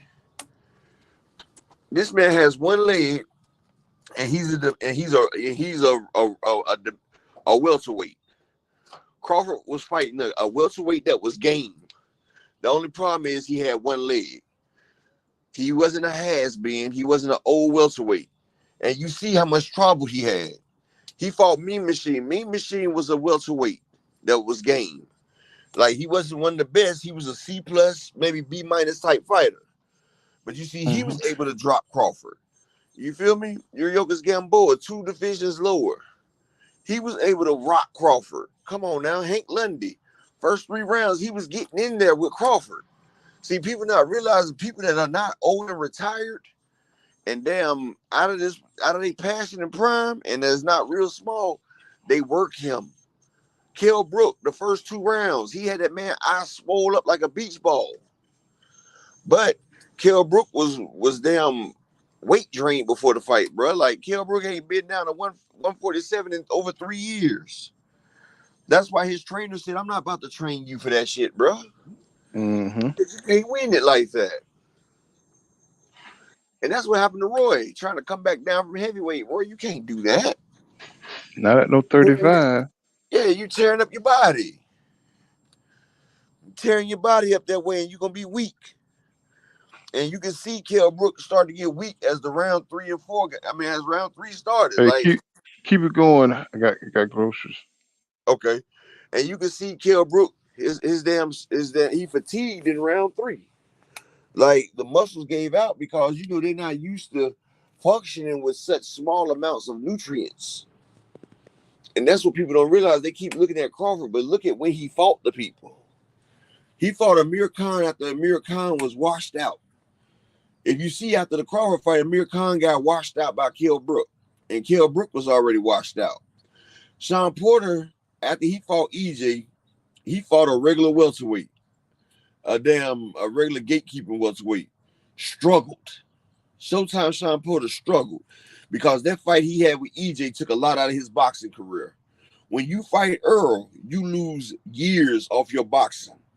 Mikey Garcia fought Earl, lost years off his boxing, retired with a fight with Sando Martin. Because Earl don't beat your body, he breaks your body up and he tenderizes you, plus he hurts your spirit. Like Danny Garcia had to get mental health because the presence of Earl is too much. Think of it this way. You getting beat on by a man, and no matter what you can do, no matter how you turn or look, you can't get away from it. It's just like you getting damn 12 rounds, 3 minutes a round of just pure beating, and no matter what you do, you can't stop it. It's like it's a depressing feeling of you going down that rabbit hole, and you just can't stop this man from doing whatever he wants to do to you. But we're men. We're supposed to be able to do whatever we can, but this man is just better than you, and he's showing you that he's better than you, and he's beating on you. That does something to a person's psyche. That right there does something to a person. And that's what I'm saying. Earl do that to people.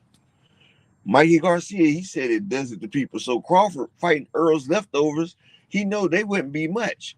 Sean Porter barely won the other fight, and then he fights Crawford. He didn't really want to fight Crawford. He was still doing the Porter Way podcast. He fell asleep. He was falling asleep on national TV.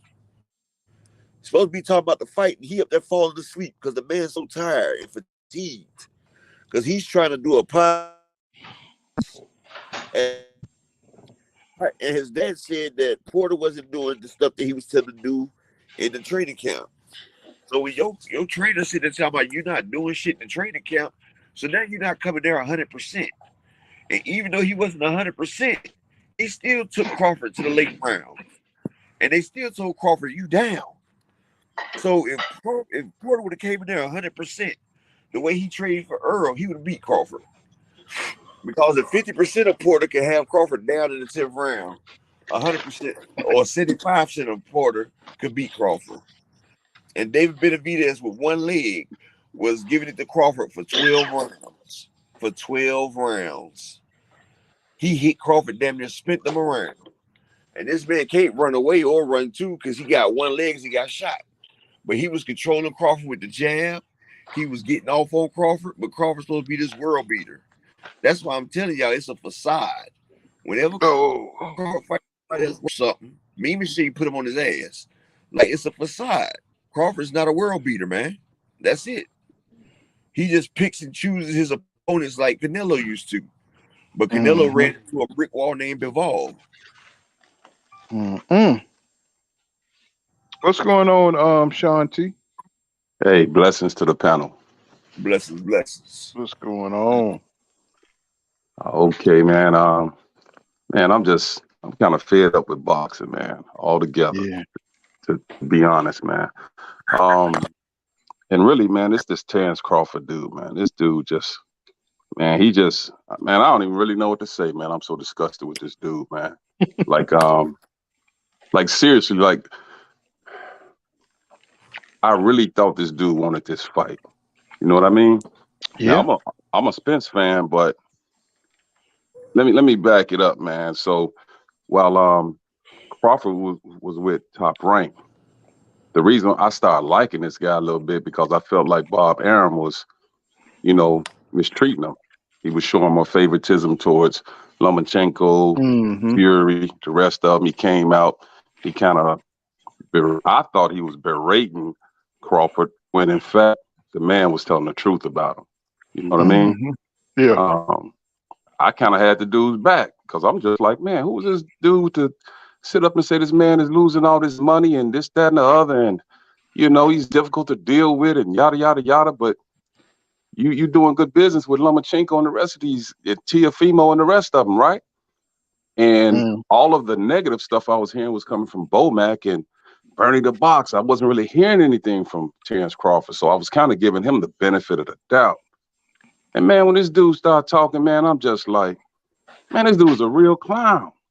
You know what I mean? Like, you are ducking. And anybody who they don't have balls to come out and call this man a duck because he did really, in fact, duck this man. Like, that's showing that they have a flaw in their integrity. You know what I mean? Mm-hmm. Like, if you sit there and you condone this type of bullshit, it's like, you're the kind of guy who would do the same thing. You know what I mean? Mm-hmm. And I'm gonna keep it 100. Like, I'm kind of a little upset with Earl too, right? Because I felt like had Earl stayed focused, nobody could beat him. You know what I mean? Like, if he'd have stayed focused and not been out there partying and this, that, and the other, he would have been like damn near indestructible.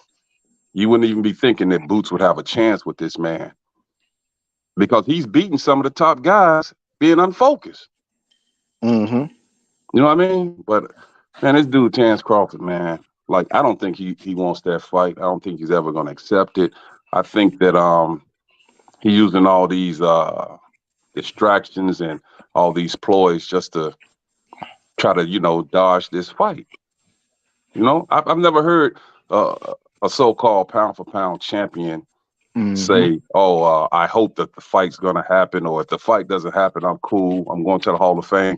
Man, all that's weak, man. Yeah. I know, man. It's like he's always trying to put the fight behind him, ain't he? Man, he's trying to do it. And see, I've been watching boxing for a long time, man. So I got into the boxing thing watching Evander Holyfield fight Dwight Kwawi. That's what really turned going back way back. Yeah, that was on heavyweight. Well, it was on Wild World Sports back then, Channel 7, right? So before then, I was a casual fan. I only cared about Ali and Sugar Ray Leonard, and I didn't know anybody else. But when I saw that fight, I saw like, oh, this is art. It's not just swinging. It's not just, you know what I mean? And I got into that, and Evander Holyfield became my favorite fighter. So of course I wanted to see him fight Tyson. And Tyson pulled the Terrence Crawford bullshit. You know, he ducked out of that fight with Holyfield and decided to fight Buster Douglas as a tune-up and got his ass whooped. You know, and that's just the facts about it. You know, I kind of like Tyson a little bit myself, but I'm like, nah, this dude, he hasn't been fighting any real opponents, just like Terrence Crawford. You know what I mean? Up until he fought Buster Douglas, I asked people, man, name me 3 good fighters that Tyson fought. Shit, Tyson fought some people now. Tell me who he fought. Did he not Larry Holmes? Wasn't that Larry Holmes he beat? See, that's what I'm saying. He beat Larry Holmes, but Larry Holmes was old. But I thought Razor Ruddock was a good opponent. He was a great opponent. Razor Ruddock was a great opponent. I thought Razor Ruddock was a good opponent. I thought what's that English dude he beat up? Frank Bruno? Yeah, Frank Bruno was good. What's your boy with the Jericho that he ended up fighting on the night outside? Oh yeah, some of the gang leader guy. Greg something. Wallace, Wallace, something like that. Now, see, that's what I'm saying. But see, he had the opportunity to fight Riddick Bowe. He had the opportunity like to fight Riddick Tim Bowe had an Witherspoon. opportunity to fight Lennox Lewis. He threw his belt away too. No, I know. No. I know Riddick Bowe. He ducked Lennox Lewis. You know what I mean? But I'm saying when you have the best opponents out there, you should be fighting the best. You know what I mean? If you fighting Did you these hear other the guys story who will about step, Lennox Lewis? pardon Did me? y'all hear the story about Lennox Lewis and Riddick Bowe at the Olympics? I mean, I watched some of that. Yeah. Now look, they said that the guys for the Olympics was that, you know, they said Roy Alden was in there, right? Mm-hmm. And then they kept hearing, they said Lennox Lewis was like, I heard that they got a world beater there. Because you know, Lennox Lewis, if anybody say you can beat Lennox, he coming to your state, your country, whatever. Right. They said that Lennox Lewis walked down to the USA's locker room. They said he seen them all in that party. Roy Jones, everybody, Floyd, everybody. I mean, not Roy Jones, but Floyd and all them was in there. And he was like, who's your heavyweight champion? And then they talk about the big guy over there, So really, both was like me.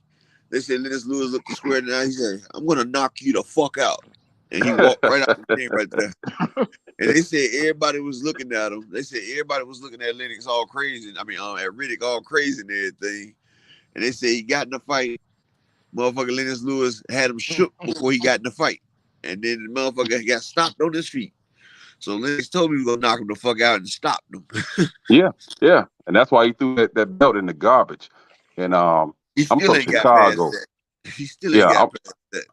Nah, and I'm from the Chi, and it was a guy I knew. He was boxing heavyweight named Danielle Nicholson. They call him Doc. And he sparred Lennox Lewis. And he said, man, that man hit me so hard, man, I didn't know what to do. You know what I mean? He said with a jab. And I'm like, yeah. And he didn't last in boxing. He boxed a little bit, lost. You heard what Tyson said at the end of the fight? He said, the man's jab is like a Mac Twuck. He said, he hit me with a twuck. He said, he said, the jab is like a Mac Twuck. He said, they said, well, Tyson, what about you? How you want a rematch? He said, I don't want no rematch no more. He said, I'm just going to fade into oblivion. Man, you too hard. Lennox, I love you, man. I love your kids, man. Yeah. Before Try that to was kiss like, with everything. Yeah. Let me shout out to Young Billionaire out there. Y'all subscribe to Young Billionaire. You know what I'm saying? Young Billionaire got those great interviews. Yes, and sir. he got the Young interviews. Salute, Young B. Oh, yeah, he a good brother.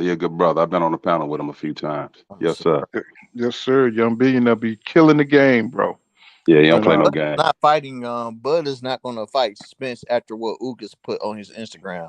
Ugas put 6 months after his fight, and he is still seeing double and triple on that eye that Spence messed up. So Ugas might have to cut his career short. Yeah, but the thing is, Bud didn't want to fight him even before that Ugas thing because, see, like I tell people, if Bud was so confident, he would have showed up in Dallas as soon as whoever won that fight between Spence and Ugas. That would have been the perfect time to promote for Undisputed. He should have been there, he should have gotten in the ring, and he should have called whoever out. Before that Ugas fight, though, all them sparring partners that was sparring with Spence was talking about how his power was crazy now and how he hitting harder than before. And one of his sparring partners talking about he done stopped me and I ain't never been stopped by him. And so Bud knew what was coming. He was like, shit, that nigga back. He was hoping to get the old drunk Spence back. No. Right. He killed me with that old drunk Spence because it wasn't even like that. I think when Marvelous Jarvis, his partner who boxed with him, I think he do like skit. He said he'll spar with he said he sparred with EJ until he started getting in shape. He said when he started getting in shape, he can't spar with him no more. He said his power increased. You know what I'm saying? He said he started getting sharper. He said he can't mess with him after that. He said he can only spar with him up to a certain point. Oh, yeah, and he also said that when he was sparring him one time, he was out of shape. He said, EJ, slow down and say, hey, man, you're not in shape, are you?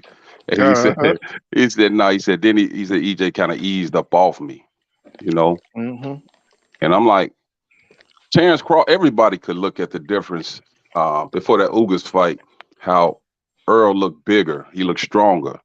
And although Ugas hit him, you know what I mean, on that break, that's the one thing in the whole fight where people start trying to like discredit Earl. But the way Earl came back, because I was at that fight, And I'm talking about, man, you could hear the punches. I was in the third row. You could hear those punches he was hitting Ugas with. Telling you. Yeah. You know what? I think that Bud thought that we were going to see the Spence that fought Danny. You know, that's what he thought. He didn't know that. He didn't realize that Spence was going to do that. I don't think that's my Poole, opinion. delete I one of think the he's like going to see profiles that out, Errol for me, Spence that fought Danny. So what now? What'd you say?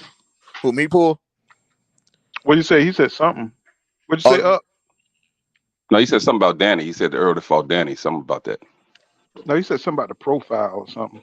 Oh, yeah, because you I realize said, that kick one of at my that things fight. out, Go ahead, Poole. Poole. Kick one of them out. Who? Kick the first one out. Who that? This upper echelons. Kick that first one out. I'm talking about who you talking about kick out? My first profile, they got me in there twice. Oh, okay. Let me see. It be doing that crap, man. Oh, it just do that automatically or something? Yeah, it'll knock me down, and then when I come back in, the other one will still be in. I'm like, well, damn, you just knocked me out. What the hell? All right, we good. Mm-hmm. Yeah, TZ Frank said Larry Holmes was old as fuck when Tyson beat him. Oh yeah, he was old. He was old. Mm-hmm. But even going back to the Earl that fought Danny Garcia, coming off the car accident, I think that Earl himself didn't even know like if he was still, the same Earl. So he kind of fought tentatively. You know what I mean? Now, I'm gonna tell you what it was. Earl know what level fighter he is. You feel me? So him fighting like a tune-up or a C-class fighter, it won't tell him where he's at. Right. Earl is a true warrior. He has to be pushed in the fire. His whole career, he has been in the fire. Each fight's better than the last one. So he's always a true champion, a true warrior, a true developer of his skills. And see, in the 9th round, he got a little fatigued because he didn't have everything right then. He just came off that car accident. But hell, he could have stopped Danny in the 9th round. It was like somebody told Earl to pull back off of it. Don't go ahead and finish him off. But Danny was shook, booked, and cooked. All he had to do was press the button. Well, Danny EJ said he wasn't 100%. Yeah, he said he was like 30-40%. He said he was like 30-40%. And then Danny Garcia heard that, and now he talking about, I was like 40% too. Nigga, no. You and your dad talking about y'all had the best training camp ever. Y'all say, hell, y'all just gonna have to do it to Earl. Y'all sorry about his circumstance, but y'all gonna have to give it to him. And then afterwards, now you're making all these excuses. Yeah, said it wasn't the same Spence. They saw something in him. Same thing Mikey said. And you can tell Bud was confident because Bud was in the stands shadow boxing. He was laughing. So he thought this was the Spence that was just going to be permanent because of the car accident. Yeah, he came there to see Spence get knocked out. That's why he came there. Yeah, hoping he that. said, damn, Spence done beat Danny Garcia off a layout, and that's the same Danny Garcia that beat Bud. Yeah, because they seen how you saw the pictures of how he looked, so it looked real bad, man. Yeah, and it looked real bad. So Bud thought he was gonna be watching the knockout. Because Danny beat Bud, so Bud already know Danny's skill set. He like, shit, that nigga beat me, so he about to give Spence the business. No. And after that put something in Bud's mind right there. He like, damn, this nigga beat Danny Garcia that beat me, and he wasn't even 100%. And now his damn sparring partner's talking about he's something different. Shit, I might have to sit this one out. I'm gonna send my people up there. He said, I'm gonna send my people up there so they can see what's going on. Because he had his whole crew up there at the fight, but not him. They sitting there on the couch watching. I honestly think that man, something gonna happen with this Crawford Avanesian fight, man. Like the way Crawford is moving is so strange and weird. It's kind of like he doesn't have the same confidence, And I'm not saying that Avanesian is gonna beat him, but I'm saying you're gonna see something in this fight that's gonna show everybody why Crawford didn't want to fight Spence. Go down in 3 rounds, bro. You gonna see Avanesian going in less than 3 rounds, bro. That motherfucker fought Lamont Peterson, and Lamont Peterson beat Avanesian from the pillar to the post for 12 rounds of ass whooping. That motherfucker Avanesian don't stand a chance, bro. No, I'm not gonna. I can't co-sign that. Only reason why I'm saying that is I've seen, for example, I remember going back to Mike Tyson, that Buster Douglas had like quit with Tony Tucker, and Tony Tucker had lost to Mike Tyson. You know what I mean? Tucker stopped Buster Douglas, and I think that's why Tyson decided to fight Buster Douglas as a tune-up, but he didn't know like an in-shape Buster Douglas is a hell of a fighter. You know, he's a good fighter. It's just that he's another person who would lose focus. Not to mention that his mama had died and he was on some other shit. Oh yeah, that was extra inspiration. But that's what I'm saying. If you got a guy like this Avanesian dude, he doesn't have anything to lose. You know what I mean? I watched Avanesian fight, bro. That's what I'm trying to tell you, though. Mean Machine knocked that nigga out too, bro. He got beat to the post from Lamont Peterson. Like, Mean Machine, he's tailor-made for Crawford, bro. Like, Amir Khan had a better shot than Mean Machine, bro. I'm gonna just put it that way. Well, see, with all of these dudes that got in the ring, and it might be even Avanesian, a lot of them respect Crawford. They get in there and they fight the fight that Crawford wants them to fight. Yep. And they give him time to figure them out. See, with Earl, that's not going to happen. And then even with this Avanesian dude, if he just coming in and starts swinging, he actually catches this guy a couple of times, kind of like how Kell Brook was doing in the first 2 rounds. Like, he was giving it to Bud. He swole his eye up and everything. You feel me? It's just the simple fact that he wasn't ready to come down to 147 again. That's why his trainer, Dominique Ingalls, was like, nah, I'm not even going to, be in your corner because you can't make 147 comfortably. Yeah, but I'm telling you, this I've been watching Avanesian. See, with that Josh Kelly fight. Well, he beat my boy Josh Kelly. Yeah, Josh Kelly was like, man, he was giving it to him at first, and then this guy started connecting, and it's like, damn. So my point is, Buzz, he starts off so slowly. We don't know, and he's been off for so long. Plus, he's 35 years old. It's kind of like with Roy Jones. Roy Jones was a hell of a fighter. He looked good. He looked great. But as soon as he went up in weight and fought, he's the best athlete to ever fight. Yeah, but when he went up there and fought, the Spanish guy, what is his name? John Ruiz.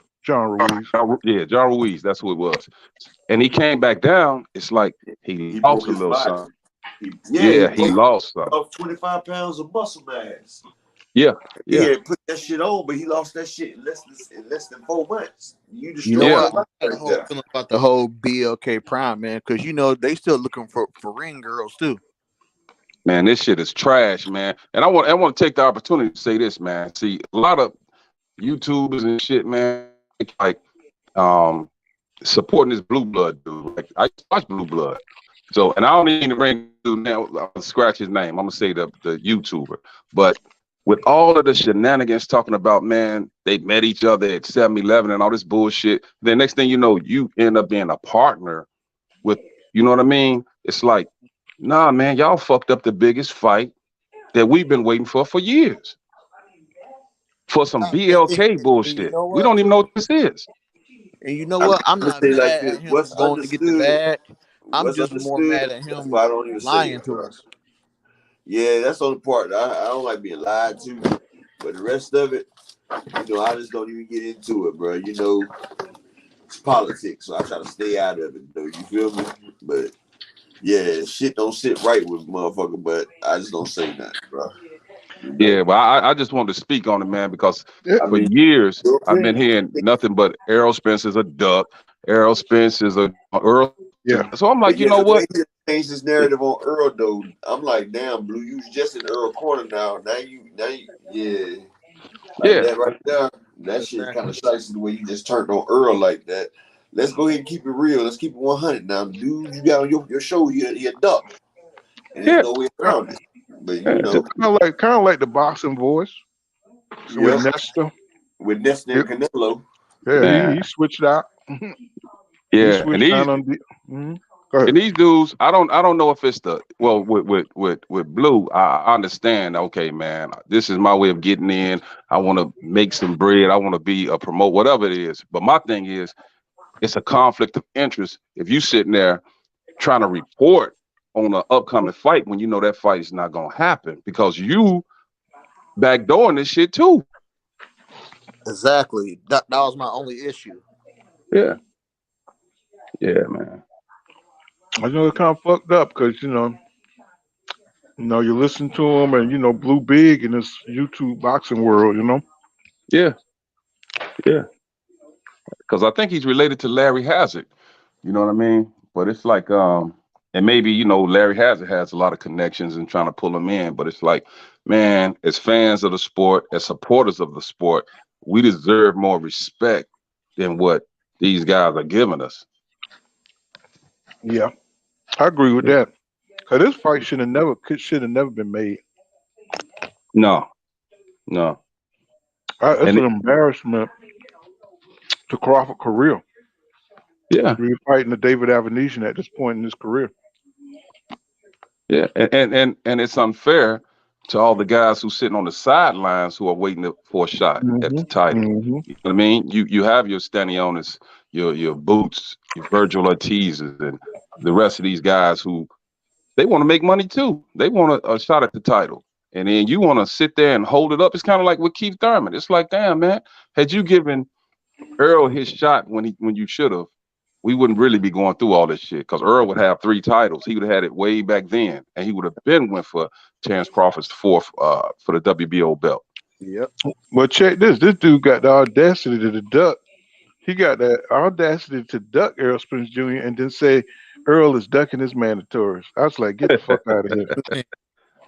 Man, I can't stand, but I'm sorry, man. I know that they say feelings and boxing, man, but like, I'm from Detroit, man. And the type of like shit that Bud be doing, man, he'll probably end up getting hurt out here, man. Oh yeah, definitely. Like shit, James Toney would have never pulled that stunt. You feel me? Yeah. None of that. He gonna fight, and that's all we want. We want guys who aren't afraid. If you're gonna get into boxing, man, goddamn it, box. Yeah, he gonna say, yeah, he don't fight his mandatory. I say, boy, this motherfucker here. This motherfucker here. Come on, man. And you know what's crazy too? He told on himself too on this Brian Custer one, man. So he admitted that the initial fight was November 19th, and he stalled because they started talking back in May. Well, but when he made that statement, it showed you that this was his plan to stall out the negotiations until he can get to the mandatories to press him, so he can fight his mandatories. That's what that was. Yeah, and not only that, I think that he just used Earl's name and this fight to get that little easy fight with Avenesian. You know what I mean? This was the plan all along. Like, man, I'm not fighting Earl Spence. I'm gonna find another fight, and then I'm gonna use this fight as leverage to bargain. I don't think he's getting 10 million, but he could be. I don't know. I'm not back there. But to even be fighting this no-name dude, this shit is crazy. You know what? It's all good though, because after this fight, he only got 3 choices. He either gonna have to retire, fight Spence, or he gonna have to fight Boots, because Boots is the #1 mandatory now for the WBO. So which one would you rather die by, fire or drown? So you gotta pick that shit. You feel me? Yeah. So are you not entertained? Is that not what you came to see? Shit. Yeah. So he backed himself into a corner trying to be sneaky. Trying to be, say underhanded. And so now he looking stupid out here. Everybody see what he's about. And so not only that, I mean, I don't mean to cut you off, but I just want to ask you guys something real quick. Like, I'm confused at how they're saying Bomac is going to be with Keyshawn Davis and not with Crawford training in his corner. He was just explaining that. Was just explaining that. Oh, okay. I came in late. He fired Bomac as his manager He's still his trainer, but I think he fired him from everything else.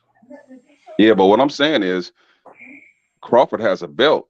Davis doesn't. So who would you rather be in the corner of, or who should you like? What should come first? That's a good question.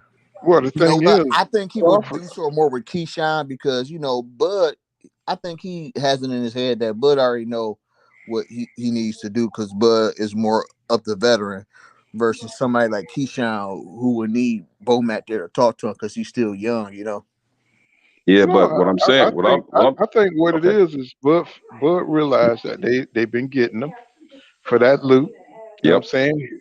I that's what think it he is. realized they've been ripping him off, and now he fired him as his manager. And now Bomac, his future is with Top Rank, so he's going Mm, to stay with Top Rank. You know mm, what I'm saying? It's a lot of fighters over there at Top Rank he got to train. That he's training for Bob Arum. So Yeah. that's where his future at, not with Bud. Bud is at the end of his career. It's time for them to part. You Plus, know what I'm he's not saying? yeah, even Bud. That Bud fired him as a manager, and he got the other guy training him now because Bomac and them robbed Bud for millions of dollars. and You that's why know, So, mhm. Crawford doesn't trust anybody. That's why he wants to do business with Al Heyman when he's very inexperienced. Well, really no experience when it comes to business. well, he figures he could probably do better than them. I mean, hell, they've been robbing him for millions of dollars over the last few years. Right, Like but when you find out your best friend, a dude's supposed to be your partner, the man that got you involved in this boxing crap. You just found out that he been getting you for millions of dollars over the years. Like hell, that yeah, means you but can't trust everybody. my thing is he should have just went ahead and swallowed his pride, hired Al Heyman, who has helped all these guys become filthy rich by getting their money on the back end. Because when you're looking at the Charlos, you're looking at Spence and whoever else, and That's even easier Adrian said Broner. than done. He look at all the times he been talking shit about Al Heyman over the years. He probably Mhm. figured, you think Al Heyman will fuck with me? Like, damn. He been I, disrespecting Al Heyman over the years. You feel me? Him and Bomac. that So, shit is the dumbest shit ever. I don't understand why he be talking shit. He had no reason to talk about Al Hain. Yeah. you None. want me to tell you what it was? It was Bomac. Bomac talked him into talking that shit about like, yeah, you fuck that nigga, fuck that nigga. So Bomac made it where Crawford couldn't even go to Al Heyman. You feel me? Mm-hmm. Like He because just Bomac being a knew little bit more if Al smart and Heyman got cunning. involved, he knew if Al Heyman got involved, he would have seen what they've been doing Crawford dirty. You feel me? Mm-hmm. You know what? That's But all it's a that was. jealousy thing too, man. Because when Bud was explaining like Al's a good guy and all that, so he kept saying, Al's a good guy. He been looking out for Earl all this time. But it's that line like, all right, so if he's all that, then why not just like cooperate? But it's the thing that he doesn't want to be beneath Spence because he knows that Spence is the top guy for PBC, and he don't see himself Plus going he over there knows. with PBC because he wants to be above Spence. Plus Right. he knows. He feel like that's his Spence the big dog over there. And he And plus can't he be the know big what happened. dog over there. Plus he know the last person he thought was good was Bomac, and he seen what Bomac did to him. Mm-hmm. Mm. So that's why hell Crawford had lawyers. He wasn't even trusting his own lawyers. They said that the Crawford wasn't even trying to trust his own lawyers at the thing. Yeah. They like, look, this is what it say. And he had to keep running back to Al Heyman to see, is this what they say? Like hell, Yeah, they got that man shell shocked. yeah, but see, you can't expect Al Heyman to give you advice if you're not paying him to become your advisor. I think he might go ahead and damn make Al Heyman his advisor though. I'm thinking.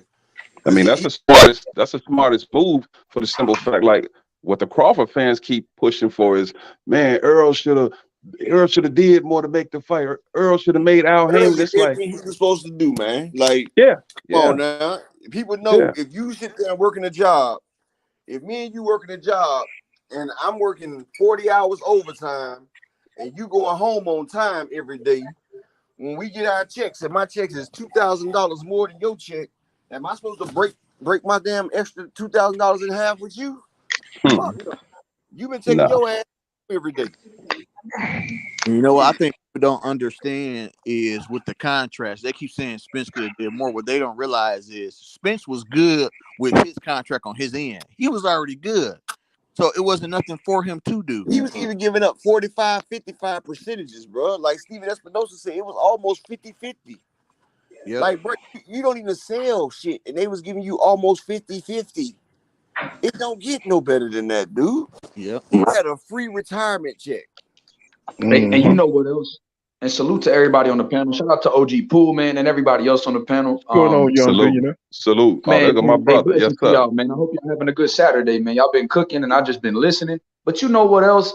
Like y'all said, that he found that he was using this for leverage. You know, the BOK Prime deal. Because you know, when he was talking to Brian Custer, he told them, he said, Brian Custer said, well, why didn't you tell PBC about BOK if BOK knew about PBC, if BOK knew about the Spence fight? I mean, they told him, they said, well, he said, you know, if I would have told them, they would have called my bluff. You know, and what if I didn't have that backup plan? What if I was just trying to use it for leverage? I said, but you did. You know, my mind was thinking, but you did have the backup plan. You did have it in your back pocket, and you end up taking this fight. So why not let them know? And you still look like a duck. Yeah. You get what I'm saying? And then he said, and then everything that he talks about is about this is what I'm thinking. Because he was paramount on fighting before the end of the year. That's his big storyline. But my thing is, as a Bud fan, like I used to tell everybody, I used to brag that Bud Crawford stayed in the gym. He was always in the gym. He was always ready to fight. So if the fight was going to be, if you're fighting December 10th, and you mean to tell me that the latest you'll probably fight Spence was February 4th? You mean to tell me you let 7 weeks take you away from being undisputed 2 times, the biggest fight, one of the biggest fights in boxing, one of the biggest fights in welterweight history, one of the biggest fights of our era, period, bar none? You've been chasing this guy for 5 years, but you're going to let 7 weeks pull you away from the fight? That ain't even a big thing. If you want to fight You this get year, up why to you 7 drag weeks? it out That's a 6 training months? camp. You know, You trying to negotiate for 6 months, but you're going to let 7 weeks be the reason you don't fight this guy. Because I had to fight by December. I just had to fight by the end of the year. They was ready to fight. Come on, man. You drug it all the way out from June all the way. Come on, man. You could have had a fight this year if you would have damn Come on, because that's what they keep hanging on. Oh, he didn't get no guarantee, and he wanted to fight by the end of this year. So 7 weeks, bro. 6 weeks. Are y'all kidding me? That's how long it is. 6 weeks. Look, December 10th he to asked for February 4th. shit that was in the first contract, though. Like Come on, man. Last contract, he turned around and asked for shit that was in the first contract. Like, come on, my nigga, you drug this out 6 months until BLK was ready to do it. That's all that was. He wasn't trying to fight PBC. That's why he kept getting missing for. They say he'd get missing for 3 to 4 weeks at a time, and then come back with like a revision and shit. Like, nigga, you dragged that shit out on purpose, dog. Right. Yeah, remember that last article was like Bud didn't respond to them for 2 weeks before he announced this. So before this BLK news broke. So when you look at it, and like you were saying earlier, about how he was using it for leverage. Well, you know, like you said, he always had this in his back pocket because he felt like, man, you know, I've been out the ring for a year. I'm fighting this monster. I mean, like Errol Spence looking sharp. He getting right back in there. Shit, I got to get one in because I might not be my best in there with him. And if I ain't the best Terrence Crawford, I ain't gonna beat this dude. And so that's what he did with the top doubt in his mind. He really had doubt because you can't tell me 7 weeks makes a huge difference in how you will perform in a fight. Mm-hmm. You really had some doubt. Stop doing them damn efficient shits. Now he had doubt though, but he used Earl Spence to broker that Top Rank deal. Mm-hmm. That's why Top Rank and Bob Aaron was YB, put your email in the private chat so I can I got you. Yes, sir. Hold on.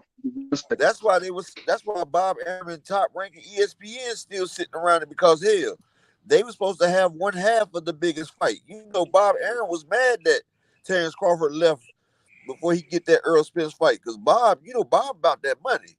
Undisputed, Bob wanted that shit. Well, I might also add that I think that Aram really got a little pissed off before then when Bomac told Crawford not to sign with Pacquiao because that was going to be a money-making fight. You know what I mean? And they said they couldn't find the funds. But I tell everybody, like, damn, if Bud had all these connections with all these hedge fund people, then shit, he could have easily got that money for him and Pacquiao. But he didn't want that Pacquiao fight. He could easily call Cunningham to make that shit happen. Yeah. Exactly. Yeah. Mm-hmm. Yeah. You went to So it's try all to go bullshit, man. man. So don't act like you don't know him. Right. It's just funny how fast that shit happened, man. You know what I'm saying? Because he did Mel. He's doing Mel the same way, talking shit. You know when Because Spence ain't responding back to him no more. So since Spence mhm. ain't responding back to him no more, he's going at Mel because he trying to keep his name buzzing before this fight happened. Because right now he can't sell his shit. He like Tekashi 6ix9ine, bro. Like he sells off of controversy. Like he can't sell on his own accord. So you know he has to start something with somebody so he can sell because he can't do it on his own merits. Well, And if that's you what press, now I'm gonna say I'm sorry. No, go ahead and finish, my brother. No, you go ahead and finish. now go ahead. No, what I was just saying is that that's what messes with his pride as well too. Is that he can't sell on his own. Like he has to start some fake ass shit to sell something. That really fucks with his pride. Go ahead, my brother. Oh, the only thing I was gonna say is you bringing up a good point, but his words always come back to haunt him because if you press rewind and go back to last year, he said the only 2 fights he wanted was if he couldn't get the Errol Spence fight, he was gonna go for Jermell Charlo. So how the hell did we get David Avanesian? You should have been like, okay, I can't. Hey, they dragging with Errol Spence. Let me go ahead and press this button with this WBO and make it where I'll get this next shot with Jermell. But he didn't do that. He opted to go with that David Avanesian. He could have did that. Virgil Ortiz would have became WBO champion, and him and Earl Spence could have fought for undisputed. Yes. And that would have been a big ass fight right there. That would have sold out Dallas Cowboys Stadium. Virgil Ortiz and Spence in Dallas does more than Crawford and Spence because Virgil Ortiz and Spence in Dallas would be 100,000 people in that arena. Yeah. Virgil Ortiz has a big backing. Spence has a big backing. Plus, it's Spanish versus black, and both undefeated superstars. Yeah.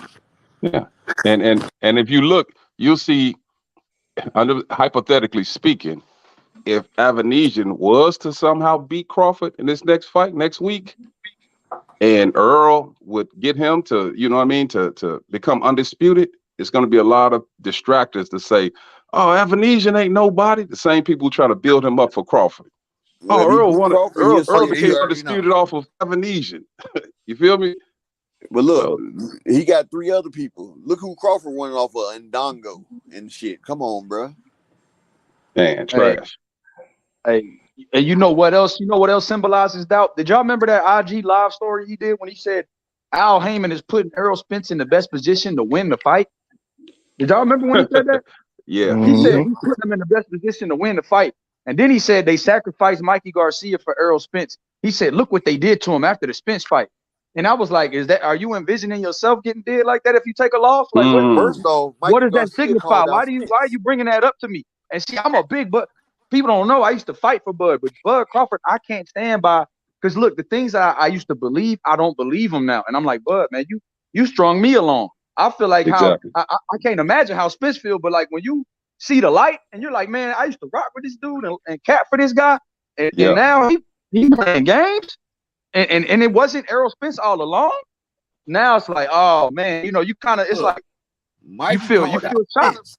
Spence didn't even want to fight Mikey. Mikey called out Spence, and then Mikey got 17 million in that fight, and then Mikey got a fight with Vargas and made another like 6-7 mil off of that.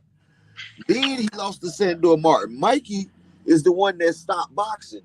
He had all that damn money. He made up Mikey Garcia Racing, and he was doing all other shit. And his mom died and everything. Mikey wasn't giving a damn about no boxing.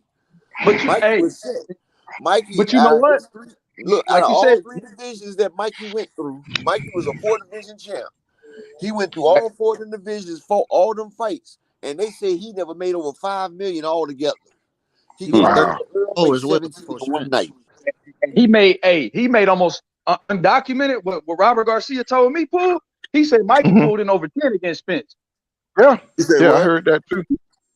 And he parlayed that into getting 7 with Jesse Vargas for one fight. Who gets 7 million fights? Jesse Vargas on his own. You said Mikey pulled in what, bro? 10 against Spence. I think it was like 17. He pulled in. It was like 17 on the back end. They both got 17 on the. On the They back both got end. 17 on the. They went 50-50. They was 50-50. Wow. They You both said got 17 17 million? million. And look, Damn. Mikey Garcia, Did you all see the the two lambs he brought? He brought like 2 lambs, bro. yeah. He And brought look, like Mikey two had over lambs, and 30. he brought his grandfather a truck. Look, Mikey had over 30 some fights before then, and his purses added up to around 5 million. He get in a fight with Earl, he gets 17 right there off that one fight. Then he gets 6 off the next fight. That's $23 million in 2 fights. And you done fought over 30 some times and only got 5 million. PBC did that And like nigga you said, real. Yeah, PBC did him bad as hell, didn't they? did him They bad, did him boy. Put real him on fucking pay-per-view bad. when he never been on pay-per-view. Got him the fights that he wanted. Got him the Adrian Broner fight. Got him the Robert Easter fight. Yeah, you right. They did him terrible. And you know what? Got him the Sergey I asked Lipinets fight. Mikey and Robert, I said, man, does Al Heyman do bad business? They said, man, that's bullshit. They said, that'll never come out our mouth. They said, you see how Mikey live right now? Mikey looked at us and said, you see my stomach? You think I'm living bad? Hey, Mikey said, look how much weight I Look, gained. Mikey would have With never Al seen Heyman. that type of money, bro. He would have never seen that type of money. Hey, Well, Mikey no, If he speaks would stay fluently with about Top Al Rank. Heyman, bro. So all these Top people Rank, like, oh, Al Heyman, he's trying to Top rob Rank Bud. wasn't even He's giving Mikey. man, come on, man. Man, but Mikey was a here's Hall my of Famer. problem. Here's my Top Rank problem wasn't with even Bud. giving him He over don't 250,000. he don't move like a champion. He don't talk like a champion. He make too many excuses. You know what I'm saying? He don't seem like, motherfucker that's trying to be the best. You know what I'm saying? He don't seem like he's trying to prove that he's better than EJ. Well, he You know, knows and he's that's not. He's not. that's what I'm saying. But he ain't moving like a Tommy Hearns. He ain't moving like a Mm-mm. Marvin Hagler. He don't have that kind of fighting spirit. He got this Mm-mm. pussy ass spirit where it's like he want to make up narratives and he want to make up, control narratives and put out rumors and all that kind of shit. Like And a that's bitter real. bitch. That's real pussy energy, bro. A And bitter I bitch. I can't respect that, bro. You know what I'm saying? Much work he done put in just to come out the game, just lead the game like this here, bro. By fighting David Avanesian, he know how bad that look, bro. I mean, EJ know if he fought somebody like that, man. I mean, I couldn't ride the EJ train, bro. If he was to fight My somebody like David, man. My you know what man. Hey, I'm saying? listen. That's Hey, and and see, I that's was the a Thurman difference. fan, bro. I was a Thurman fan, bro. And like, I became an EJ fan after the Kell Brook fight, but I had always seen EJ. But EJ showed me grit, determination, and the will to be a champion. And so I was an EJ as well as a Thurman fan. And then I Hmm see all that bullshit Thurman did. I couldn't rock with Thurman no more, even though he was my dog. Even though he was my dog from DeSoto, Florida, Clearwater, I had to let him go because, bruh, what you saying and doing is not matching. You saying you want to fight this and that, but then you going against Josecito Lopez and doing all this and that. You told the man to go get a belt. He did. And then you sit up here on the stage talking about you are the truth. You was one time. You is Swift. You is Showtime. But you're not fighting. Come on, bro. You was Okay, Keith. a politician. You're a salesman, bro. Yeah, Keith Thurman had motherfuckers going out there getting clip-on ponytails and shit at one time. They really I were had like my that. dreads in that ponytail. Just like I had my dreads cornrow back and had the ponytail like everything. Like who wanted? Who wanted one time? Oh man, Yeah, y'all Keith. cooking on Keith. I mean, man, Keith was that dude though, man. I mean, better not duck me, You son. better I'm not like, duck me, son. I was like, this dude is for real. I mean, and the way he fought was, man, I loved the way he fight in the ring, you know what I'm saying? When he fought Porter, when he fought Danny Garcia, he was the shit, man. Then all of a sudden, that nigga when EJ came on the scene, oh He my fights God, just bro. like Jamil Charlo. If you look at it, the way Jamil fought Castano, that's the way Keith Thurman be gliding around the ring like that. Just like the way Man, Jamil fought Castano. But I mean, with mhm. Thurman, I think that Thurman was knocking so many people out, and he was having his way. So he really thought he was that good until he got in the ring with Porter and Danny Garcia, and it was close. And then they want you to fight Errol Spence after fighting these two cats. He was like, hell no. He's like, yo, I'm not Superman. You feel me? And he backed Man, out. Thurman was so good, he brought Al B. Sure back. You know what I'm saying? That's how good he was, bro. I was like, man, this dude was awesome, man. And when EJ came, I was all for it, man. And his whole energy switched up I was like, I don't believe this. He was talking about Floyd was setting him up because he was after Floyd, right? Right. He Back want that then. money. And Yeah. Floyd, and Floyd always keep his word. If he tell you to go fight somebody and you go fight him, Floyd to fight, just like he did Canelo. He told Canelo to go fight who it was. It was a coach. Yeah, it was Trout. He said, He go told him get to go the fight belt. He Trout. said, go get a belt. Yeah, he told him to go fight Trout, and he did. You know what I'm saying? And he gave him the fight. You know what I'm saying? He would have did the same thing for Thurman too. Mm-hmm. He just gonna put you through, a little something. You know what I'm saying? He wouldn't have made it through it at EJ fight. I mean, I don't know. Keith Thurman back there, that would have been a good ass fight. Nah, for but him and EJ. Floyd wants the fight to be built up because right now Keith Thurman hadn't fought nobody. But if Keith Thurman beat the young prospect Earl, then he's worth Floyd's time. That's what Floyd was trying to say. Yeah. Well, he thought he was being set up, so you know what I'm saying, which he was, because he was gonna get Falumaloom and shit. You know what I'm saying? But I don't know. That would have been a good one though. Keith Thurman was swinging and banging back then, but with that lack of confidence though, that ain't good. Him thinking. Think about this. Going back to Terrence Crawford, and this is the telltale sign of everything. And this is what I'm telling everybody. If Terrence Crawford would have took this one fight with Errol Spence, it would have been up to him if he wanted to continue in boxing, because he could have retired 2-time undisputed champion. And even if he wanted to go up and test his balls against Jamel 3 times, you definitely would have been maybe labeled as the greatest fighter ever. But you don't want to take those chances. Ever. Yeah. But he don't want to risk it. Man, I don't honor that shit, man. I recall going way back to not Lennox Lewis, Evander Holyfield and Riddick Bowe. And back then, Evander, he stopped messing with Lou Duva because he said Lou Duva and the rest of them, they didn't believe that he could beat Riddick Bowe. And so when he lost the second fight, he switched and he had Emmanuel Stewart in his corner. And my point is, Evander had the will in him to go ahead and let me see if I can beat this dude again. He got me the first time, and he won the rematch. He lost the third fight, but he won the rematch. And that's all motherfuckers want, man, is if you a fighter, you a gladiator, go in there and fight. Well, one thing about Riddick Bowe, they knew he wasn't disciplined to stay in shape.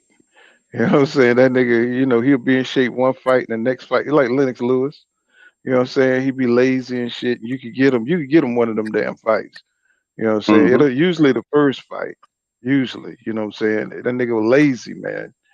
He could never get himself up, you know what I'm saying, to fight the right fight. He only had one loss, and that was the Holyfield.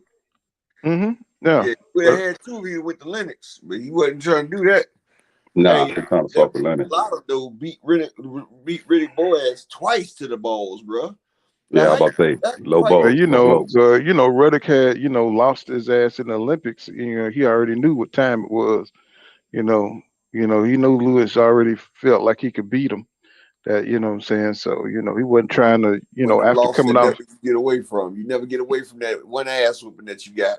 It's the way he lost in the Olympics to Lewis and shit. So he was like, I ain't fucking with that dude. You know what I'm saying? Especially coming off them 2 hard fights with Holyfield. He was like, fuck it. You know what I'm saying? So, but he was lazy though, man. That nigga lazy. You know what I'm saying? Yeah. He could have got his ass in shape. He just didn't want to fight that dude. But it's kind of like Marvin Hagler said, man, when you waking up in those satin and silk sheets, it's hard to, you know what I mean, get up and still retain that hunger. It takes that's why, and I'm gonna tell you like this, man. Floyd Mayweather, in the beginning, I was not a fan of Floyd Mayweather, right? I saw nothing special. I'm telling you the truth. But what happened is, but the thing is, I said, okay, let's see what he has when he fights Gennaro Hernandez. So he whooped you going way. Oh yeah, I'm just telling you. So when he whooped my man ass, I said, okay. Then I said, okay, let me see what he does with my man Diego Chico Corrales. That's when I became a fan because I was rooting for Chico Corrales. I was too. And when he And whooped his When ass, I saw that nigga beat Angel, cause I was a fan of Angel and Freddie. Angel and Freddie. I was with the wing. That nigga come out there with wings on and shit. Yeah, from Silver wing. Indiana. I was a fan of that nigga when Floyd came out there. I was like, who the hell is this nigga? Man, whooped him in 2 rounds. And I'm like, what? But I'm gonna tell you, when I really became a fan of Floyd is when I studied him. He beat Ricky Hatton. It was man. I'm talking about in the clinches. He was brutalizing him to the body, and people wasn't mentioning. They wouldn't. You said what now? He would pull countering that nigga. Boy. Yeah, he was pull counter. He had to because Wade Hatton fight so wild and awkward. You know what I'm saying? You got to pull counter that motherfucker, man. Cause he just be pushing and holding and grabbing. Cause didn't he beat Costa Zoo? Didn't Hatton beat Costa Zoo? Yeah, he did. Yeah, he stopped Costa Zoo. He stopped Costa Zoo. I'm like, man, made him quit on the stool. Costa Zoo is a slick motherfucker. I mean, he's an awesome boxer. You know what I'm saying? So, Floyd, to be able to beat him, that dude is like water, bro. His defense and offense transition is like water, bro. I'm talking about shit, that dude got an awesome style. I mean, you can watch his shit and learn something every time you watch him fight, bro. It's like, damn, man, that dude, his instincts is crazy, bro. He got some crazy instinct. He'll just make some shit up to make an adjustment, man. Oh man, this dude is awesome, bro. But Roger had him schooled perfectly. You know what I mean? It's kind of like with Roger for that offense, yeah. Roger was the attack. His dad was the defense. See, Roger was a pure attacker. That's why he got destroyed by Alvarez. Chavez. Oh yeah. Roger was pure attack. He figured the best defense was a great offense. That's what Roger Mayweather was. Well, when I would watch Floyd, it's like Roger would tell him, he said, "Okay, just keep sticking him," and he would. But then he'd tell him, he'd say, "Hey, that motherfucker ready to go get him out of there." His dad taught him defense. Yeah. His dad was cold. The reason why he beat Diego Corrales, you know what I'm saying? Yeah, because that defense, that motherfucker defense was just. That day that his dad seen Floyd nose bleeding and shit, he was like, and he started teaching Floyd defense. Yeah, he like, bro, you can't be hit like that. But, and he's like the perfect mixture between those two. You know what I'm saying? He had 2 careers. He had one career as a damn thud knockout puncher, and he had another one as a sage. Yeah. And then he had money. Yep. And I'll tell you like this. Them boys like Canelo and all them boys, they lucky they didn't get against that pretty boy. Man, I'm gonna tell you, but his damn hands kept breaking. Yeah, I went to that Canelo Mayweather fight, or Mayweather Canelo rather. And when I tell you, man, the Mexicans went deep, and I'm the only one in there yelling for Mayweather. But I honestly was like, damn, can he beat this young motherfucker? You know what I mean? 20 pounds bigger than Floyd and everything. Yeah, but by the 8th round, the Mexicans was looking at me like, okay, we understand what you're saying. Yeah. That nigga Floyd stayed in that pocket on that nigga, though. He stayed in the pocket. They can't say Floyd ran because he stayed right in front of Canelo the whole time. But Canelo forced it. He forced that fight. Floyd thought he needed to take, a few more fights, you know what I'm saying, to develop a little bit more. But it was Canelo the one who said he wasn't going they both had 42 fights. Canelo had 42 fights. Floyd had 42 fights. They both were 42-0. Well, no, but I Canelo knew. Canelo was 42-0-1. Because he had that damn draw that he really lost and they gave it to him against Hernandez back down at like his 8th fight. But when you fought 40 fights, there ain't nothing else for you to learn. It's time to get out there. Yeah, but Floyd was telling him he thought he wasn't ready yet. He kept asking him, was he ready? And you know what I'm saying? He wanted them to make sure he was ready. And he felt like he was ready and got phenomenal with that. Oscar thought he was going to. Oscar thought Floyd was finally. See, Oscar been trying to see Floyd take that L for the longest. Oh, yeah. And he just knew young Canelo was going to do it. And see, Oscar even built up 2 fighters to try to pass Floyd's 50-0. He had built Zerto Ramirez and Munguia. all Yeah, the way but to 44-0. Jaime McGill. But yeah, but like I see, told everybody, no, I go told ahead. everybody Bivol was gonna beat the shit out of Zerto on full counter and on everything boxing. Me and him had a bet. I had to he just knew Zerto was gonna do something. Bivol beat that nigga. He was 20 pounds heavier than Bivol. Oh I said, yeah. and the bet was that Zerto washes this nigga. He beats him at least 9-3, and he did. And Zerto Zerto's too slow. 9-3. Yeah, Man, Beaver Zerto too slow is and special flat though. footed. Hey, I knew he was a trash can. Hey, can Beaver beat better Beaver? Not to change the subject, but you You say speaking what? highly of Beaver. Can Talking Bivol about beat better Beaver? Beaver? I Yeah, think Beaver. Can he Bivol beat beats better better Beaver? BF. I think you want me to tell you why I think he can beat better BF?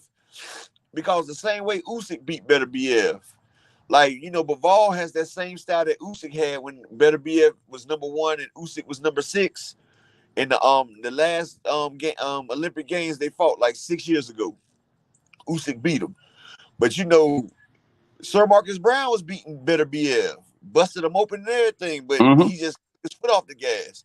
See, with better BF, you gotta make him respect your power, but you can't stand still, and you gotta switch up your shots, and you gotta Right. change goals, and you gotta change speed. Because people think just because he's big and everything, he's dumb. He's not dumb. He has IQ. You have to change up your levels, and you have to change up the speeds. If you keep throwing a punch at the same speed, he's gonna catch it. He's gonna time you, and he's gonna do something dirty to you. Because that man does have some power. Oh yeah, definitely. What you say the man gonna do something dirty to you, man, just He because gonna do he's super something dirty strong. to you, bro.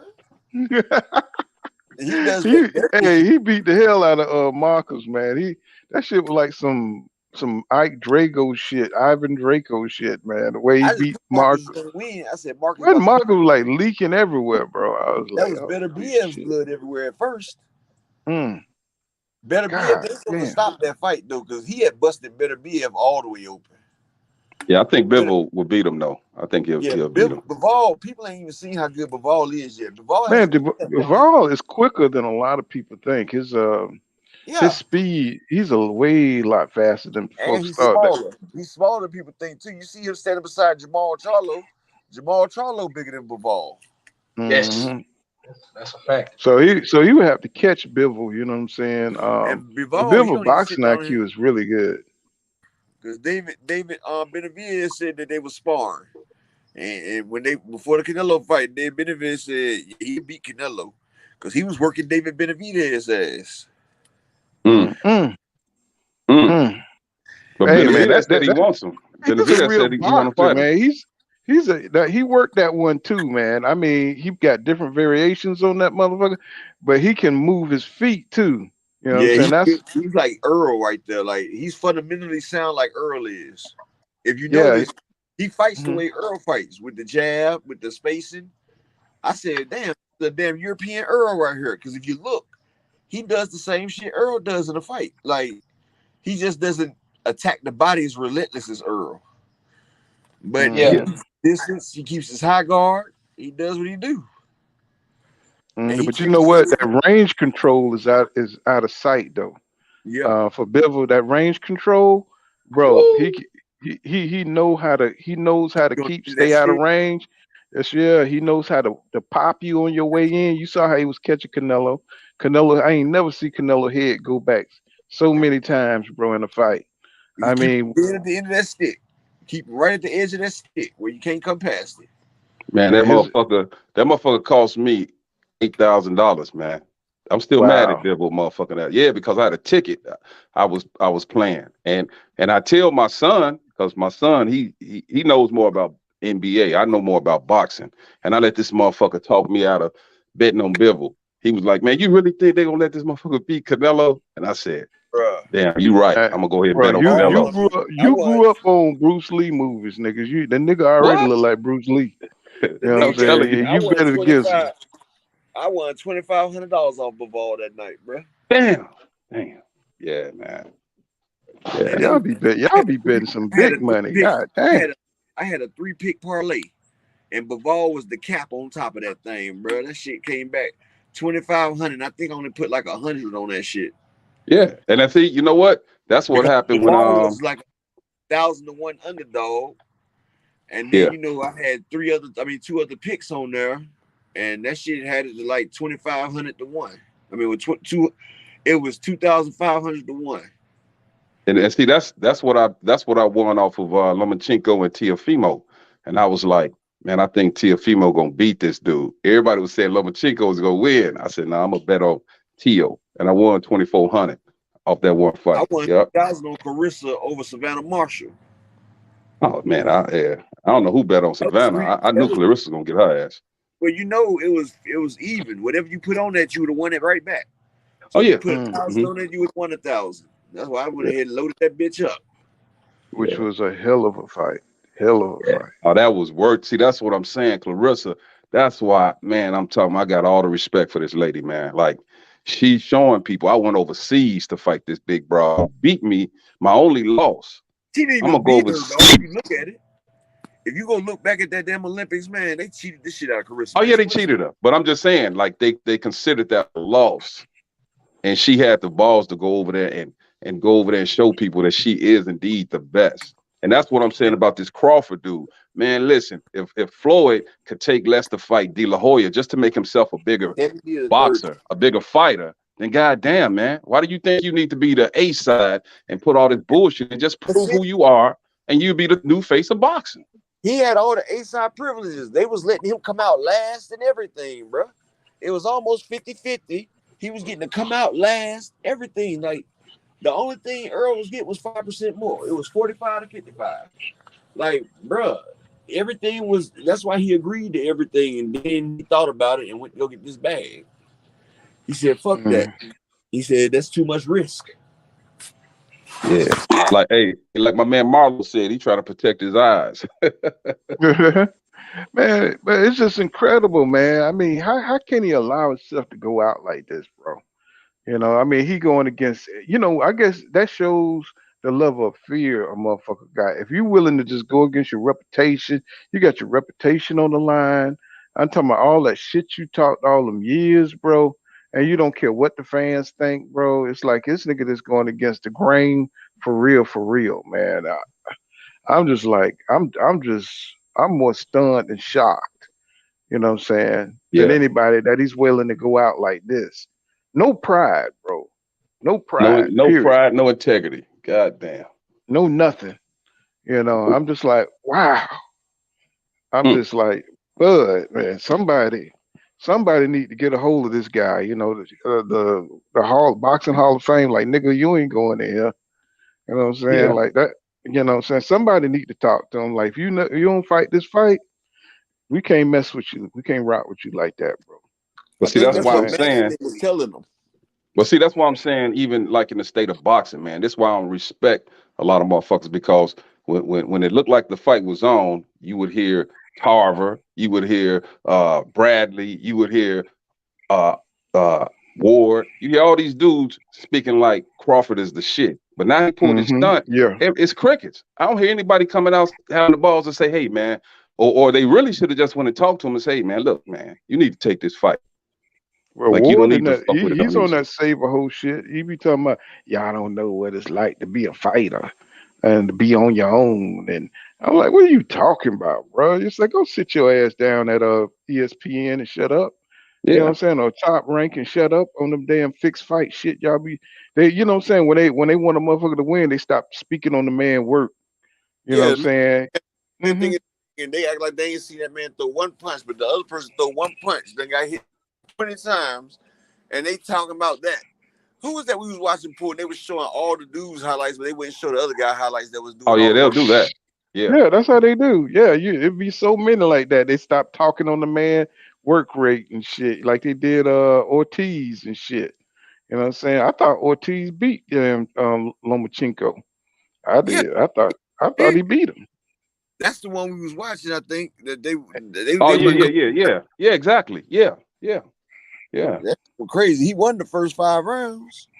You know what I'm saying? And them motherfucker, they knew it was looking bad too, Oh boy, they be changing that narrative so fast. That shit sound like when Errol Spence Jr. went over there to England and shit and fought Kell Brook. That shit was horrible. Oh yeah. That shit was horrible, boy. So Yeah. sometimes I just the HBO I just used to turn the damn volume down, bro. I Just was gonna watch it say right If there. HBO Earl was didn't get the they was knockout, known for that. Yeah, if HBO would Earl do it. didn't Larry get Merchant. if Earl Yeah. did not get that knockout, he was not coming back home as the champ versus Mm-mm. Kell Brook. If he did not get that knockout, he was not gonna win that fight, and that was for Yep. sure. See, and they let some fighters hold, and some fighters they take points. You know what I'm saying, for holding. So it depends. You got to get a good ref that's not in the bag. You know what I'm Mm. saying? Because they'll be ready to take some points and shit. You know what I'm saying? For some dumbass shit. You know what I'm saying? For holding or whatever. And then the other fights they'll let motherfucker hold and till you know what I'm saying, till the cows come home. You know what I'm saying? Motherfucker be grabbing. Like I think Terrence Crawford hold a lot. Oh You yeah. know what I'm saying? I think he Yeah. hold a hell of a lot. Anytime Porter came inside, that nigga was tying him up. You know what I'm Yep. saying? Only time he would fight is when he was on his way in. And then if he get in, he just hold that nigga. I was like, man, this shit is crazy. But he's Yeah. lucky that Porter really didn't want to win.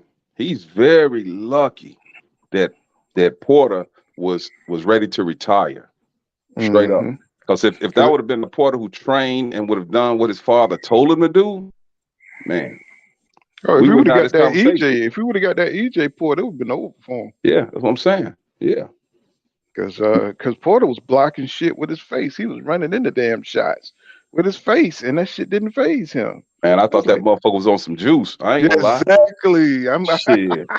That motherfucker that nigga exactly. got dropped and got up and said, "Come on." I said, "God damn, what the He fuck?" stopped his way. He was He stopped drooling and his. everything, bro. He started drooling and everything. He was like, come Yeah. on. And he Yeah. stopped halfway down. He stopped himself from going down, bro. I was like, hell no. Yeah. I was like, hell no. Oh, That when he nigga turned. fought Earl, I think Hmm. Sean put out all the stops for Earl, bro. I do He too. eight motherfucking damn months. And I think he had a little extra in his system. You feel me? Yeah. Hmm. Sean he was taking a lot of punishment, boy. A Yeah, lot. yeah. I think But Anytime. he Broner okay, go ahead. dropped a lot less. Adrian Broner dropped him with a lot less. Mm. It's like anytime you seen how the swag Sean had coming into that nigga walking slow, looking down and shit. I said, this nigga finna go in tonight. I You know what I'm said saying? action. When I seen that shit, I said, and then Earl sit there and told he told damn Derek, he was like, we about to fight. And Derek just said, okay. I said, hey, but I was like, it's about to go down. Hey, but I started getting happy. I said, Oh this no, when that nigga came out the south side, the realest in the I think it was the 10th round. Oh, I Oh was like, yeah. this Got up and that, started doing this little I that's said, this shit is gonna be on and popping, nigga. I said, this is real boxing right here, my nigga. Yeah. You hey, know what I'm bro. saying? Friend, I said, boy, Earl do not motherfucking damn disappoint. And Bud wonders why this nigga be selling out like this. Cause niggas know it's about to be action the whole fucking fight. And they Yeah. need to have Michael Irvin MC that motherfucker. That nigga gets so excited, boy. Oh Back man. him down. Hey, you Niggas should have It seen him. takes a man to break a man down. I was like, this boy is still doing cocaine and shit, nigga. Hey man, that nigga was That off the nigga, he said chain at it that won't work no Ugas more. fight, man. Yes, sir. He say his shit won't work no more. He's breaking people. that nigga breaking the like back him down. I was like, this boy here Texas Nigga all day.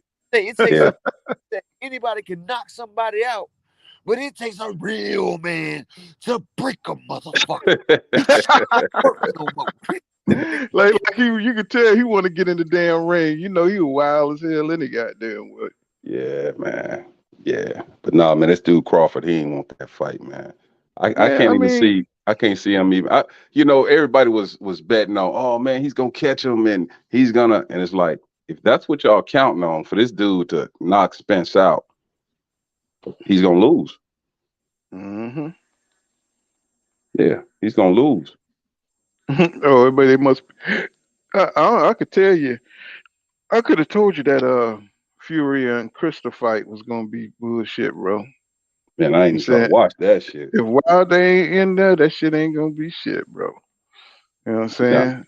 It ain't gonna be shit. Cause the only fight I want to see is AJ and Wilder. I want to see Yeah. AJ and Wilder. That's what I want to see Yeah, definitely. when it comes That's to the heavyweight division. and maybe Ruiz and Wilder. I'll watch that shit. That'll be exciting. For long as it lasts. That You ain't gonna know. last too long. That ain't gonna last too long. Wow, to catch that muff with that right hand, but it's over with, straight up. Shit. Yeah, it's gonna be bad for him on that one. Yeah. I'm What saying what that's about perfect. what about hmm this fight with Frank Martin that's coming up? Oh man, that's gonna be good, y'all. Woo, that's gonna be good. I watched that kid. Kid is athletic. I'm Oh Who? yeah. saying he's got good boxing Who you talking about? IQ. Frank Frank Martin and Martin against Mike Oh Michelle yeah, Rivera. Rivera.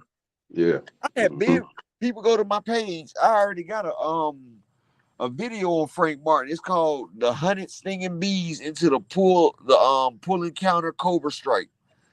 Because I got a video called "The Shaolin Teachings of Derek James," and it's got Earl with the 47 palms, and it got Charlo with the perfect pistol punches, and I got the stinging counter with Frank Martin.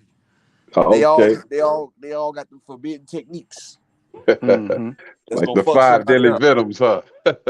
Oh Yeah, yeah, boy. He don't know about that 47 pound. He don't know nothing about that. Oh man. You go way back. Yeah. Yes, sir, bro. Yeah. That's what we grew up on and shit. Oh, That's when you absolutely. that's when you first saw nudity and shit. Oh yeah. In them damn kung fu movies. Motherfuckers at the lake and shit. Yeah. yeah. You know what I'm saying? Like shit. That's That's the first thing. I'm in the back of the car looking in the drive-through. So damn titties. I like those. yes, sir. Mm-mm. Yes, sir. Yeah, man. But yeah, that's what it is, man. He just flipping. He just flipping out because he don't want that smoke, bro. He ain't gonna give EJ an opportunity for that shit, man. To win undisputed on his So, ass.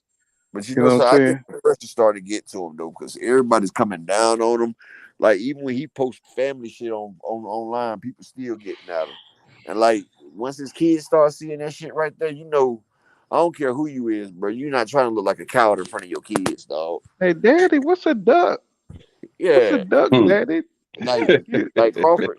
I seen it in his eyes though. The last interview he did, like he just tired of. Like he didn't think he thought fans was gonna stick to him and follow the narrative, but he realized, bro, you're not above everything else, bro, and now you're gonna have to pay the piper. So that's why Earl, he was like, yeah, hell yeah, we gonna fight this next. He getting tired of this shit, dog. And I don't the care what you say, pressure no getting to fans him because he yeah. mentioned he attacked the fans all the time. You know what I'm saying? Tell me, I'm just tired of people, making me, saying it's my fault that the fight didn't happen. Nigga, it is your fault. Cause you fighting a whole nother dude. You know what That's I'm why I saying? think he gonna make that fight, because if not, he not gonna be able to enjoy the rest of his life, bro. And Max Kellerman and them basically told him, we need this fight out of you. You don't make this fight right here, you're not going to Hall of Fame. Max Kellerman said, you can't tell me you don't want this fight. I'm not trying to hear that, Terrence. I'm not. Yeah, they done And them capped for the not nigga trying for to hear all these years. They done capped for him, calling him pound for pound number one, and you know what I'm that. Yeah. saying. And then you gonna back out the fight, bro? You know what I'm saying? You can't do that, bro. Yeah, they gonna have your ass like Kanye West out here, nigga. They gonna take Hmm. everything from your ass. You Hmm. know what I'm saying? You gonna be Hey, I fucked was up. one of them fool that was like Bud pound for pound. That's he done the most. Look at the accolades. I used to run down the accolade brick roll, and hmm yeah, the accolades make you win every mythical fight until you fight him. And the accolades, he would have beat everybody. The only fight I want to see is Bud versus. I was like that. hmm Like But I some would have took. he I mean, pulled the look, this is wool. what other people got to see. Hey man, He had a he chance was. to fight Danny Garcia, Ray What you say? Robinson, What you say, and YB? Ennis. I What you was say, just young saying billionaire? when he pulled that Look like cloak off, I said, man, look this like your Bud. thing went off. Oh, my Like it thing went off. switched up or something. Am I still here? Am I still Mm. here? Yeah, I heard him. Yeah. I heard him. He said that's the only fight he wanted was the Bud versus Spence. Yeah, Yeah, I used to be it like, nah, switched he up. don't gotta fight Porter. He don't gotta fight none of them dudes. We all know who the Yeah, you best still is. here. It's Yeah. just I got another avatar on there. It's an empty one, ain't it? Yeah, it's like an empty one. Oh no, he just took his thing off.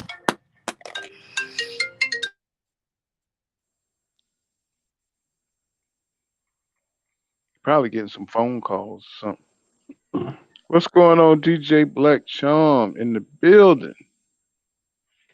In the building. Let's see if you trying to drop the link. My damn internet. That's what that shit be. That damn internet. Mm. Yeah, I dropped the link for you, DJ Black Charm, if you want to come on. Yeah, man. So yeah, I'm just, I'm just like you say, bro. I'm just kind of disenchanted with boxing because the very fight that we wanted to see and we waited 5 years to see is, you know what I'm saying? The one dude decide he don't want to fucking fight, bro. But see, with all that acting like he want to fight, see, that's prolonging the anger, bro. That's really pissing off the boxing fans. Yeah. Acting like you want to fight, acting like that's shit that children do, bro. Yeah. And he's acting That's like a a child. Yeah, Yeah, for that's real. that's something. Arrow he won't know how it feels. He don't know how it feel to have those full belts around your waist. I said, bro, that's the most pathetic shit I ever heard, bro. I And said and you and should.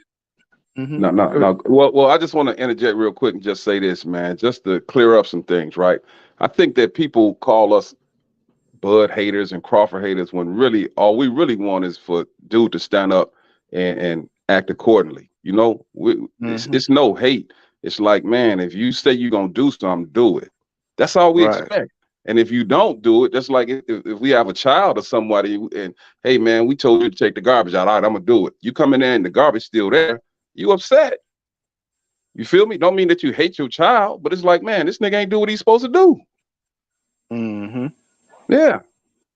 Come on, man. This shit is simple. This shit ain't that hard. Everybody is making it, you know what I'm saying, more complicated than, man, look, man, sign the damn contract. If you say you agreed to everything, to the terms, the next thing to do is to sign the contract.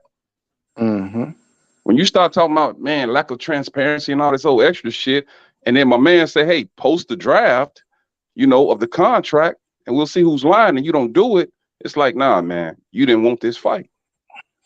And you keep making excuses where, no everybody knows you don't post the contract, you get sued and stuff. I'm like, bro, you know what I'm saying?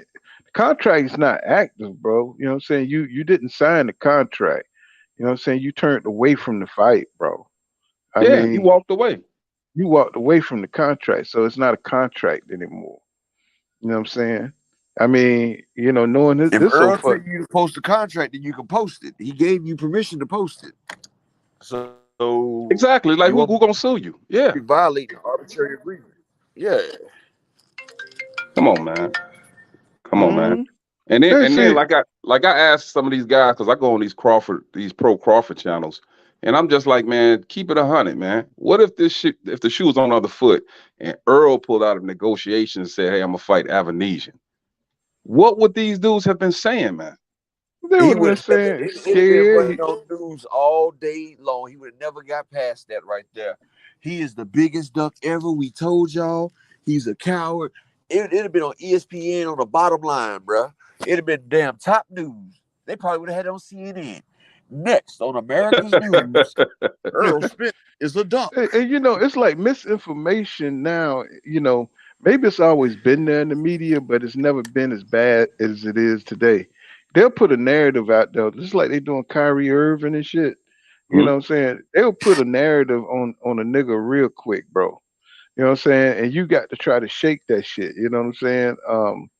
But when you listen to Max Kellerman, when you listen to Teddy Atlas, you know what I'm saying? They always Spinning some craft shit. they Mm-hmm. spinning some shit.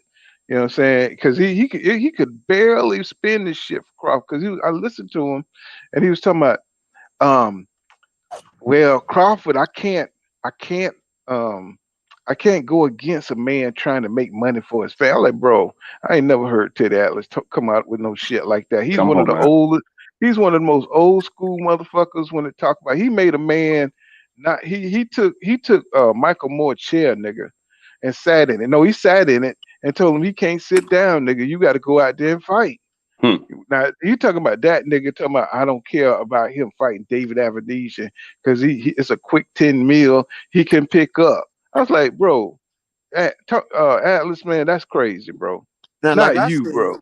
like I said, if he would have did like Vontae did and signed both fights, then I wouldn't have had no problem with it. If he signed the both fights to make both fights, I can't get mad at him getting a quick 10 mil because a quick 10 mil is a quick 10 mil. I don't give a damn what you say. But he should let them know. He should let them know something and be like, look, let's push the fight to this date right here. I'm gonna sign this one and I'm gonna sign that one. Well, Like, I'm not. he could have did You that a little gonna earlier, make. and then they pushed the damn Spence fight to like maybe damn March or maybe on Earl Spence Day. Put it in Earl Spence Jr. Day. But He could have made. that's He could have made that. He could have fought David Avenesian at any time. It's not about making a quick 10 million. He could have made that 10 million. Earlier in the yeah, he year. could have He did could it have fought. earlier. He could have did that shit earlier. He could do it after, even after he lose to EJ. Nah, He could make. He could make. As he lose to EJ, he ain't gonna have that damn same value. That's what he's looking at. He's not gonna have that same value once he got that loss. See, he's going off the mystique of him right now as an undefeated fighter that got to fight Earl. That's what he's going off of now. He done got his ass for Lumalum. He's not gonna be able to garner 10 million guaranteed like that. But like I said, if the fight was back in February, he could have made this fight like around November. Like he could have let them know and signed the both fights. Like Javante Tank, he signed both of his deals. So he got 2 fights coming up, and everybody know who they fighting. And I feel like PBC and Earl wouldn't have got mad about that if they knew what was going on. If you like, look, I'm gonna fight this fight and that fight. But first off, you should let them know from the beginning instead of dragging the shit out all year. That way they could have did some fights over there as well while trying to come up with the bottom line for you. Like PBC could have got a lot more fights out this year, but you drug them for 6 months holding up their whole roster. Like this is my thing. It's the timing of the motherfucker. It's the timing. You could let people know. You was talking to them in June. You could let PBC know, like, look, I'm gonna get a tune-up fight in first because I'm trying to get this damn check. And we can do it in the first of the year. You just set it up. You feel me? But who does that? When I say who does that, I'm saying like what I'm saying is, if you have Devin Haney about to fight, let's say Shakur Stevenson, that's just what it is. If you have any 2 top fighters who are about to fight, when have we ever seen another top fighter pull out to fight a lesser opponent at the last moment to go chase a bag? Tank set up 2 bags. He got Hector Garcia, then Ryan Garcia. He signed both of them. You feel me? Like, get my fights in order. That's what I said. Right, exactly. But what I'm the Averdees and he would have signed the Spence fight, then couldn't nobody complain. Thank you. That's what I'm saying. That's what I'm saying. He fought the whole year, so you can't blame him because he hasn't fought in over a year. So he got the warm up. He just should have told people something, bro. That way PBC could have got more fights off. What's going on, Asante? It ain't the fact. It ain't the fact that he going to get 10 mil, bro. Like you say, it's the fact that he didn't tell nobody. You know what I'm saying? It's the fact that he from getting paid. He stopped a lot of people from fighting this year getting paid. And then he made up a lie talking about that PBC was dragging, and that's the real fucked up part. That's the shit that pissed me off about it. Like, nigga, you was dragging the whole time. You done stopped over 12 people from getting a paycheck this year. Not to mention the undercards, because they were sitting there waiting on you before they made the rest of their welterweight fights. Now, if you let them know that you wasn't planning on fighting into next year, then you could let them know Earl could have got a fight in this year. He could have probably took care of Keith Thurman earlier. Like, he could have took care of Keith Thurman on that December date. And then y'all could have damn went around, you know what I'm saying? Or he could have took care of Stanionis. But you sitting there being selfish and shit, you done blocked everything up. And it's like, you left them with nothing. Like, dog, you like that.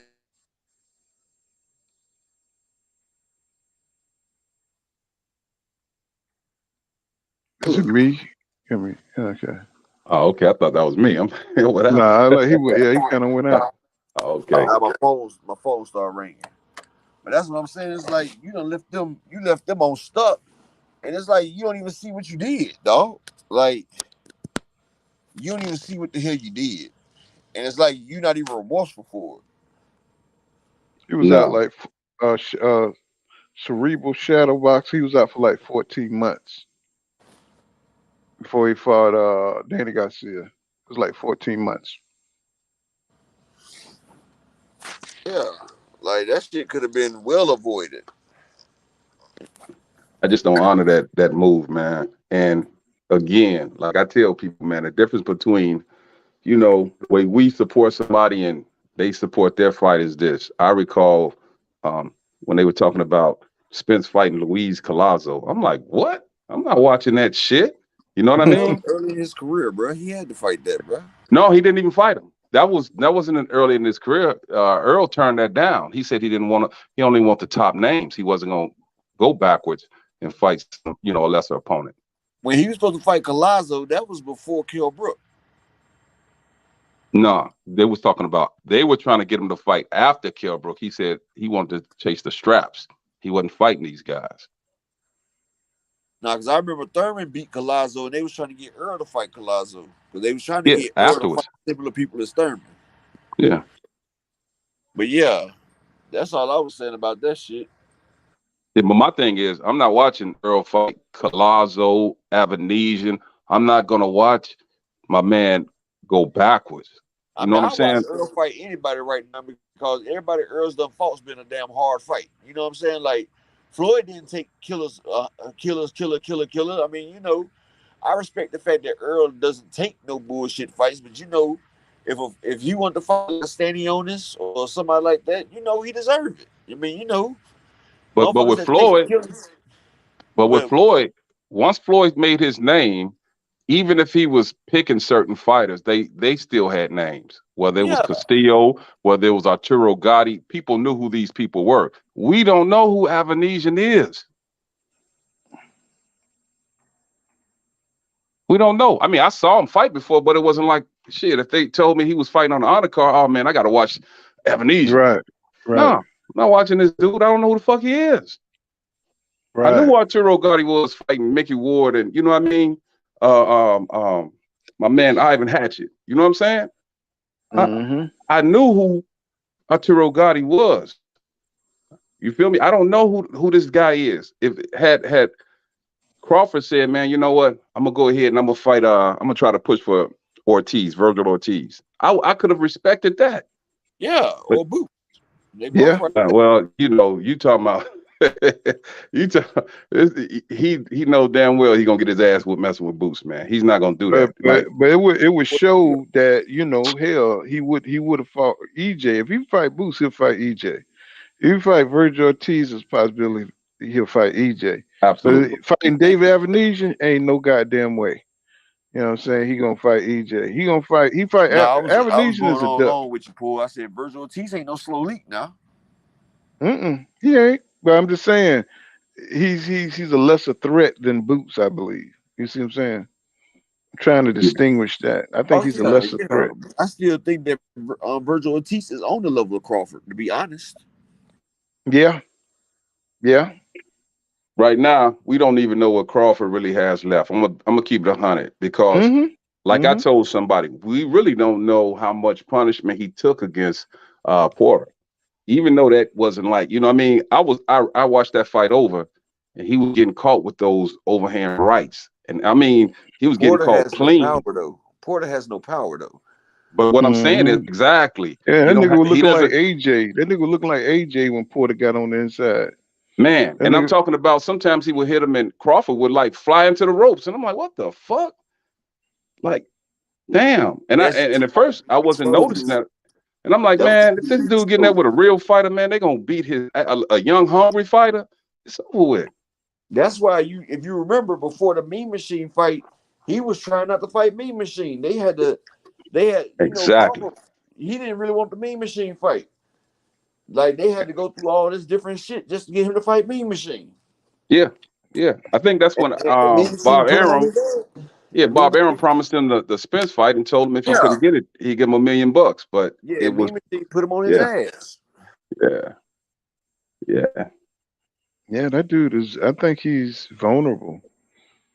Yeah, he's vulnerable, and that's why I'm telling you. I know everybody think that he's just gonna go ahead and watch this dude, but something is gonna happen in this fight coming up, man. I'm telling you, when I see dudes move weird off that energy and they don't seem confident in themselves, It's like a coward, like a dude Mhm. who's scared of you will whip your ass. He'll tear your ass up like a damn mountain lion. You know what I'm saying? That motherfucker got so much fear. That motherfucker just be in there like a damn Tasmanian devil. You know what I'm saying? It's like, Hmm. you know what I'm saying? Like I think he just gets by, you know, on just meeting the moment. But I think he's very vulnerable, and I think he realized he's in over his head, and he Mhm. has to go out there, and he's ashamed might get exposed, and he don't want to go through that shit.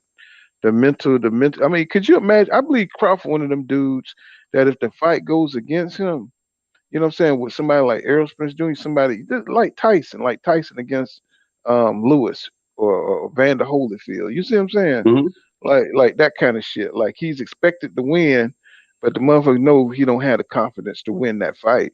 So once that shit start going against him, he'll do him like Zab Judah or some shit, hit him in the nuts or something. You know what Oh I'm yeah, saying? do Like he some did. out of the ordinary shit. Yeah. I could see that happening in that Spence fight. You know, him trying to not lose and doing something like trying to like Montana Love did that white dude, threw Yeah. him over the Throw him out ropes the and ring. shit. hmm I could see Crawford doing some bullshit like that. You know what I'm saying? I really do. He got that kind of energy, bro. Well, See, I mhm. was gonna say, man, it's something that Bob Arum said in one of his interviews when he said that he didn't believe that Crawford had The the mental. right mentality, yeah, hmm to beat a Earl Spence. And people looked over that. And I'm gonna tell you something else that I'm just gonna press rewind again. When we was talking about the money part, Crawford said himself, and I'm going back to that when he said that he spoke with Al Heyman and he said, I got somebody to want to put up 25 mil a piece for both of us. And he said, Al Heyman said, why would you want to put a ceiling on yourself? Right? hmm That should have told him then, dude, you're gonna make more than 25 mil with this Spence Crawford thing. But he You know what I not used mean? to that. He used to bet. No, he not used to that though. Yeah, Yep. I know. I understand that. Let me say this too. Like, so this was my past, and I always tell people this, right? So back in the day when everybody was, getting in the game, doing whatever, my guy, and I'm gonna say this quick, whatever we would get, he would try to make a quick sale, right? So where he would make 2,000 off of whatever the hell it was, and I was able to make 15,000 because I'm a get paid on the back end. This dude was happy getting that 2,000, and I couldn't understand that shit. I'm like, bro, what are you doing? Like, man, you're supposed to maximize your efforts. And that's the same thing with boxing. If you're gonna go in there, man, like if Bob Arum is gonna get all that money on the back end, you should get some of that money too. Why would you be happy just to get 3.5 mil when you could get 15 mil? You know, if you just if you have the right people to guide you correctly instead of Bomac who's trying to take off the top two. You know, him and Bob Arum, they raping your ass. That's why they never spoke ill against what Bob Arum was saying about Crawford. Because shit, Bomac was getting paid too. And I always suspected that. To Yeah, keep him in line and to guide him, they're gonna pay him a little extra to keep him in line. yeah, And I think Crawford, he's slow, but he finally figured it out. Now he all fucked up and traumatized because now he don't trust no company or nobody because he don't trust nothing he don't understand, right? He don't right. understand back end money and shit. He want to keep it simple the way he understand it, but he don't understand that he's walking over dollars, what I'm saying, to grab pennies, right? Exactly. So so it's just that hood shit, man. He just don't. He never had a good mentor, and Bomac was the wrong type of dude. But money always bring out the worst in people. They got you. Money They corrupts, absolutely. yeah. They saw they had somebody he could take advantage of, and what I'm saying, he did it. What I'm saying, he took advantage of him. That's Happened to sad, Joe man. Lewis. Joe Lewis. It happened to Mm-hmm. a lot of great fighters. You know what I'm saying? What's going on, DJ Black Chong? What's happening, bro? Man, that shit happened in areas of some of everything, man. People turn against their own brother for $1, you know? How the song go? Money, money, money, money, money, money. Niggas will kill their own mothers for Yeah. love money. Yeah, for real. Niggas That's will it. rob their own brother. But I hope that brother wakes up, man, because to be honest, I do like Terrence Crawford. I don't like the way he moves, but man, I feel like, man, he's a brother who he got to where he's at, you know, coming out of Nebraska. But Like how many people can get one thing I can say about Terrence Crawford that I did like about him. Everybody that's around him, he always look out for and take care of. And that's why people see him as a slow leap. All right, there we go. Can you hear me now? Yeah, I can hear you now. Yeah. And well, I'll tell you, everybody. I'm gonna say this one thing about Crawford. He is bringing light-skinned people back. You know what I'm saying? He make it. Yeah. Did y'all get a chance to watch the Tyson Fury fight? No. I ain't watched that shit. Oh man, it was a cool. Tyson carried his ass. Tyson carried Chisora. He carried him. But I knew that was gonna happen. Shit, that wasn't the hell. That fight was shit. You know. Yeah, it was a shit fight overall. Though it was a shit fight. Shit, I ain't even have to watch that to know that shit.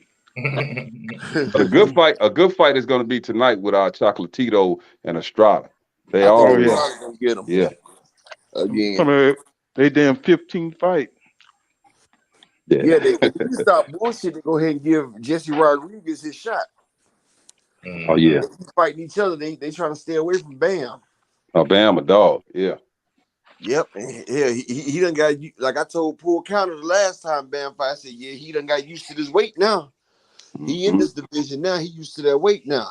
He's gonna be a cool fight, man. I think all these fights gonna be cool. I think Black Prime, BLK Prime picked the wrong night for Terrence Crawford, but it don't even really matter because they had a good night. But Bob Arum gonna combat it. Whatever night they was gonna pick, Bob Arum, I know Bob Arum was gonna. Yeah, he was waiting on it. He was waiting on that shit. Yeah, you know they're gonna shut down all the venues. They know exactly what they're doing. Yeah. You know Bob Arum ain't letting no new. Bob Arum is not letting no new shit pop off. Right. And he said December 10th, Bob Arum brought out a dream card, boy. Like he damn sure he got big look at it. He got and he's involving Crawford's own people in the lineup. Ain't it though? Man, you know what? I ain't even really think of it like that. That's cold-blooded, bro. Yeah, that's the even more dirty part because I was like, Crawford, who runs this shit? Yeah, because in my mind I was like, shit. If Tyson not Tyson, but if Crawford gonna make this move right here, then it's a chance for them to clear out their gym. Shit. No, it ain't no chance. That means Shakur can't carry the WBO to the belt, or what's his name? Davis can't, you know what I'm saying? Be there to support him. Keyshawn be there to support him. They got to do their own thing. Right. Yeah. Bob Arum did. He pulled a move on him. And it's on Heisman night too. Mm-hmm. You know, Team always fight on Heisman night. That's what I was saying. Like for the person who put this together, like they must didn't know sports, if you will. You know what I'm saying? All around the board to. You know, shit. I hope goddamn David Avenesian turn into Mumra on his ass. You know what I'm saying? And knock his ass out. You know what I'm saying? Do that Thundercat. Knock his ass out, boy. Spence better send that nigga a $10 million contract ASAP. Here, boy. If he knock him out, ain't gonna be no reason for Spence to fight him. Spence gonna want to fight Avenesian. Give me that belt. That's what I said. Yeah. You said Avenesian a $10 million contract. Go ahead and fight him in February and go up. And move up. Yep, become undisputed and go and move up. Tell that motherfucker, look, you don't even need that. Now, see, Terrence Crawford go. You know that David Avenesian move could be a move like Adrian Broner versus Marcos Maidana. Yep. And then Crawford gonna want to fight Spence after that. And then Spence gonna do him just like Thurman. Nah, we ain't fighting, dog. Yeah, no, but your ass ran with the belt, boy. Yep. The hell wrong with you running with the belt, nigga? What part of the game is that? What part of the game is that, bro? That would be great justice, though. Like little David Haney saying, I finally got the belts. They got to come see me. Spence been had the belt. This nigga ain't even trying to go see him. Ugas It's like he ain't trying to go see Ugas either. Hell no. it's like the spite is up the chain. Y'all just want to see me lose and shit. You goddamn right. You know what I'm saying? I want to see you in a fight, my nigga. You know what I'm saying? With somebody real. You know, you can't just sit on the belt and talk shit like you the best, bro. You Right. gotta get the hell up off that belt. And You know why what I'm we gotta saying? want to see him lose? Why we just don't want to see you in a hard challenge? Man, I want to see him lose now. Yeah, I Because done I got to the point. do. I want to see him get his I ass want to whooped. see him lose now. I mean, before it was Get out like the that. I goddamn just way. wanted to see. But now, after all this, pussy ass shit he been doing, bro, I'm like, Yeah. you ain't carrying yourself like no champion, bro. You know that shit is embarrassing, bro. To see you act like this and with all these interviews. You know what I'm saying? Like I just can't stand to see his face, bro, with all them lies and shit. I'm like, bro, it's like watching your little teenage kid or something just try to lie his way out of shit. No, I was like, not. mm-hmm. Yeah, it doesn't look good when you try to keep explaining some shit. If you're in the right, you don't really have to Right, it don't explain. even sound good. You know when the Yeah, shit sound good, that shit don't even sound right. yeah, and that's He why he. Mm-hmm. EJ sits back and he's quiet because he has Al Heyman and everybody who's working for him, and his job is just to fight. Right. Yeah, Well, I mean, you don't hear EJ when EJ say something. He keep it simple. He don't be trying to, what I'm saying, manipulate the truth. You know what I'm saying? He just say something short, concise. You know what I'm saying, and make it make sense. Crawford, he be trying to cover all bases, and the shit don't make sense. He be Trying to contradicting make himself. slick talk. Right. Yeah, Talking about shit he don't know nothing about. yeah. I'm like, He bro, better tell you don't quick. I don't know nothing about that, man. You have to ask the people that's in the, that's and he talk about what he know. the worst thing a dude could be, a person who really think he's the smartest guy in the room, you know what I'm Mm, saying, be the dumbest dude. You know what I'm saying? And mm. he don't know how he sounds. Self-awareness just ain't there, bro. You know what I'm saying? It's like, bro, don't you know you don't even look like you're not convincing nobody, bro. Everybody's looking at you like you sound crazy. You know what I'm Yeah. saying? Yeah, I signed everything, but those guys, they were trying to screw me. I'm like, bro, what are you talking about? You know what I'm saying? That shit get on your nerve, bro. He's like, just shut up, man. Just say you ain't want to fight, bro. You know what I'm saying? Well, People well, were my thing is, that's bullshit because see, if somebody trying to screw you over, who wants to go back and try to sit down with those same people who trying to fuck you over? right. Why would you say, hey, after I fight this dude, I'm gonna go back and then nah, if the shit ain't right, it ain't right. Yeah, and then he could find a publicist. He and EJ both could find a publicist to display the part what was agreed upon without displaying people names who want to remain anonymous and you know what I'm saying and stuff like that.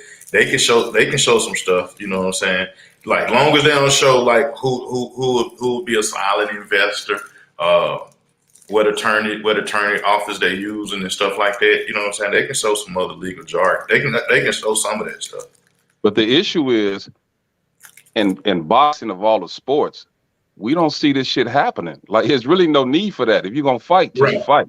Like Right. I nobody really really don't come. want to see it, but you know what I'm Right, saying? If they're gonna show it, then I feel you on that. Like it really ain't no need for that shit. But if y'all gonna right, do it, right, right. yeah. No. And like, yeah, I'm not disputing anything you're saying. I'm just saying, like, sometimes, man, we put all this business stuff out there to muddle like what the real truth is. You feel me? Mm-hmm. Like when you start adding all this extra shit in it, when really this is boxing. You know what I mean? Like we Mm-hmm. we don't have to find out everything. We usually find out on the back end after the fight. Oh, Floyd made $100 million off this. Right. And this They're person not talking. invested They're not in talking about that leading up to the fight. right. Hey, man, I made $300 million. Floyd just go out there and train, do what he does, and before you know it, he running around there with some $18 million watches on his arm. Right. Yeah, Asking who next in the ring. Who next? exactly. And motherfucker like, how you got that money? Beat somebody up. Shit, I need to get in the ring and fight some folks. There it Let me is. tell you something. That That's dude what is happened making to that Deontay dude. Wilder. Deontay Wilder was like, are you shitting me? I'm finna, he said he was like 19, 20 years old. He said, I'm finna go fight and make some money. Take care of my baby. Shit. Hell yeah. That Hell dude yeah. made $30 million fighting some Japanese dude over there in Japan. On 30 Rocky. Yeah. on some bullshit. And I mean, they tried to disrespect him by throwing the fly. Floyd didn't give a damn about that shit. Nah. You know what I'm saying? Now that's getting a bag. That's chasing a bag when you go and get some real easy shit after you retired. I was like, oh my God, this boy just made $30 million chilling. Yeah. And the dude tried to get cute on him. He tried to get cute on him and tried to go for it. And they got that Floyd ended his ass. Boop. Go sit your ass down. But that's how you're supposed to move. You feel me? Like when you see these other guys that's trying to do that shit prematurely, i.e. Adrian Broner. I want to be Floyd, but I'm blowing my bread doing stupid shit. You know what I mean? Like, what's up with that gut, man? Why he can't get rid of that gut? What is going on? He's training every day, supposedly. What he got that little gut, man. What's going on with that? Like a little grass gnome or something. he's undisciplined. That's what's wrong with him. You know, I knew a guy named Mike. Mike passed away, but he used to have a gym in Cincinnati. And he said, man, it was times when he knew that Adrian Broner was supposed to be training like in Vegas or some shit. He said, man, Broner used to come inside his gym like drinking a beer and eating some chips. And he'd be like, what are you doing? You supposed to be. He said, man, I ain't worried about that guy, man. I got him. I'm going to smoke him. I'm like, what? He told me this years ago. Yeah. Yeah. I said, man, that dude lacks discipline. He's still with that hood mentality, bro. You know what I'm saying? That's why it's good that Tank got away from him. Yeah, you know what I'm saying? Adrian Broner talking about he wants some of that Regis smoke. Man, Regis will kill that boy. Straight up. Yeah, I want to see it, but my thing no, man, I don't want to see get that. Adrian Broner with him having mental problems, not making weight, losing his last few fights. It's like, bro, who gonna get BLK Prime took a chance, dog? With all them other factors, all them other folks, Eddie Hearn and with Matchroom, Top Rank, and PBC, they ain't finna take that chance on that boy. No. Now, after he done said what he said, the man. Oh yeah. I forgot about that too. Yeah, y'all ain't with me. You know what I'm saying? That nigga always saying some fuck shit, man. That nigga would say he's the quintessential nigga. You know what I'm saying? You let him sleep on your couch and you trying to sleep with your old lady and shit. Who he gonna fight on BLK Prime? You said who you gonna fight over there? I don't know. One person. Do he have an opponent or no? Not that I know of. Man. Shit, he might be fighting Crawford ass shit, because David may get sick all of a sudden. You know what I'm saying? They may have that shit planned out over there, you know? Like, they oh, they gonna make him get his money back. They gonna make him get that's probably part of it. You know what I'm saying? Hey man, you gonna get sick, we're gonna fight Adrian Broner. Man, that'd be crazy. But at this point, nothing surprised me in boxing no more, bro. Nothing. At this point, it surprised me if they make Tank versus Crawford. I seen a nigga come out the sky with a ceiling fan on his back and shit fall in the middle of the Tyson fight, nigga. I saw that. That was Holyfield. That was Holyfield both. Holyfield both. Okay. Second fight, yeah. On parachute. Yeah. I said I done seen it all, nigga. Yep. They were tearing that dude ass up too. Nah, so full count. You telling me that that one was worse than the dude who when they was getting their hands raised and the dude's sucker punch. What's the name of that fight? It used to be on the snuffed that nigga. He punched the shit out that man for getting his hands. You talking about the dude who went to prison for all years? Oh yeah, he was so mad that he lost. That's the dude. Shit. He killed Max Kellerman's brother. Yeah, damn sure did. He killed him. That was him. I thought. Damn. Yeah, he killed Max. Max Kellerman had a gay brother. He was fucking with him. He let him stay with him and everything. Yep. They gave him a place to stay. I guess you know that he made that trade off. He made that Tyler Perry trade off.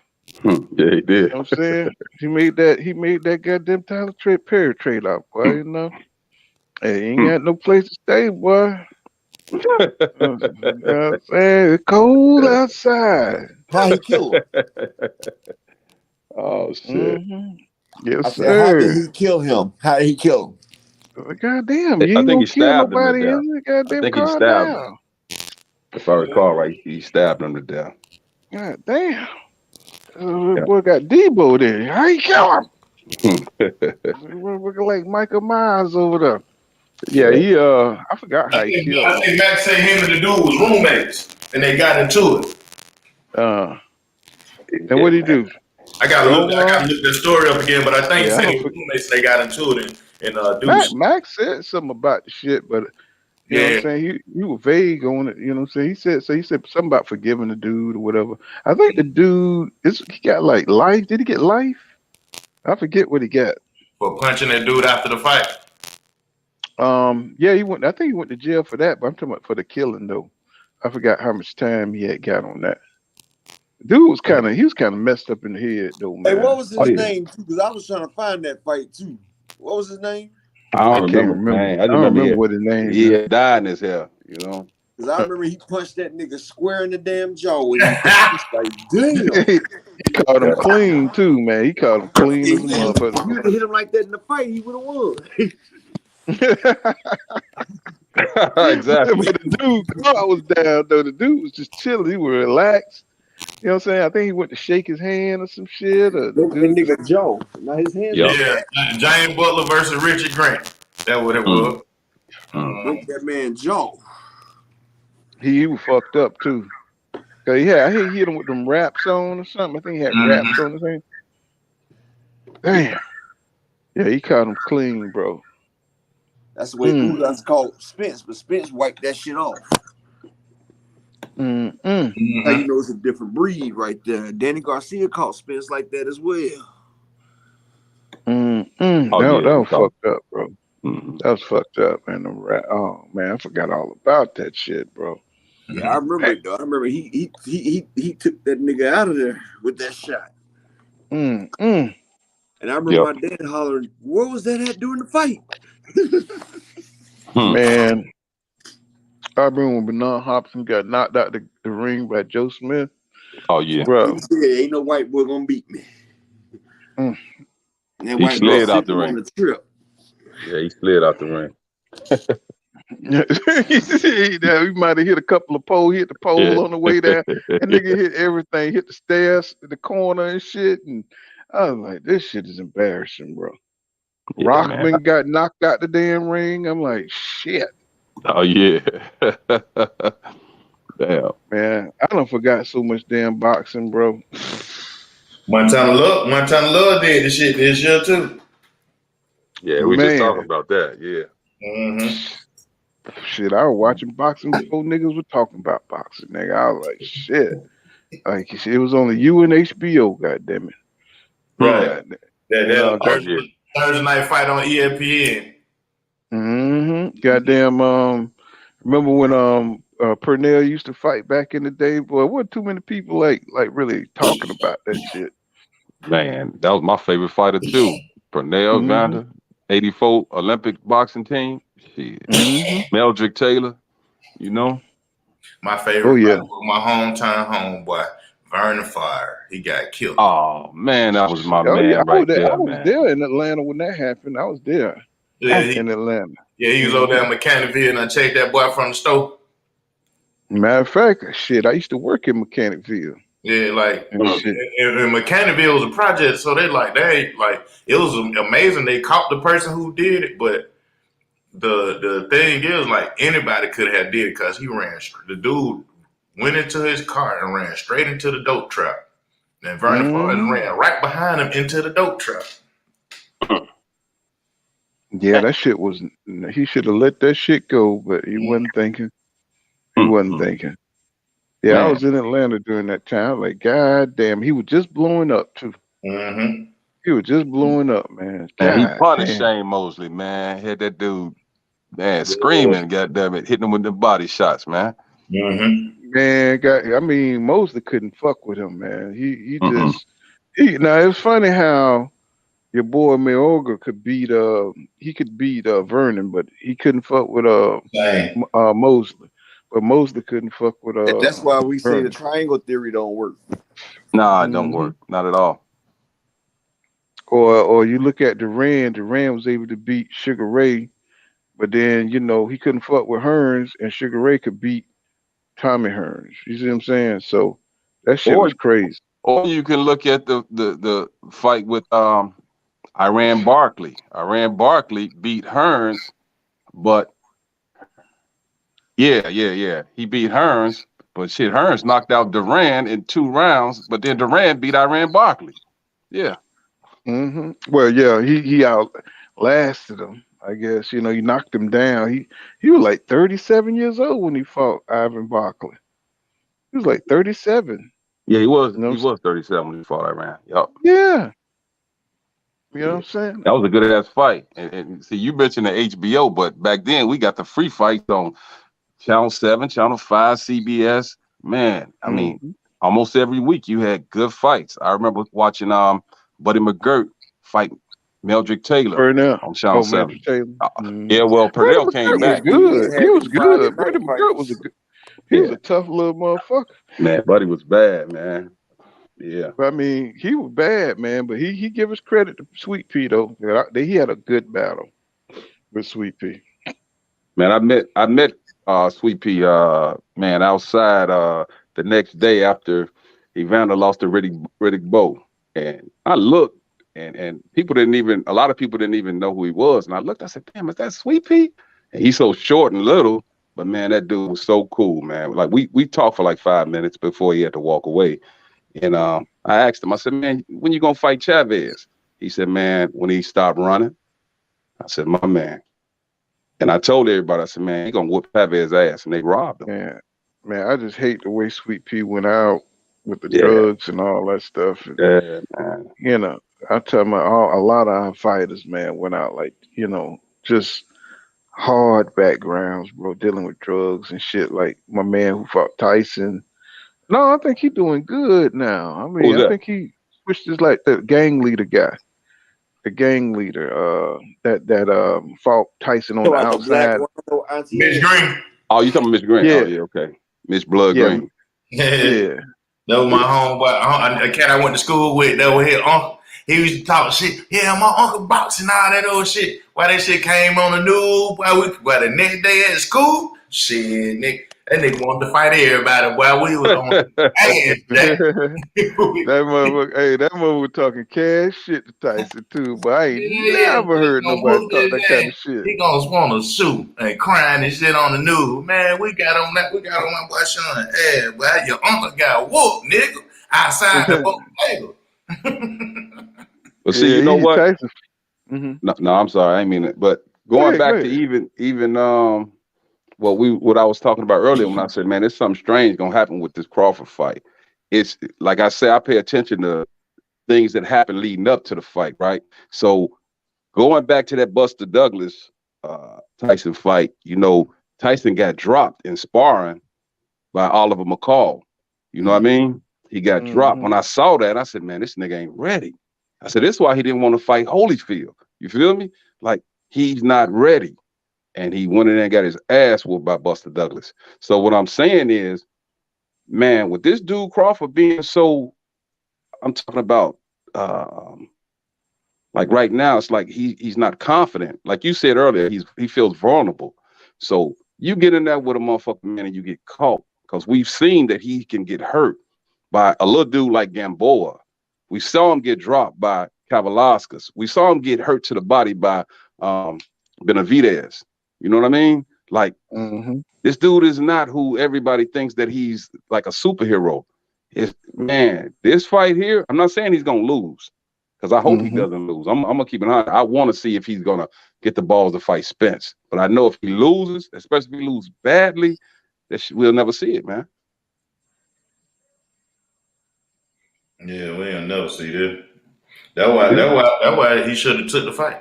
I think he fucked up. The only way he can redeem himself, man, he got to fight somebody real, real good. Tank said he gonna whoop. Tank said he'll whoop Bud. So Tank better knock it off, man.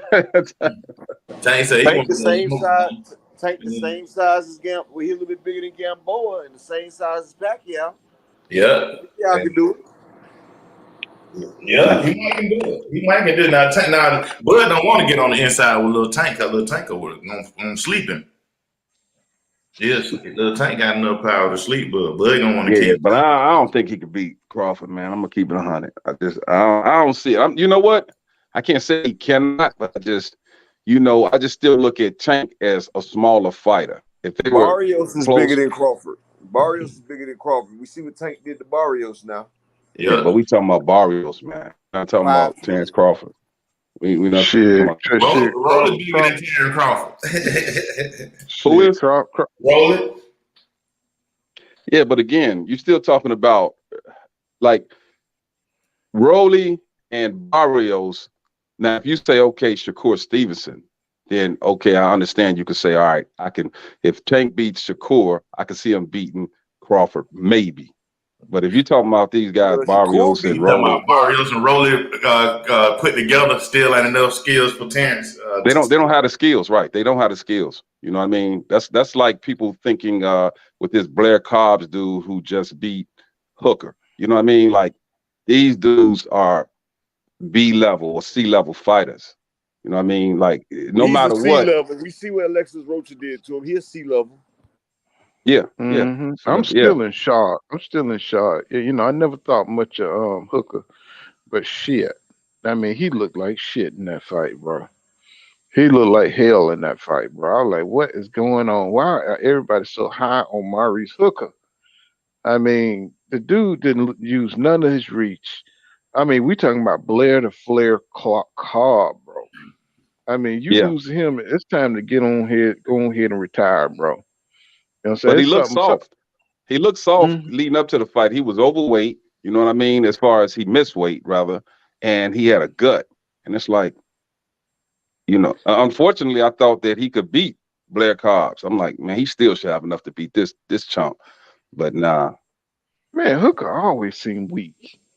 You know what I'm saying? He like a Somalian, you know what I'm saying? Like he need to eat something. You know what I'm saying? He like, you know what I'm saying? Like he just seemed like he just suffer from malnutrition or something. His head is the biggest thing and he's slow. How can you be that small and slow?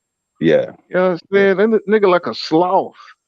You know, I don't know. I just hate looking at it. I hate watching his fights. You know, I've never been big on Hooker, man. When he lost to Virgil Ortiz, I was like, what the hell? He looked like a child in there.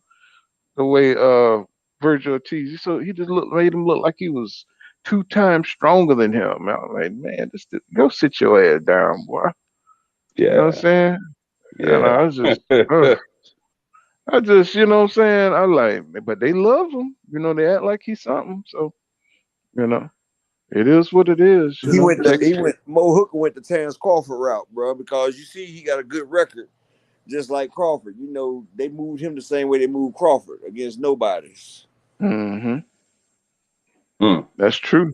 Let's see, Brian Peter says Bud will try to fight Tank and stop him. He says stop him. Tank would win inside and has power to clip and stop him, but Bud confidence would be high against a short nigga. You know what I'm saying? He loved them shit. He loved fighting midgets. Yeah. You know what I'm saying? He specialized in fighting midgets. He's a midget assassin. You know what I'm saying? But if somebody his own size, that his confidence, he can't do it. You know what I'm saying? He don't like fighting them dudes his size, you know. Goddamn Gambo.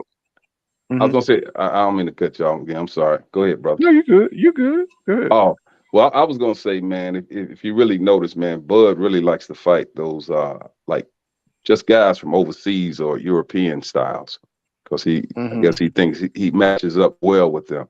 If you look at his last 5-6 opponents, the only American fighters he really fought was Porter and Benavidez. You know what I mean? Other than that, it's mostly like guys from overseas with that stand up style that he knows he can manipulate that style. Yeah, pull straight back style. Yeah. You know, that European bullshit. You know. Yeah, that's an Albanese. That's what he is, European. You know. You know, but like you said, it's something in the air. You know what I'm saying? Yeah. Something in the air. It's upset. You know, that white boy, they done Tyson Fury in the head. Here you go, boy. Yo. Give him some of that goddamn juice. You know what I'm saying? That motherfucker come out there like a real monkey on his ass and You stuff. never know. You never know. You feel me? Maybe like Planet of the Apes on his ass and shit.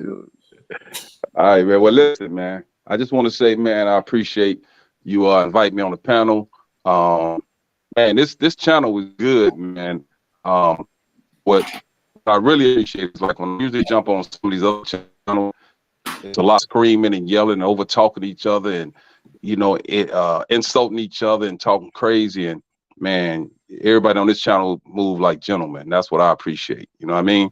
And I got to get up out of here. I got to go to work, but I'm definitely All right, gonna my try to brother. make it back. You know what I'm saying? Oh, no shot. Hey, you welcome, Sean T. You know what I'm saying?